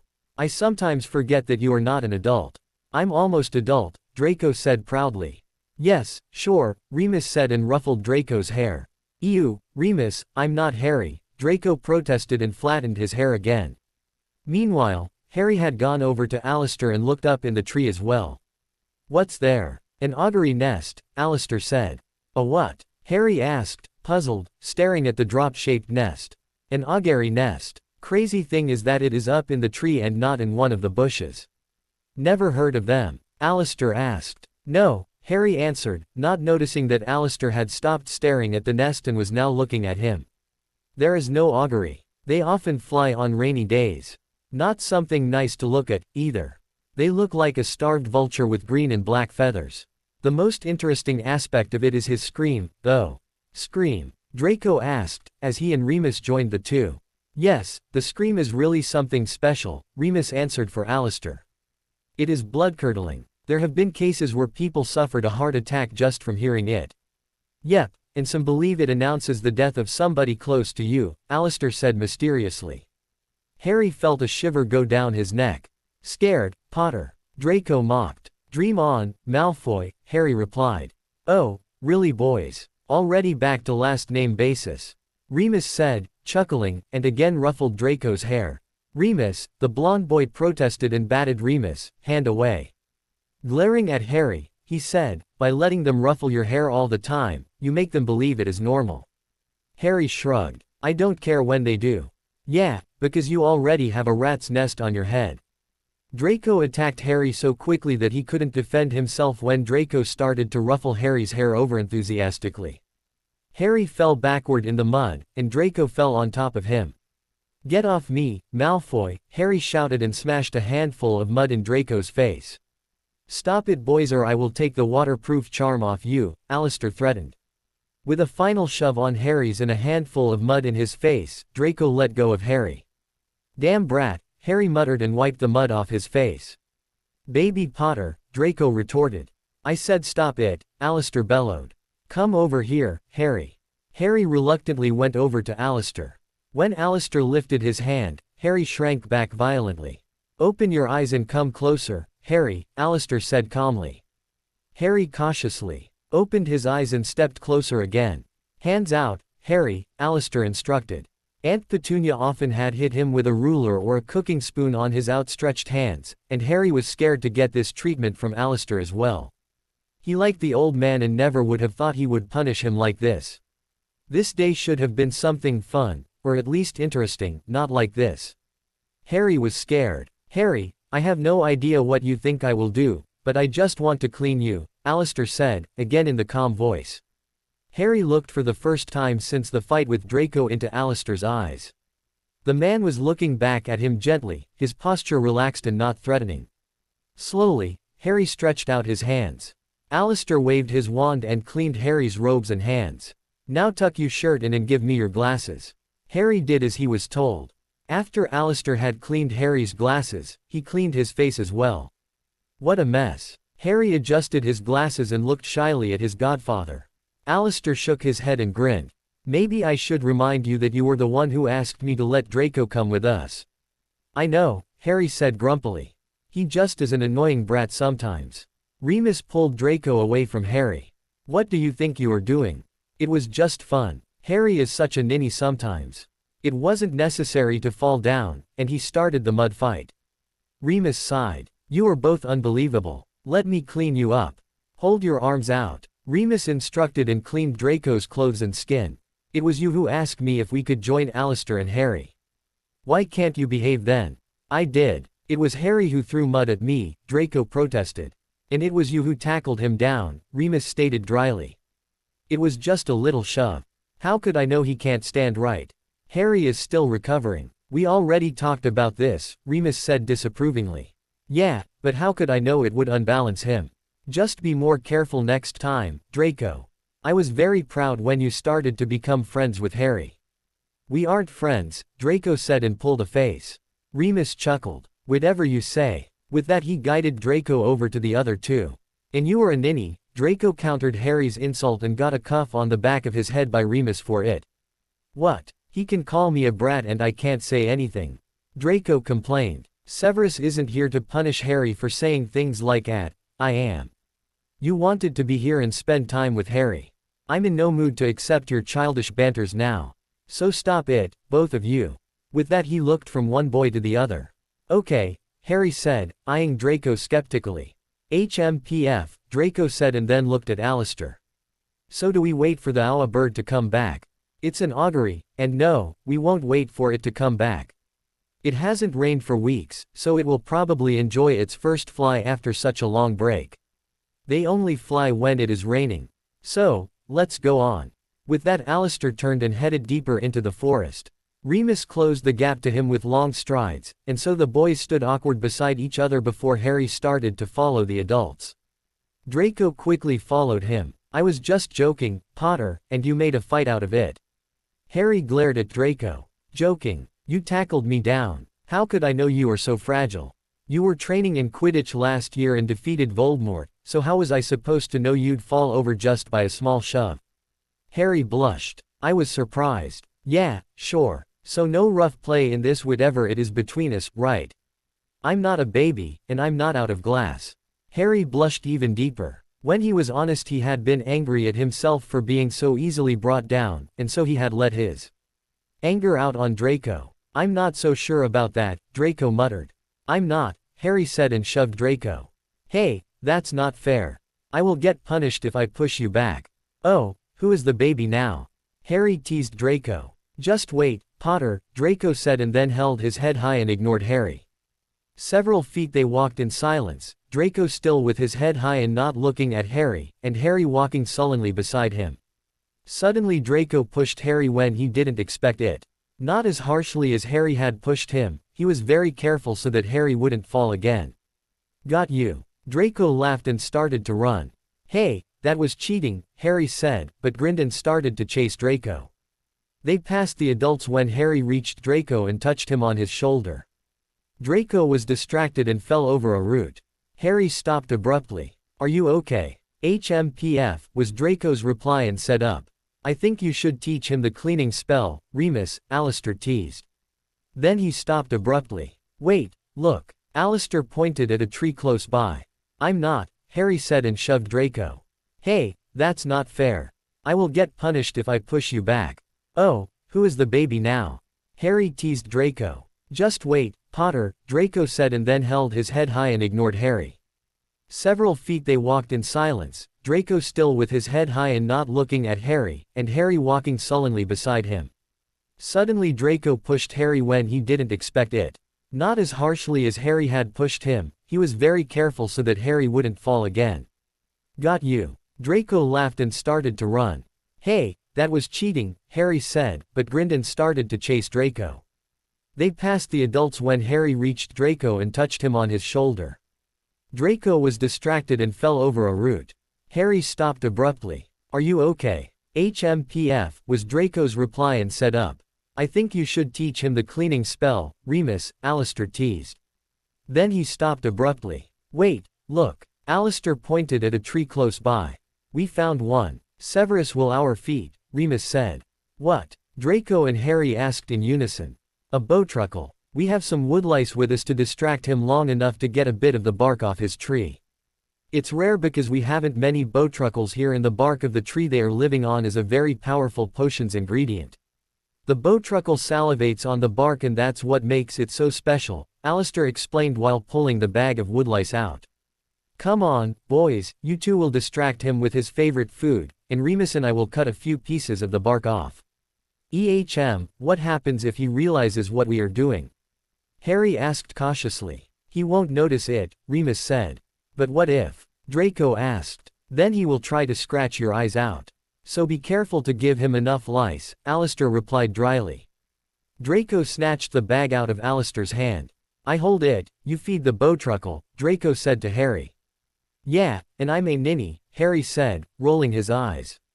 The bowtruckle looked cute in Harry's opinion, but seeing the long claws Harry had to think about Alistair's words and gulped. Yeah, who is the ninny? Draco teased Harry when he saw his expression. Harry pulled a face at Draco and grabbed one of the lice. They were successful and soon Alistair put the bark in his pocket. You can give it to Severus, but with your habit to run and fall and fight, I think it is better I keep them until we are out of the forest again. I wasn't the one who tripped, Harry protested.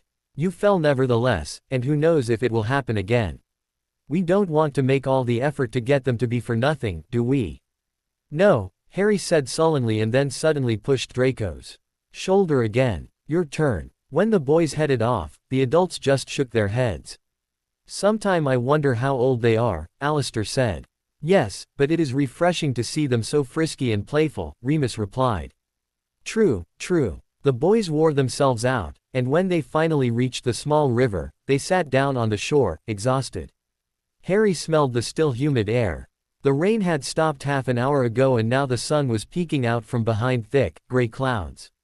I love it when it smells like rain, Harry said dreamily. You are so girly, Draco said and stuck a blade of grass in his mouth. Oh, that from Mr. I need half an hour before I leave the bathroom, Harry said teasingly. Half an hour is the minimum. Beauty has to be cared for, Potter. Not that I would expect you to know anything about it. Oh, how about a beauty mask? Harry asked. He reached into the river and smeared the muddy sand he pulled out into Draco's face. Potter, you damn brat, Draco shouted and grabbed Harry before he could jump out of reach. With a quick tug he swung Harry into the river. Harry didn't let go of Draco's sleeve, and so he was pulled into the river as well. The shore was shallow, and so both teenagers were sitting in knee-deep water.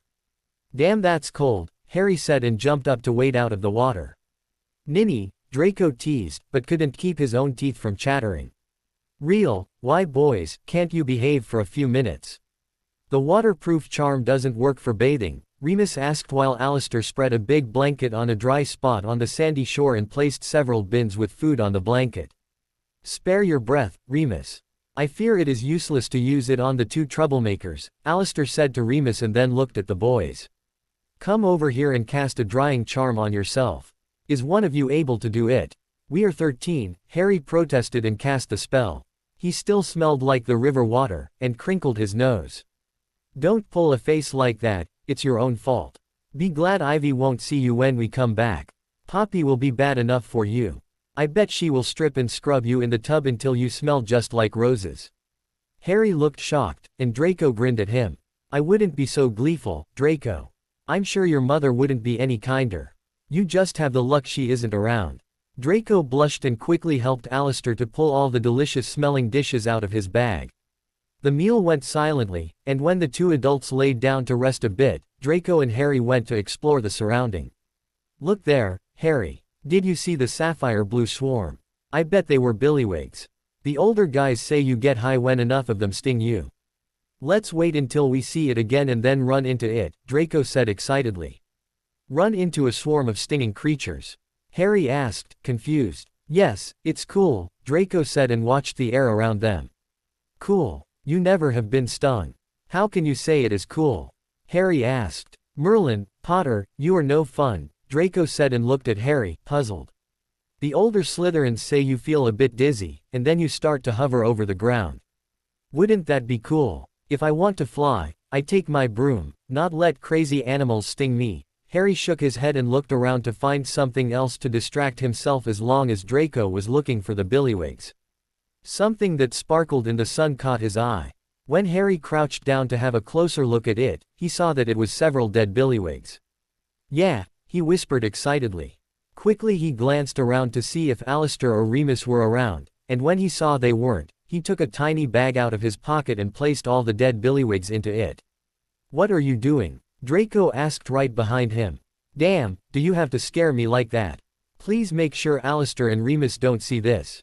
"Why?" "Because Alistair would take them away from me. They are great potion ingredients, and I can brew a lot of things with the twins with them," Harry explained.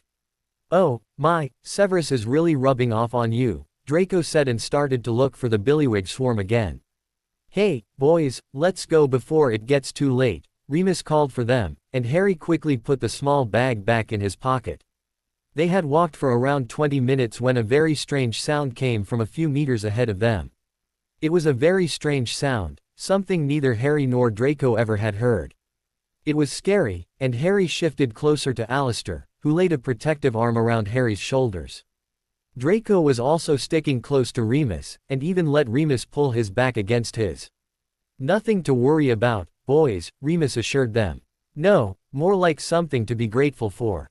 What you hear is the last and only scream of a Jobelnall," Alistair stated in a small voice while they stood and listened until the sound stopped. "He is dead now. Let's see if we can find him, and Severus will be the happiest man in the world for the next few days. I would bet we will even see him smile." Remus grinned. "Yes, that would be worth searching for the bird for hours." "How do you know it is dead?" Harry asked. "Because the Jobelnall only makes one sound in his whole life and then it's just before he dies. He makes all the sounds he had ever heard in his life and repeats them backwards," Alistair lectured. "What does it look like?" "It would help immensely to know what we are looking for," Draco said, while already looking for something dead on the ground. "A little, blue-speckled bird," Remus said while looking expertly between the leaves and bushes for the bird. "I have it," Harry shouted. "Oh, he is cute." Harry sadly lifted the small bird in his hands. "That's the circle of life, Harry. He had a good life and died a natural death. Come on, let me pluck its feathers," Alistair said. Seeing Harry's shocked face he said, "Don't tell me you want to study potions later, you'll have to gather some of your ingredients yourself, Harry." "Who says I want to study potions? Severus thinks I want to become an Auror, but you think I want to study potions, why?" "It's just that you've been so interested in potions since last year." So what do you want to become? Alistair started to pluck the feathers of the bird out, and Harry turned away. I don't know. Maybe a healer, Harry said thoughtfully. A healer? That would fit you, I think, Alistair said. Poppy will be delighted. I'm a third year, Professor, Alistair. Maybe I will change my mind. If you tell Poppy, she will pester me forever about it. Alistair laughed. Yeah, that could be. He placed the feathers of the bird in another bag and then laid the dead body back on the forest ground. After another 40 minutes they arrived at the edge of the forest. Good luck with the Meadowitch, Draco said and patted Harry's shoulder. Yeah, Harry said sullenly and looked pleading at Alistair. No way around her, lad, Alistair said, grinning. Remus and Draco headed to the castle, and Harry and Alistair had a short visit at Hagrid's hut before they went to Alistair's quarters. Harry hoped Poppy wouldn't be around, maybe occupied in the hospital wing. Unfortunately she wasn't, and she smelled the river mud on Harry immediately. What have you two been doing? Swimming with the Grindylows. I fell in the river, Harry said. Let me check you over. I don't want you to go back to your parents with a cold. They won't let you stay with us again, Poppy muttered and waved her wand over. Harry looked at Alistair for help, but the old man just said, told you so. Do you still have spare clothes, Harry? Poppy asked after finishing her diagnostic spell. No, I didn't think I would need another one than the two I already wore. Harry blushed, already imagining Poppy making him strip down in front of her and then bathing him. Go in the bathroom, put the old clothes in the laundry, and shower. I will ask Ivy to send another set of clothes for you, Poppy instructed. Relieved that Poppy wouldn't be around when he showered, Harry let out the breath he was holding. Maybe I can wait until she sends me the new set to take it with me in the bathroom. Poppy rolled her eyes. I thought you were already comfortable with Paul showing up in the bathroom. Realizing that it would be Paul bringing the clothes, he headed to the bathroom, relieved. Paul would be no problem. After his shower and a nice supper, Alistair, Poppy and Harry sat before the fireplace with steaming cups of hot chocolate in their hands. Later Poppy read a story to Harry and Alistair, and to Harry's great amusement, Alistair fell asleep on his big armchair and started to snore. Poppy smiled. Time for bed, I would say. Yes, it seems so. Can I still read a bit? Harry asked. Not too long, Harry. Breakfast is at 8:30 again, and then you will head back to your quarters, Poppy said while going over to her husband to gently shake him awake. Okay, good night, you two, Harry said. Night, lad, Alistair said sleepily. Good night, Harry, sleep well, Poppy said softly. In his room, Harry checked the billywigs he had placed on a newspaper to dry. Tomorrow they will be ready to be put in a jar, Harry thought happily. He lay back down and closed his eyes. Poppy smiled. Time for bed, I would say. Yes, it seems so. Can I still read a bit? Harry asked. Not too long, Harry. Breakfast is at 8:30 again, and then you will head back to your quarters, Poppy said while going over to her husband to gently shake him awake. Okay, good night, you two, Harry said. Night, lad, Alistair said sleepily. Good night, Harry, sleep well, Poppy said softly. In his room, Harry checked the billywigs he had placed on a newspaper to dry. Tomorrow they will be ready to be put in a jar, Harry thought happily. He lay back down and closed his eyes. As Alistair and Remus had predicted, Severus was very excited to see what Harry had brought with him from his trip through the forest. Oh, Merlin, this is amazing. Do you know how much I would have paid for it in the apothecary? And now, here I have it fresh. I can't believe it. We should use it today. What do you think? A memory potion? Severus asked enthusiastically. That sounds great, Harry said excitedly. Harry had already stored his billywig stingers in a jar, and the moment he had the chance, he had hid them under his bed. No way he would let Severus see them because he knew he would take them away from him. Too many mischief potions could be brewed with it. Now, he stood in the living room with a happily grinning Severus and an eye-rolling Ivy. I will never understand what's so wonderful about potions. The poor bird, Ivy said, looking at the Jobelnal feathers in Severus' hands. It was already dead, Ivy, Harry said apologetically. Ah, don't listen to her. Women, who understands them? Jobelnal feathers and the bark of a bowtruckle tree. I should send you into the forest with your godfather more often. Severus patted Harry's shoulder in a fatherly manner. No way. I was scared enough this time, Ivy protested. Ah, Alistair is with him, Ivy. All the dark creatures go running into another direction if he comes close enough to even be noticed. With that, he ignored the protesting words of his wife and guided Harry into the lab. Harry felt a bit unsure about how to react. He wanted to brew with Severus, but felt as if they had teamed up against Ivy. Come on, let's start, Harry. What do we need? And so they spent almost the whole afternoon in Severus' private lab, brewing. They lost track of time, and so Ivy had to come to call them for dinner. Before they left the lab, Harry asked the question he had wanted to ask the whole time. Severus, I wondered if I could use the lab with the twins next weekend. Severus turned abruptly. No way, Harry. You using it with me or maybe later alone is one thing, but I will not let those two troublemakers into my private lab. If I ever catch you leading them in, Harry. I won't. It was just a question, Harry said quickly, seeing that Severus' mood had changed negatively. And the answer is no. Don't forget that, Severus said and left the lab. Harry was disappointed even though he had guessed that Severus would say no. It was worth a try. The next week was like the last one. Harry struggled to get decent grades. He had a very serious talk with Ivy and Severus about him feeling controlled. They agreed to not ask the teachers for Harry's grades and behavior. Harry wanted to be like any other student, and their parents only got informed if something drastic happened. Of course, Harry had to work extra hard in the topics his family was teaching so that he wouldn't get in trouble. Potions and Dada were no problem, but Transfiguration and especially history was another story. He spent the weekend with Fred and George in the room of requirement brewing new inventions. They kept the billywig stings for a special day. He also spent more time with Ron and Hermione, even though Hermione's constant buggering about his grades annoyed Harry a lot. He knew for himself that soon he would be in big trouble. The first test found its way onto Harry's cupboard in the week after the forest trip. It was a charms test. Harry hadn't really studied for it because it was so boring, and he had found a new book amongst the restricted area of the library which could enhance your concentration and brain activity. If he could brew this potion, all his problems would be solved. Unfortunately, it was a very complicated potion and only allowed for potions masters. The brewing process was very complicated and the color of the finished potion could be right even if the potion was wrongly brewed. Just a tiny bit too much of Jobelnal feathers and it could be dangerous or even deadly. Nevertheless, Harry wanted to try it. The Jobelnal feathers he could easily steal from Severus. They still had enough left so that Severus wouldn't notice the stolen ones. After another week, the charm test was joined by an astronomy test. Both had an ugly red D written on them for dreadful. Harry felt very bad for hiding those marks from his parents, but couldn't find the courage to show them. He didn't want to disappoint them, and he knew they would be disappointed if they saw them.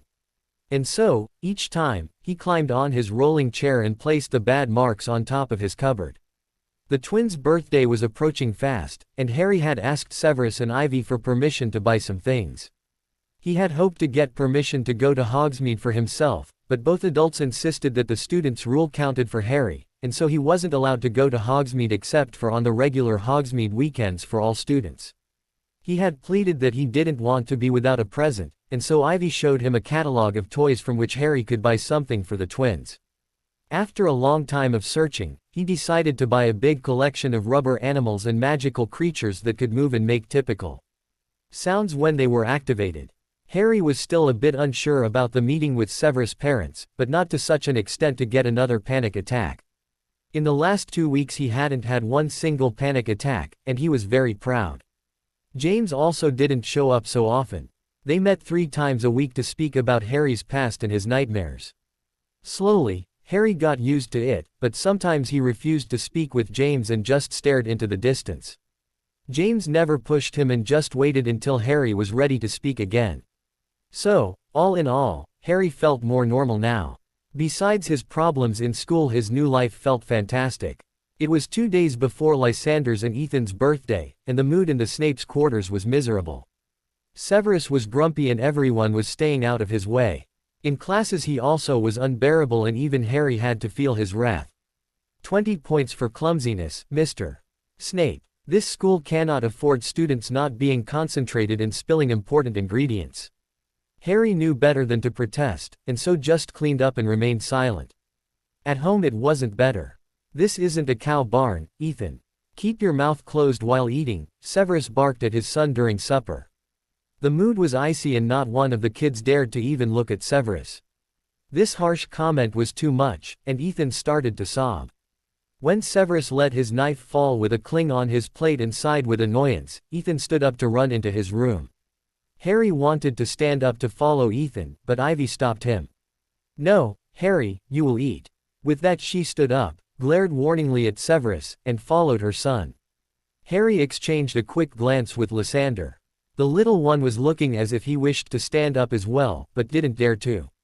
Come on, Lee, you still haven't finished your supper. Ethan is okay. Nothing to worry about, Minerva said and gently stroked over the raven black hair. Severus threw his napkin on his plate and left the table as well, heading in the direction of the twins' room. Harry, you heard Ivy, eat. Albus said and looked seriously at Harry. Harry had almost finished his supper when the fireplace flared green and James stepped out of it. Good evening, James greeted cheerfully. Oh, I didn't know we had an appointment today, Harry said, confused. I'm not here for you, Harry. I was looking for Severus, James said, and looked at Albus. It's that special time of the year, and I thought I would look at how he is coping. About time you came, James. His coping is causing our grandsons to panic, cry and run around like ghosts. Just go to the twins' room. You will not only find Severus there but also a good example of what his coping is causing, Albus explained. Okay, I will see what I can do, James said and headed for Ethan and Lysander's room. Will Uncle James make Daddy better now? Lysander asked hopefully. We will see, Lee, but even if not, you know that Daddy is not mad at you or Ethan or Harry. He is just moody and will recover soon. Minerva tried her best to reassure Lysander that there was nothing to be scared about. Daddy is mad because of our birthday, Lysander said sadly. No, Lee, Minerva said and drew the 4-year-old on her lap. Daddy is just nervous about meeting Grandpa Thaddeus. You know that he is always touchy when Grandpa Thaddeus is coming and then when he is here everything is okay. Why is Daddy scared of Grandpa Thaddeus? He can do a lot of cool things. And he can be funny. Not so much as Grandpa Albus or Uncle Al, but he is also sometimes funny. And Daddy and Grandpa Thaddeus always brew together, and Daddy likes it. So why is he scared and grumpy? Minerva sighed. Adults are sometimes very complicated, Lee. Sometimes we are afraid of something even though we know it isn't necessary. Like I'm sometimes still afraid to go to the toilet because of the toilet monster, even though I know there isn't one. Lysander asked, remembering how Uncle Alistair had looked into the toilet with his magical eye, and Aunt Poppy's otter Patronus checking it as well. Yes, exactly. Sometimes we can't control that we are scared. It's not nice that Daddy is so grumpy to you kids, but that's how Daddy is sometimes. He still loves you three very, very much, Lee. I know, Grandma, Lysander said and hugged Minerva. So will you and Harry be nice boys and finish your suppers? Minerva asked while looking from one to the other. Yes, Lysander said and climbed back on his own chair. Mummy will be proud of us when we eat up, Harry, Lysander said and looked at Harry. Harry grinned and started to finish his supper. Neither Ethan nor one of the adults that had left the room had returned when the supper was finished, and so Harry took Lysander with him to his room. What do you want to do, Lee? Drawing, Lysander asked. Okay, if you'd like to. Lysander nodded frantically. They were both engrossed in drawing a forest with many magical creatures when James came into the room. Wow, is that the Forbidden Forest ? Yes, Uncle James, do you want to draw with us? Lysander asked excitedly. No, I thought we could speak about what happened at supper, Lee, James said and watched both boys for their reactions. Lysander sadly laid down his pencil, and Harry looked down with embarrassment. James drew Lysander onto his lap and immediately big tears rolled down over Lysander's cheeks. Come on, Lee, what's bothering you? James asked gently. Grandma told me why Daddy is so mad, but I still don't understand it, and I'm scared. I wish Grandpa Thaddeus wouldn't come to our birthday. Lysander had problems speaking between the sobs, but James's gentle rocking and the small amount of calming magic made him calm enough to express his feelings. I can't believe you really don't want Grandpa Thaddeus to come to your party. I would guess you wish your daddy wouldn't be so grumpy. Am I right? Lysander nodded. But Daddy is grumpy because Grandpa Thaddeus is coming. No, Lysander. Daddy is grumpy because of his feelings and not because Grandpa Thaddeus is coming. Your daddy and your grandpa still have some difficulties, and they hardly see each other. So your daddy is a bit nervous about how their next meeting will be. He also has difficulties with your grandpa Albus. You have seen them arguing as well, haven't you? Yes, but after it they are okay. Lysander was calmer now and the sobbing had stopped. That's because they both know each other very well, Lysander. They live together and know how the other one reacts and thinks and feels. That makes it all so much easier. Grandpa Thaddeus isn't so often around, and so it is a bit complicated each time they meet. Look, when you play with your best friends in the daycare, you feel safe and know exactly how hard you can push them before they cry, right?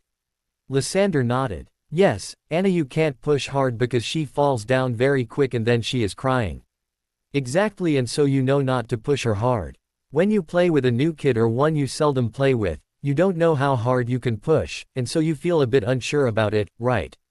Yes, when Peter was new and we played for the first time, I threw a ball to him and he was hit by it on his head. He cried very hard. After that I always was a bit scared when I played with him. I didn't want him to cry again, but was unsure how to do it. That's what your daddy feels with Grandpa Thaddeus, Lysander. Then Grandpa Thaddeus should move in here as well, Lysander said, smiling. Because he was happy that he had the solution. Why didn't the adults come up with it? Lysander wondered. James grinned. Oh, I fear that won't work. Grandpa Thaddeus still works in the Snape laboratories and your grandma is still teaching at the Cook Academy. They don't want to give up their jobs. But that isn't necessary, Lysander. Your daddy will learn to not be so nervous every time your grandpa is coming. He has calmed down already and is reading Ethan a story right now. What do you think? Don't you want to join them? Yeah, Lysander said and jumped from James' lap. He looked at Harry and then at the drawing. No problem, Lee, we can finish it another time, Harry said smiling. Lysander smiled back at Harry and then ran out of the room. When Lysander was out of the room, James patted his lap. Want to sit on my lap as well? James asked teasingly. I don't think so, and you also don't have to explain all this to me. I heard it already, so I'm okay, Harry said and tried to be cheerful, but failed. Really? It doesn't look like it, James said calmly. Harry did what he did so often when James opened a topic he didn't like, he looked away and said nothing. Ah, ignoring me again? James asked teasingly. I'm okay, Harry said, annoyed. I thought you would like to get an explanation about Severus' behavior as well. I heard he was a bit harsh to you in class. James asked. It was legitimated. I spilled important ingredients. And you already explained everything to Lysander. I was in the room, did you forget? No, I noticed a nervous and queasy-looking teenager here in the room while I spoke with Lysander. I just thought you would like to hear the adult version of the explanation, but if you are satisfied with the 4-year-old explanation, it would be okay with me. Adult version? Harry asked, interested. Of course there is an adult version, Harry. The problems between Severus and his father are complex. We already spoke about it, remember? Yes, you said Severus had problems after he had joined the Death Eaters. You said his father had thrown him out and that when he became a spy, he didn't dare to speak with his father, and when he finally did, the relationship was very tense. That's right. At the moment Severus has no reason to be afraid and grumpy. They've come along quite well. The moment they have exchanged the first few words everything is friendly between the two. They speak about the kids, about potions, and brew together. Everything is very harmonious. But why is he like this now? Harry asked, confused. Why are you still afraid of being unwelcome in this family even though you know it isn't true, Harry? James asked and looked intensely at Harry. That hit the mark. Harry looked down again, and he felt the familiar heat in his cheeks. I didn't ask to make you feel embarrassed, Harry. It should show you that sometimes we can't control how we feel. You still feel a little unsure and scared here even though you know that you are safe here and that Severus and Ivy love you like they love Lysander and Ethan. They would never give you away again, no matter what would happen, but still you can't fight the feeling of not being a real part of the family. Our past forms us, Harry. Bad experiences burn themselves into our brains and it is very hard to overlay them with good experiences. Severus loves you, and even when he is harsh to you in class or here in private, he still loves you. At the moment he is ashamed for losing his temper and letting his bad feeling out on his children. Severus is just human, Harry. I know, Harry said inside. It doesn't help much that he is so scary while I try to assure myself that the meeting will be okay. It felt so good when he spoke with me about his parents and this meeting, and now it is as if he lied. I mean, his reactions now say something totally different from what he told me before, Harry said, confused. Everything Severus told you about his parents was true. They look forward to meeting you. There is nothing to fear. Severus told you this all with a clear mind. Now he doesn't have a clear mind, it is fogged with his own fear. I can assure you that Severus' parents will like you, Harry. Harry sighed again. I really hope so. Why are you still afraid of being unwelcome in this family even though you know it isn't true, Harry? James asked and looked intensely at Harry. That hit the mark. Harry looked down again, and he felt the familiar heat in his cheeks. I didn't ask to make you feel embarrassed, Harry. It should show you that sometimes we can't control how we feel. You still feel a little unsure and scared here even though you know that you are safe here and that Severus and Ivy love you like they love Lysander and Ethan. They would never give you away again, no matter what would happen, but still you can't fight the feeling of not being a real part of the family. Our past forms us, Harry. Bad experiences burn themselves into our brains and it is very hard to overlay them with good experiences. Severus loves you, and even when he is harsh to you in class or here in private, he still loves you. At the moment he is ashamed for losing his temper and letting his bad feeling out on his children. Severus is just human, Harry. I know, Harry said inside. It doesn't help much that he is so scary while I try to assure myself that the meeting will be okay.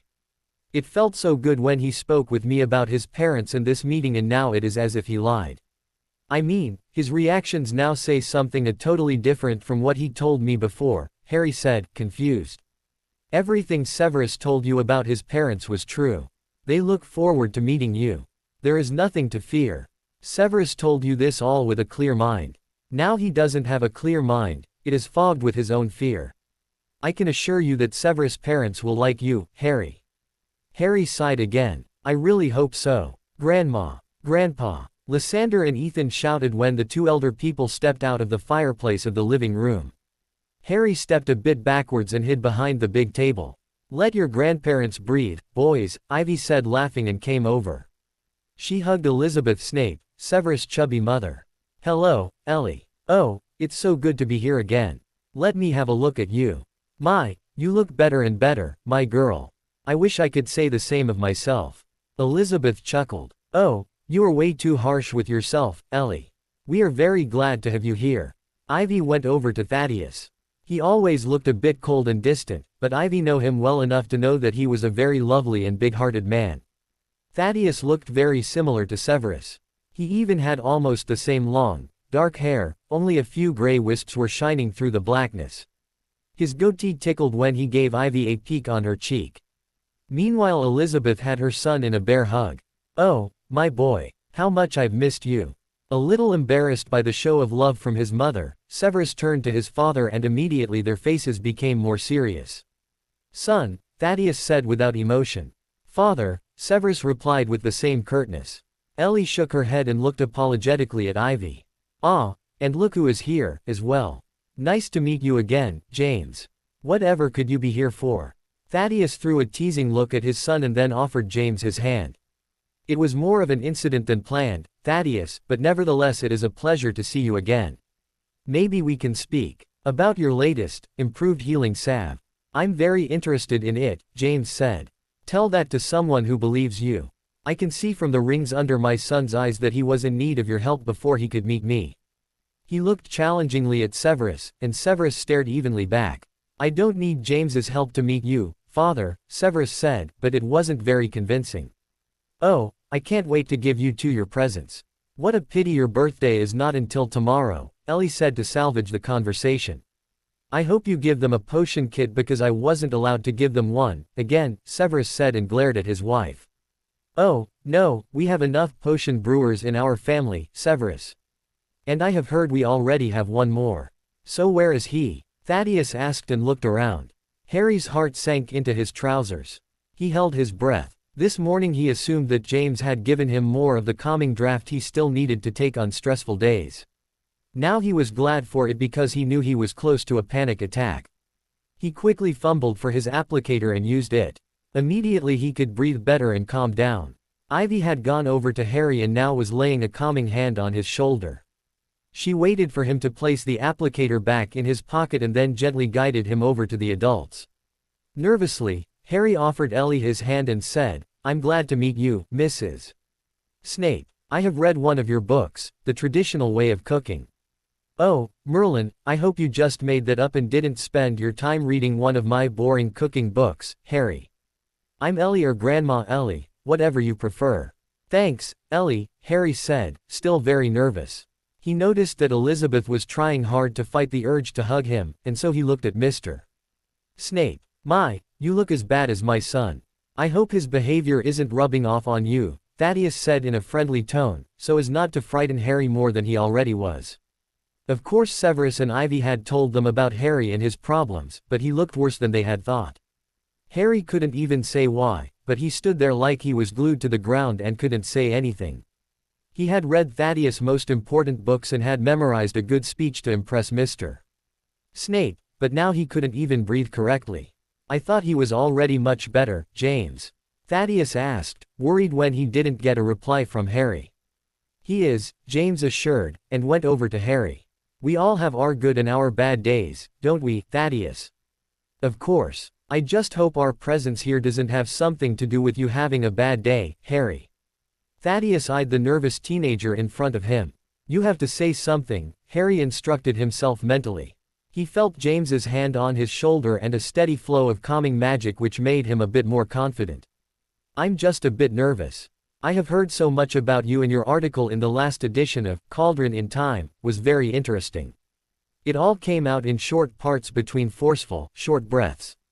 I heard you are a talented potion brewer yourself, Harry. You already share Severus' private lab with him." Thaddeus tried to get Harry into a conversation so that he would feel a bit more comfortable. "Maybe you can join us during our next brewing session. I thought we could brew the new salve, so James here can have his own sample." "That would be great," Harry said, relieved. "They both seem to be very friendly and don't seem to see me as an intruder," Harry thought. "What is it about Snape men and potion brewing?" Ellie said and shook her head. "I brought some baking ingredients and maybe we can bake a big cake together with our little cuties here," Ellie said and looked at her little grandsons. "Yeah," the twins shouted and started to dance, excited. It was always fun to bake with Grandma Ellie. She was very patient and the dough tasted wonderful. "Then that's settled. The men go brewing and the women and the little ones go baking," Ivy said smiling. And so it happened. Harry became more and more comfortable around Thaddeus, and Severus also was, as if there had never been something between the two men. Thaddeus wasn't a man who joked, and especially not in the potions lab, but he was a man of praise. So Harry felt very confident after his brewing afternoon with both adult Snapes. "This boy is a real Snape," Thaddeus declared when they joined the rest of the family in the living room. "So your influence wasn't too much before Severus got him under his wing, old man." Thaddeus looked teasingly at Albus. "Severus is always more convincing than me, Thaddeus." Albus greeted the older Snape. They had known each other for a long time, and he had helped the two Snapes to find a friendly way to communicate again after their problems. "Minerva," Thaddeus said in a low voice and edged Minerva's hand. "Always a pleasure to see you." Minerva smiled at him. "Still such a gentleman, Thaddeus." "My wife trained me well," Thaddeus said, grinning, while he drew his wife closer to himself and edged her. "Old fool," Ellis said and hit her husband playfully on his. "We have made a big cake," Ethan said and ran over to Harry. "Yes, a very big one," Lysander said and joined his brother at Harry's side. "Fantastic," Harry said cheerfully. "Oh, before I forget it," Ivy said, looking at Harry, "the kitchen elves said we should tell you that what you asked for is ready for tomorrow." All eyes were on Harry now. "It's a surprise." Harry grinned. "And a good one." This time he looked at his brothers. "Yeah." Lysander and Ethan shouted and ran circles around Harry. "Happy birthday to you, happy birthday to you." All the guests sang for Ethan and Lysander. Albus had let the house elves decorate the big conference room that was attached to his office for the birthday party. Everywhere there were balloons, streamer and garlands. A music box was there, as well, and a play area for the kids. It was a moderate party. The whole family and the godparents were there, in addition Draco, James and 6 friends of Ethan and Lysander.